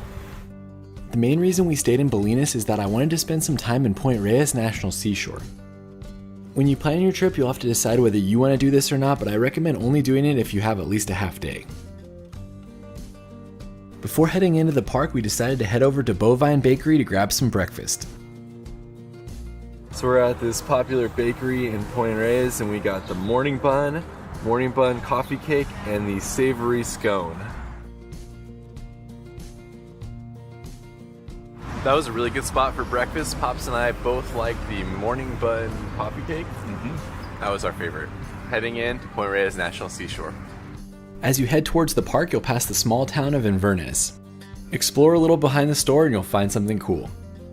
First stop, we're going out to the shipwreck in Inverness. This area is private property, but they do give you a right to pass in order to see the boat. But you never know, that could always be taken away too. This isn't actually a shipwreck. The previous owner had plans to fix the boat up, but never got around to it and just left it to decay on the shoreline right here. There were many plans to remove it, but it's so popular with local photographers that they left it in place. The other times I've been here, this has been surrounded by water, so it's pretty crazy to just be able to walk right up to it. The shipwreck was damaged by a fire in 2016, but it's still a cool place to see. I wonder how long this boat is still going to be here for, because it is made a lot out of wood, and it looks like this back area is basically covered in sand now, and it's fallen apart, so might not be here for another 10 years. You can literally walk along the sand all the way up to the boat.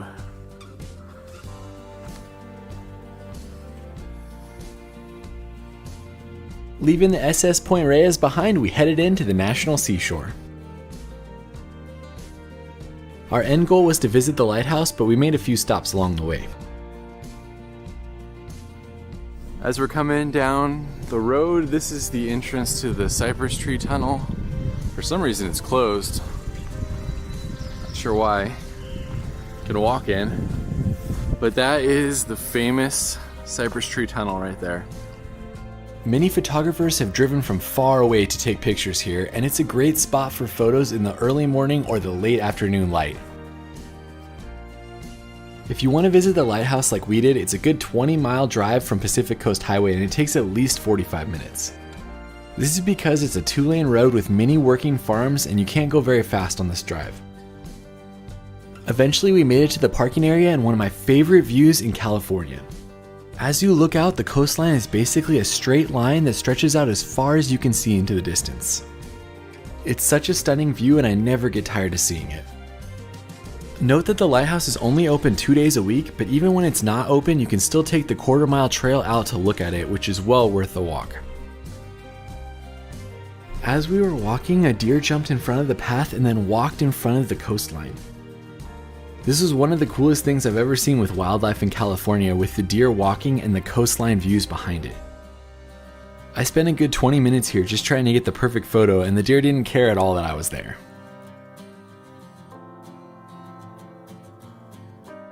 As you continue on, this leaning tree is also popular for photos since it's so unique.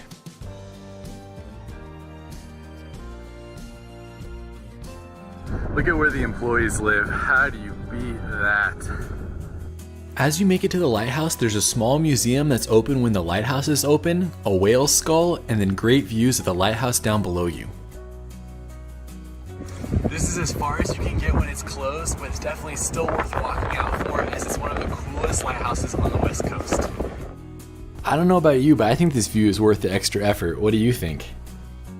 The lighthouse here was constructed and first lit in 1870. Heading out of Point Reyes, and we're heading on to oysters at Hog Island. There's weeks worth of stuff to do at this national seashore if you want to spend more time here, but we had to continue on our PCH road trip. As you make it back to Pacific Coast Highway, you'll be driving along the east side of the Tamales Bay. This is a beautiful area with a few small towns and no cell reception. It's also home to an oyster lover's mecca called Hog Island Oyster Company. Hog Island is a place I've been coming to for years, and you used to be able to just picnic on the benches overlooking the bay. Now the spot is so popular that you need to get reservations in advance in order to get a spot here. Also note that it's an expensive place, but it's definitely the best oysters I've ever had.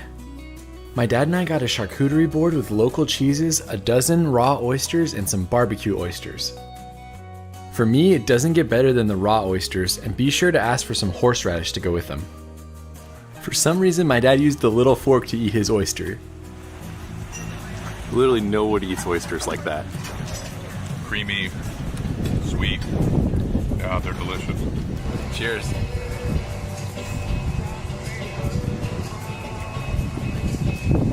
Best oysters I've ever had.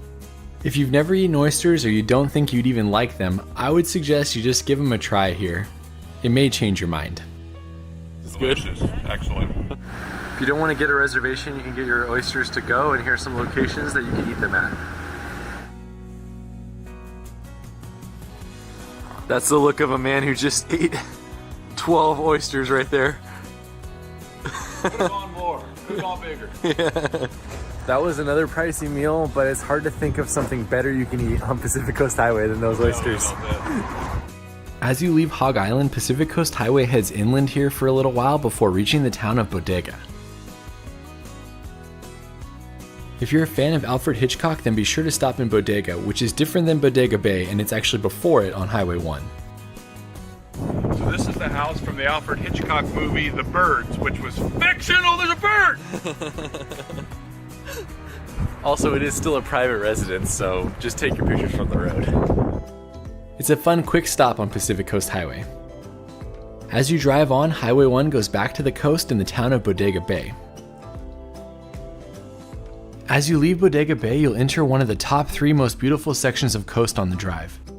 This section is pretty much all part of Sonoma Coast State Park, and there's many different beaches and pullouts with amazing views. This state park runs along the coast for about 20 miles all the way up past the town of Jenner. Along the way, you'll see dozens of rock arches, many different beaches, and lots of boulders sitting out in the water. It's one of those spots along the drive that you really want to plan to spend some time at. There's a viewpoint about every half mile, and my dad and I found it hard to not stop at all of them.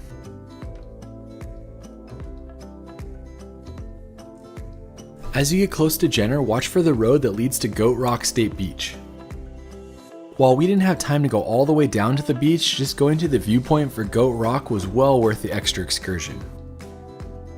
This honestly looks like an amazing place to spend the day with some great hiking trails and just stunning views.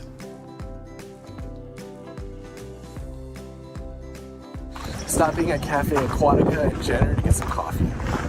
Jenner's a pretty small town that doesn't have a lot of places to stop, but I've been coming to Cafe Aquatica anytime I'm in the area, and it's always good for coffee. Goat Rock is what we just saw. We're at Jenner now, and then we're heading all the way off of the map for tonight. This is an epic place to have coffee or to have something to eat. You can sit on those picnic tables right out there, or you can sit in here and be blocked by the wind. If you're into kayaking, this is an amazing spot to do that at on the Russian River. I have a video on that you can watch. It's really old though. As you leave Jenner, the road heads uphill and you can look back towards Goat Rock and the beach. It's staggering how different the Northern California beaches are from the Southern California ones. The road is windy here and it feels very remote, especially looking back the way you came.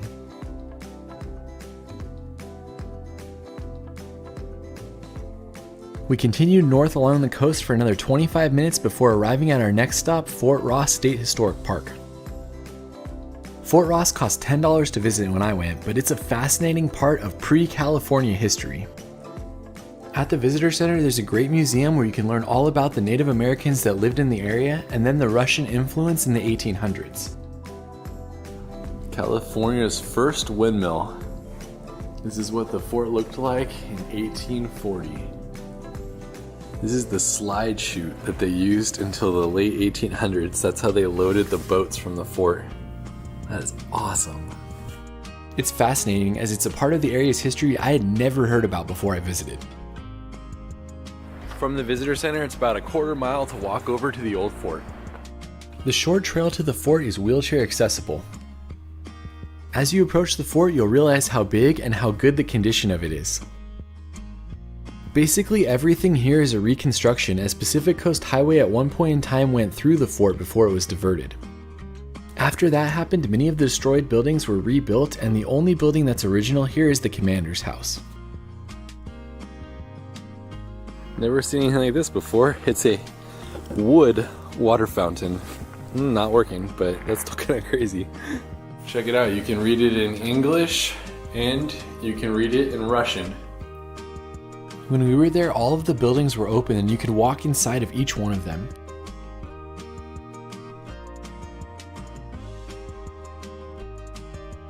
Some were decorated to look like what they would have looked like, and some had basically nothing in them.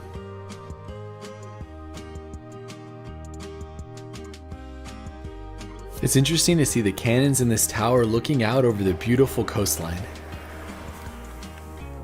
This place is fascinating to explore. You don't think much about the Russian influence in California.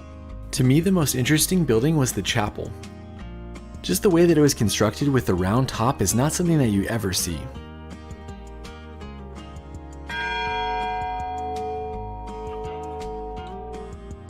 One of the signs at the fort said that at one point in time there were 59 buildings here. There's only 5 left, so it must have been a pretty impressive complex back in the day. After leaving the fort, we walked along the coastal trail back to the parking lot. Right next to the parking lot, be sure to see the replica of the original Fort Ross windmill. Only a 5-minute drive from Fort Ross, you'll reach the Timber Cove Resort. Here you can see the 93-foot tall peace totem right out on the hillside. The work was created by famed sculpture artist Ben Bufano. He began it in 1962 and worked on it for 7 years, completing it right before he passed away. 10 minutes later, we made it to the Cruz Rhododendron Reserve. I randomly saw this place on Google Maps on the way up, and I researched that the flowers normally bloom in June, so we decided to give it a try. To get to the reserve, you have to turn off Pacific Coast Highway on Cruise Ranch Road and drive for about a mile. The reserve has two main trails, the Chinese Gulch Trail and the Phillips Gulch Trail. Both of the trails are 1 mile each way and they connect with each other at the end, so you can make it into one big loop that's 2 miles. There's some up in the trees above us right now. Almost immediately we were greeted with some flowers. It wasn't as many as I expected, but it was cool to still see some on the hike. Wow, look at this trail has redwoods. The land here was part of a large ranch that was established in the 1880s. The Cruz family managed the ranch until this part of the land was eventually donated to the California State Park System in 1933. Of course, the flowers are the main draw here, but the reserve also has Douglas fir and second growth redwoods. We're only a quarter mile into the trail and I've already stopped caring about the rhododendrons because the trail is so beautiful. This is definitely one to do. The Chinese Gulch part of the trail goes up and down over a few different hillsides, giving you views down into the valleys and up towards the trees. This is the largest collection of rhododendron we've seen so far. Pretty cool. There's like 8 or 9 different buds on this tree. We're about halfway through the trail. This has been beautiful. Some flowers, amazing redwood trees, shade, light rays, everything you could want in a trail. Pops is walking into the light ray, abducted by aliens. That's so cool. I originally thought the light rays were from dirt that was being kicked up by the cars that were driving by us on the dirt road, but when we later got back to PCH, we realized that there was a small fire in the area and this was actually smoke that we were seeing.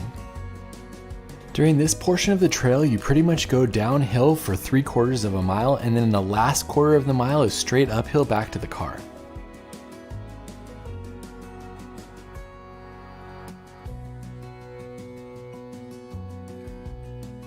Starting the final uphill push to the car. Look, I love Southern California, but it doesn't hold a candle to some of these Northern California trails.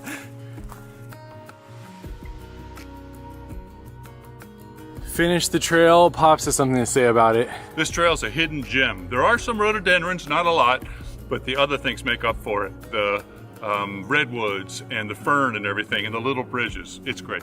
I agree, that was an awesome trail. Now we're heading on to Point Arena.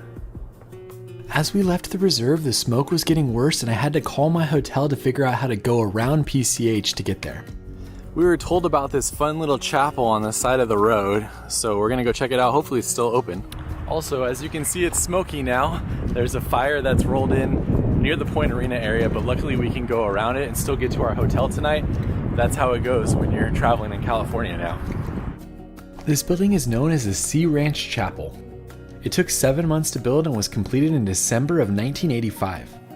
Apparently it's open to the public 365 days a year, and it's definitely something you want to stop and see. This place is beautiful. It is supposed to look like a shell, they say, and it's really unique to see along the route. It's pretty tiny, so we didn't stay for very long, but both my dad and I love seeing things like this on our road trips. All right, we're heading off Highway 1 to go around the fire for about 30 minutes and to get to Point Arena. Unfortunately, the fire made me skip Bowling Ball Beach, which is something I really wanted to see, but at least we were still able to get to our hotel for the night. There was like no options when I was looking online. I found the Wildflower Motel in Point Arena. This is honestly a pretty awesome spot. I'm excited about it. After checking into our hotel, we headed over to the Point Arena Wharf and put in a pizza order to eat while watching the sunset. The pier here is a legit fishing pier with a shower for fishermen and places to dock your boat and nothing else. The beach right next to the pier is beautiful though, and the sun was amazing as it was setting behind the bluffs. Pops just came back with the pizza, so heading to get something to eat before ending the day. What the heck? There's a slice already gone. How could that happen? Shout out to Point Arena Pizza, it was pretty great. Pliny the Elder from Russian River, pizza, and the sunset.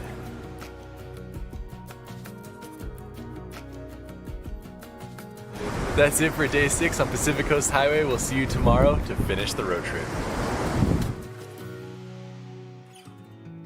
I didn't even know before I booked a hotel here that this place delivers breakfast in the morning. So we got oatmeal for Pops and a breakfast sandwich for me.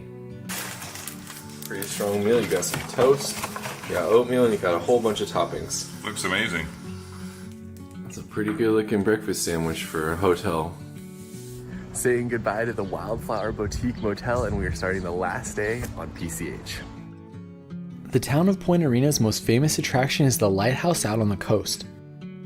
It's about 10 minutes off Pacific Coast Highway, but the drive there is stunning with great coastal views and even a small arch out in the water. If you want to be active, there's a couple pull-offs with hiking trails that you can do. Or as you drive to the lighthouse, be sure to look for the pull-out on the left that gives you a direct view across the coast to the lighthouse. Unfortunately, the Point Arena Lighthouse doesn't open for a few more hours, so this is as close as we can get, but you can actually go up in it when it's open. Take a tour. I thought that was the closest you can get, but you can actually get all the way up here where there's arches, and then that's where the pay station is. People are exiting, but we can't go in. So this is the closest you can get. This lighthouse has been here since 1908, and it's definitely worth coming when they're open to take the tour. I did it a long time ago, and being able to go to the top and see the views was pretty cool. From Point Arena to Mendocino, it's about an hour's drive. Along the way, it feels very remote without a lot of houses and breathtaking views of the dramatic coastline. This is just another random pullout on the side of the road. Much of the drive here is along coastal bluffs without any way down to the beaches below you. It's amazing to see beaches like this without any people on them, and it's one of my favorite sections of the drive.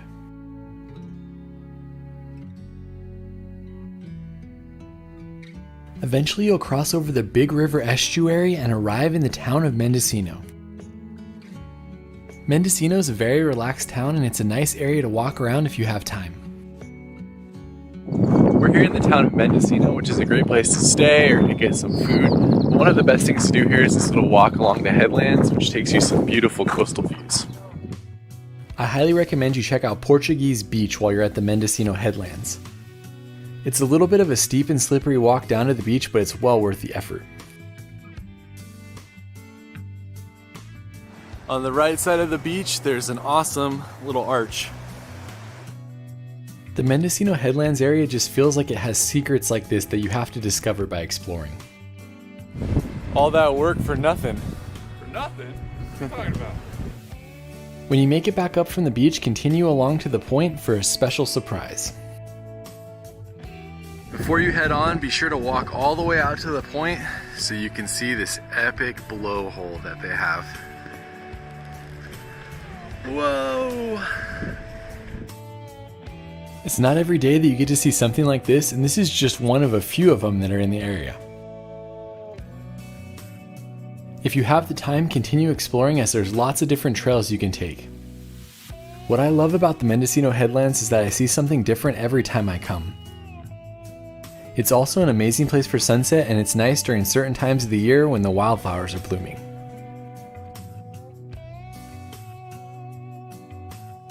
After finishing our short hike, we headed out of Mendocino to a lesser visited state park. We're in Russian Gulch State Park, which is north of Mendocino and has one of my favorite views on all of PCH. Are you guys ready for it? Ta-da! The low tide kind of messes it up. There's usually water right there, but look at that bridge with that island and the ocean. Plus there's a beautiful shaded picnic area here you can utilize with these views. It was one of the worst times of day to take pictures as it was backlit and low tide. While you're here, you might as well head out to the Devil's Sinkhole, which is right on the Headlands Trail. The Headlands area of the state park has a lot of short trails, with the most popular going to the Sinkhole. This is kind of like the one we saw in Mendocino, but has more of a beach than just water. It's also really low tide for Devil's Punch Bowl too. Looks like you could hang out on that beach, but not allowed to go down to it. Pops is all about the arches. What do you feel about the sinkholes, though? Yeah, it's kind of cool. I wish I could see more water coming in there. Pops has been counting all the arches and taking pictures of them, and I think we're at like arch number 7 or something. Like that, yeah. Look at how clear that water is. You can see all the way to the bottom. Pop's taking his arch photo. It's impossible to overstate how impressive these areas are. The coastline feels so much more dramatic as you head north on Pacific Coast Highway. It's been a really beautiful time to hike this area of Mendocino. I've never seen it with all these wildflowers like we have right now. Also, if you want another hike in this park, I have a waterfall hike that I did a few years ago. You can see in the description. After leaving the state park, it was only a 7-minute drive to our next stop, another lighthouse on PCH. Next up, we're heading out to Point Cabrillo Lighthouse. It's a half-mile walk from the parking area down to the lighthouse, but you have a disability placard. You can actually go park right up next to it. If you're doing this walk with a family, they have little signs that have quiz questions basically the entire way down. The walk here is easy as it's just a half-mile on a flat paved road. It's good to have a windbreaker though, as this is the second time I've been here and it's been really windy both times. We've almost made it to the lighthouse, and check it out, the light is on. That's pretty sweet. This lighthouse was built in 1909 and it was automated in the 1970s, but it's still a working lighthouse. When you get there, you can go into the bottom floor and there's a museum with all sorts of different information on the area and on the lighthouse itself. It also talks about the mini wrecks that they had on the coast here.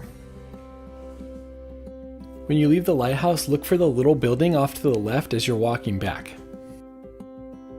There's even a couple aquariums out here, which is pretty cool to see, especially with young children. They're a little cloudy, but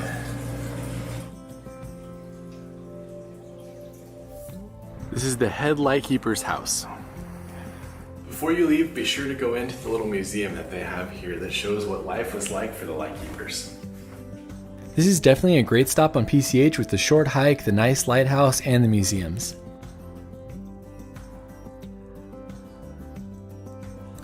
Saying goodbye to the lighthouse, and we're heading into Fort Bragg for lunch. As you enter Fort Bragg and cross over the Noyo River, turn right immediately and head down to the Noyo Fish Company. Place your order for some great fish tacos and grab yourself a spot out on the deck. While you're waiting for your food, you can even watch the fishing boats go by. Pops went big with some fish tacos. And a mango.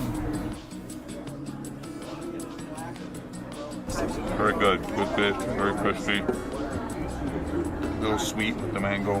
Nice. The fish and chips are also good here, but the fish tacos are really where it's at. After filling up on fresh fish, we headed through Fort Bragg to the most popular attraction in the area, Glass Beach. We're here at Glass Beach in Fort Bragg, which is everybody's favorite spot to go on PCH until they get here, realize that there's usually not that much glass and it's not super impressive. But we'll see today. Maybe there'll be more glass than last time I was here. From the parking area, it's about a quarter-mile walk down to Glass Beach.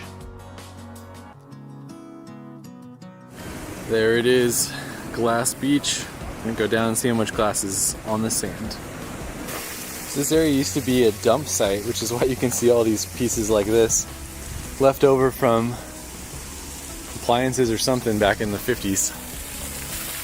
Nice little man-made waterfall. All right, we have made it to Glass Beach, which looks a lot like this. It's pretty cool. Some greens, some browns, and clear. There's definitely still a decent amount of glass in this one section. One of the things you'll usually notice is that most of the colored pieces are gone. So you'll find a lot of clear pieces, some browns, but like the greens and some of the other ones, they get picked up really quickly. It's kind of crazy that some of these rusted pieces of rock and metal are actually tide pools now.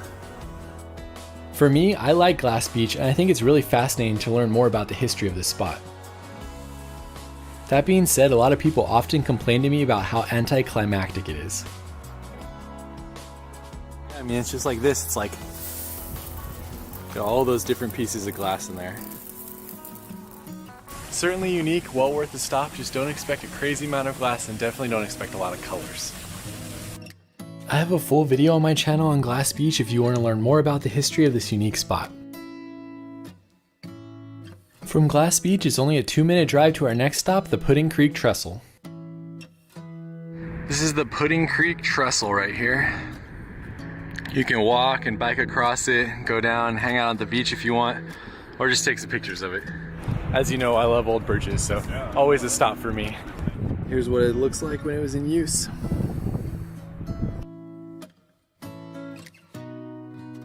Did you learn any facts for us? Yes. Originally for train, that was converted so they could be trucks, and then ultimately just this kind of pedestrian. Yeah. As you get back on PCH, there's another view of the Pudding Creek Trestle from below if you want to get some other pictures. Leaving Fort Bragg, the road gets remote again and it heads inland before connecting with the coast. This final drive along the coast is only about 20 minutes and it's the last views you're going to get of the ocean before finishing Pacific Coast Highway. As you enter the town of Westport, be sure to keep your eyes peeled for the next unique attraction. We're reaching the end of the coastal part of our road trip, but no road trip would be complete without paying homage to the Westport Whale. What do you think about the Westport Whale, Pops? Are you back on Route 66 again? Yeah, it reminds me of the blue whale of Catoosa. Pretty fun. There's not a lot of information about the whale, so I can't really tell you anything. You can go inside, and it seemed like it was about 30 feet long. Also, I saw online that the blacksmith shop next door is actually an Airbnb, so next time I'm in the area, I'm gonna have to stay here. You are lovely. Pass it on.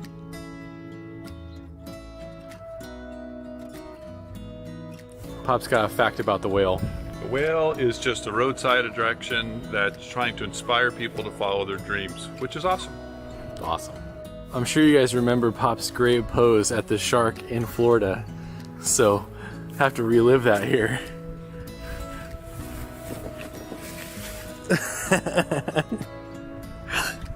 That's pretty good. Definitely don't miss this stop on your PCH road trip. Heading on. Saying goodbye to the historic Westport Whale was bittersweet as that meant our road trip was coming to an end. We still took every opportunity to soak in the views and to pull out at any viewpoint we could find.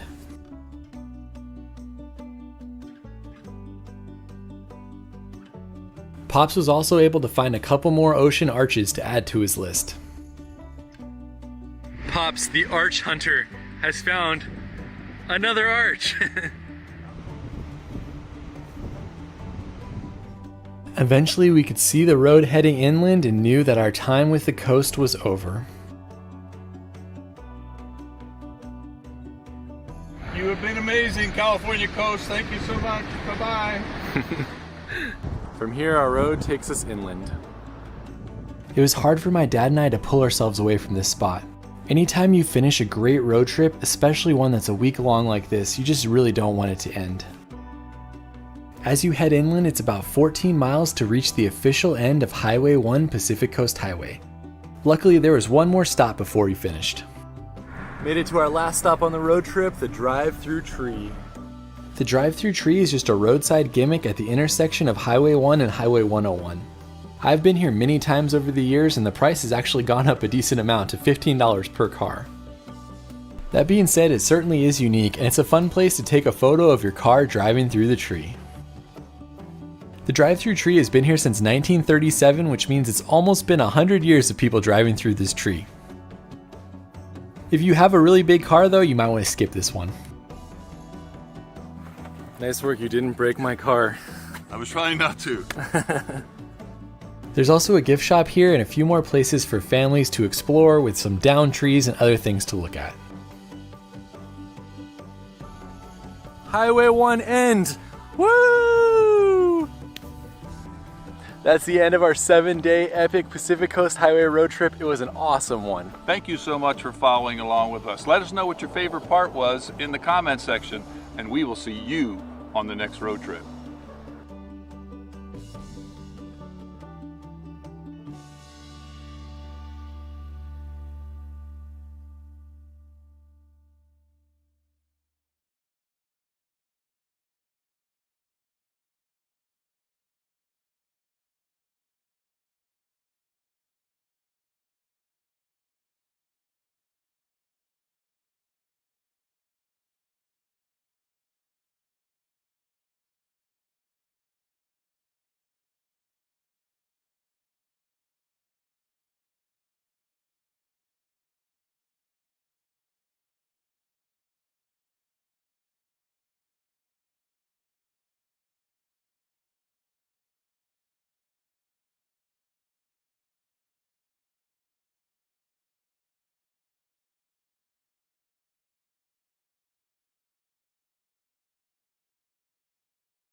riding in my RV, wherever I want to be, 'cause I'm free in my RV, yeah.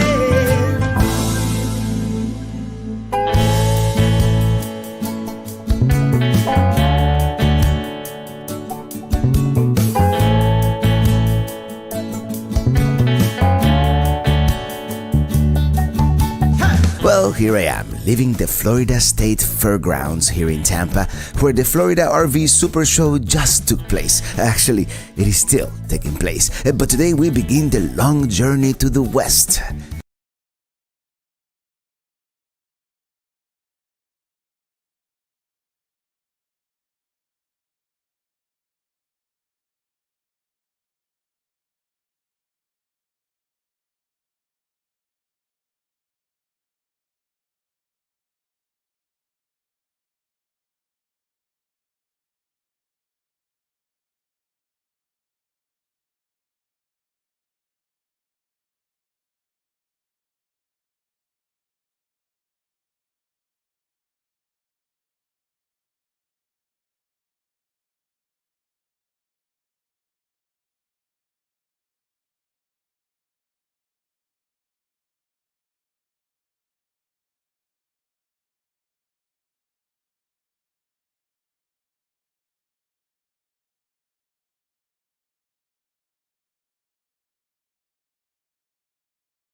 Interesting creatures is one way to put it. I would say it's pretty terrifying to have snakes and gators crawling through the floodwaters and potentially into your home. It was a rough night when Ian came ashore here in Naples, and unfortunately it's going to be a rough couple of weeks for a lot of people here as they try to put the pieces back together. But this storm will be one that they will surely not forget. Nick, back to you. Yeah, Max, I guess snakes and gators, another Tuesday usually in Florida, but Ian only comes by once every so often, that's for sure. All right, Max, we appreciate that report. And Marissa, let's get it back over to you for the very latest. Yeah, we want to update everybody on the very latest with Ian. In case you've missed some of the past coverage, Ian has been strengthening as it exited and jumped into the Atlantic and regaining strength, hurricane strength, earlier today. It is still a Category 1, but a strong one at that. Winds up to 85 miles per hour sustained.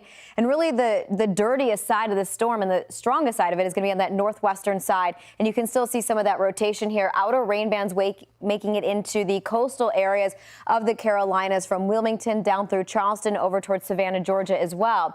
The center of Ian is still offshore. It's going to continue to make that westward, northwestward steer, eventually making landfall tomorrow midday. Here's a look at the storm surge. So, water above normally dry ground. Remember, we saw massive storm surge coming out of Florida. Not expected to be as bad, but still for these areas could be life-threatening and quite dangerous as you head into tomorrow. At this point, not so bad. Beaufort at 0.8 feet right now. Hatteras creeping up a little bit, and you'll notice Wrightsville Beach also creeping up to about a 1.5 feet right now.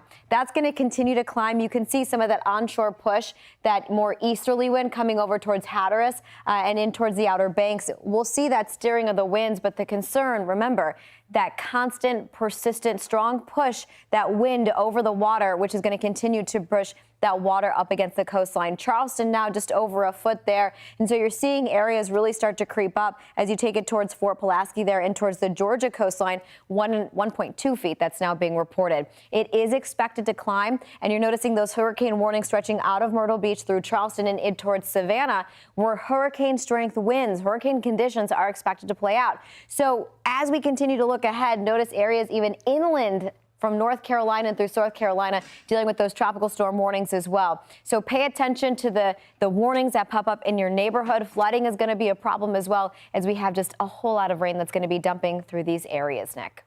That's right, and tons of wind going on there as well. This is all about wind, really, as the hurricane warnings from Savannah to Charleston to Myrtle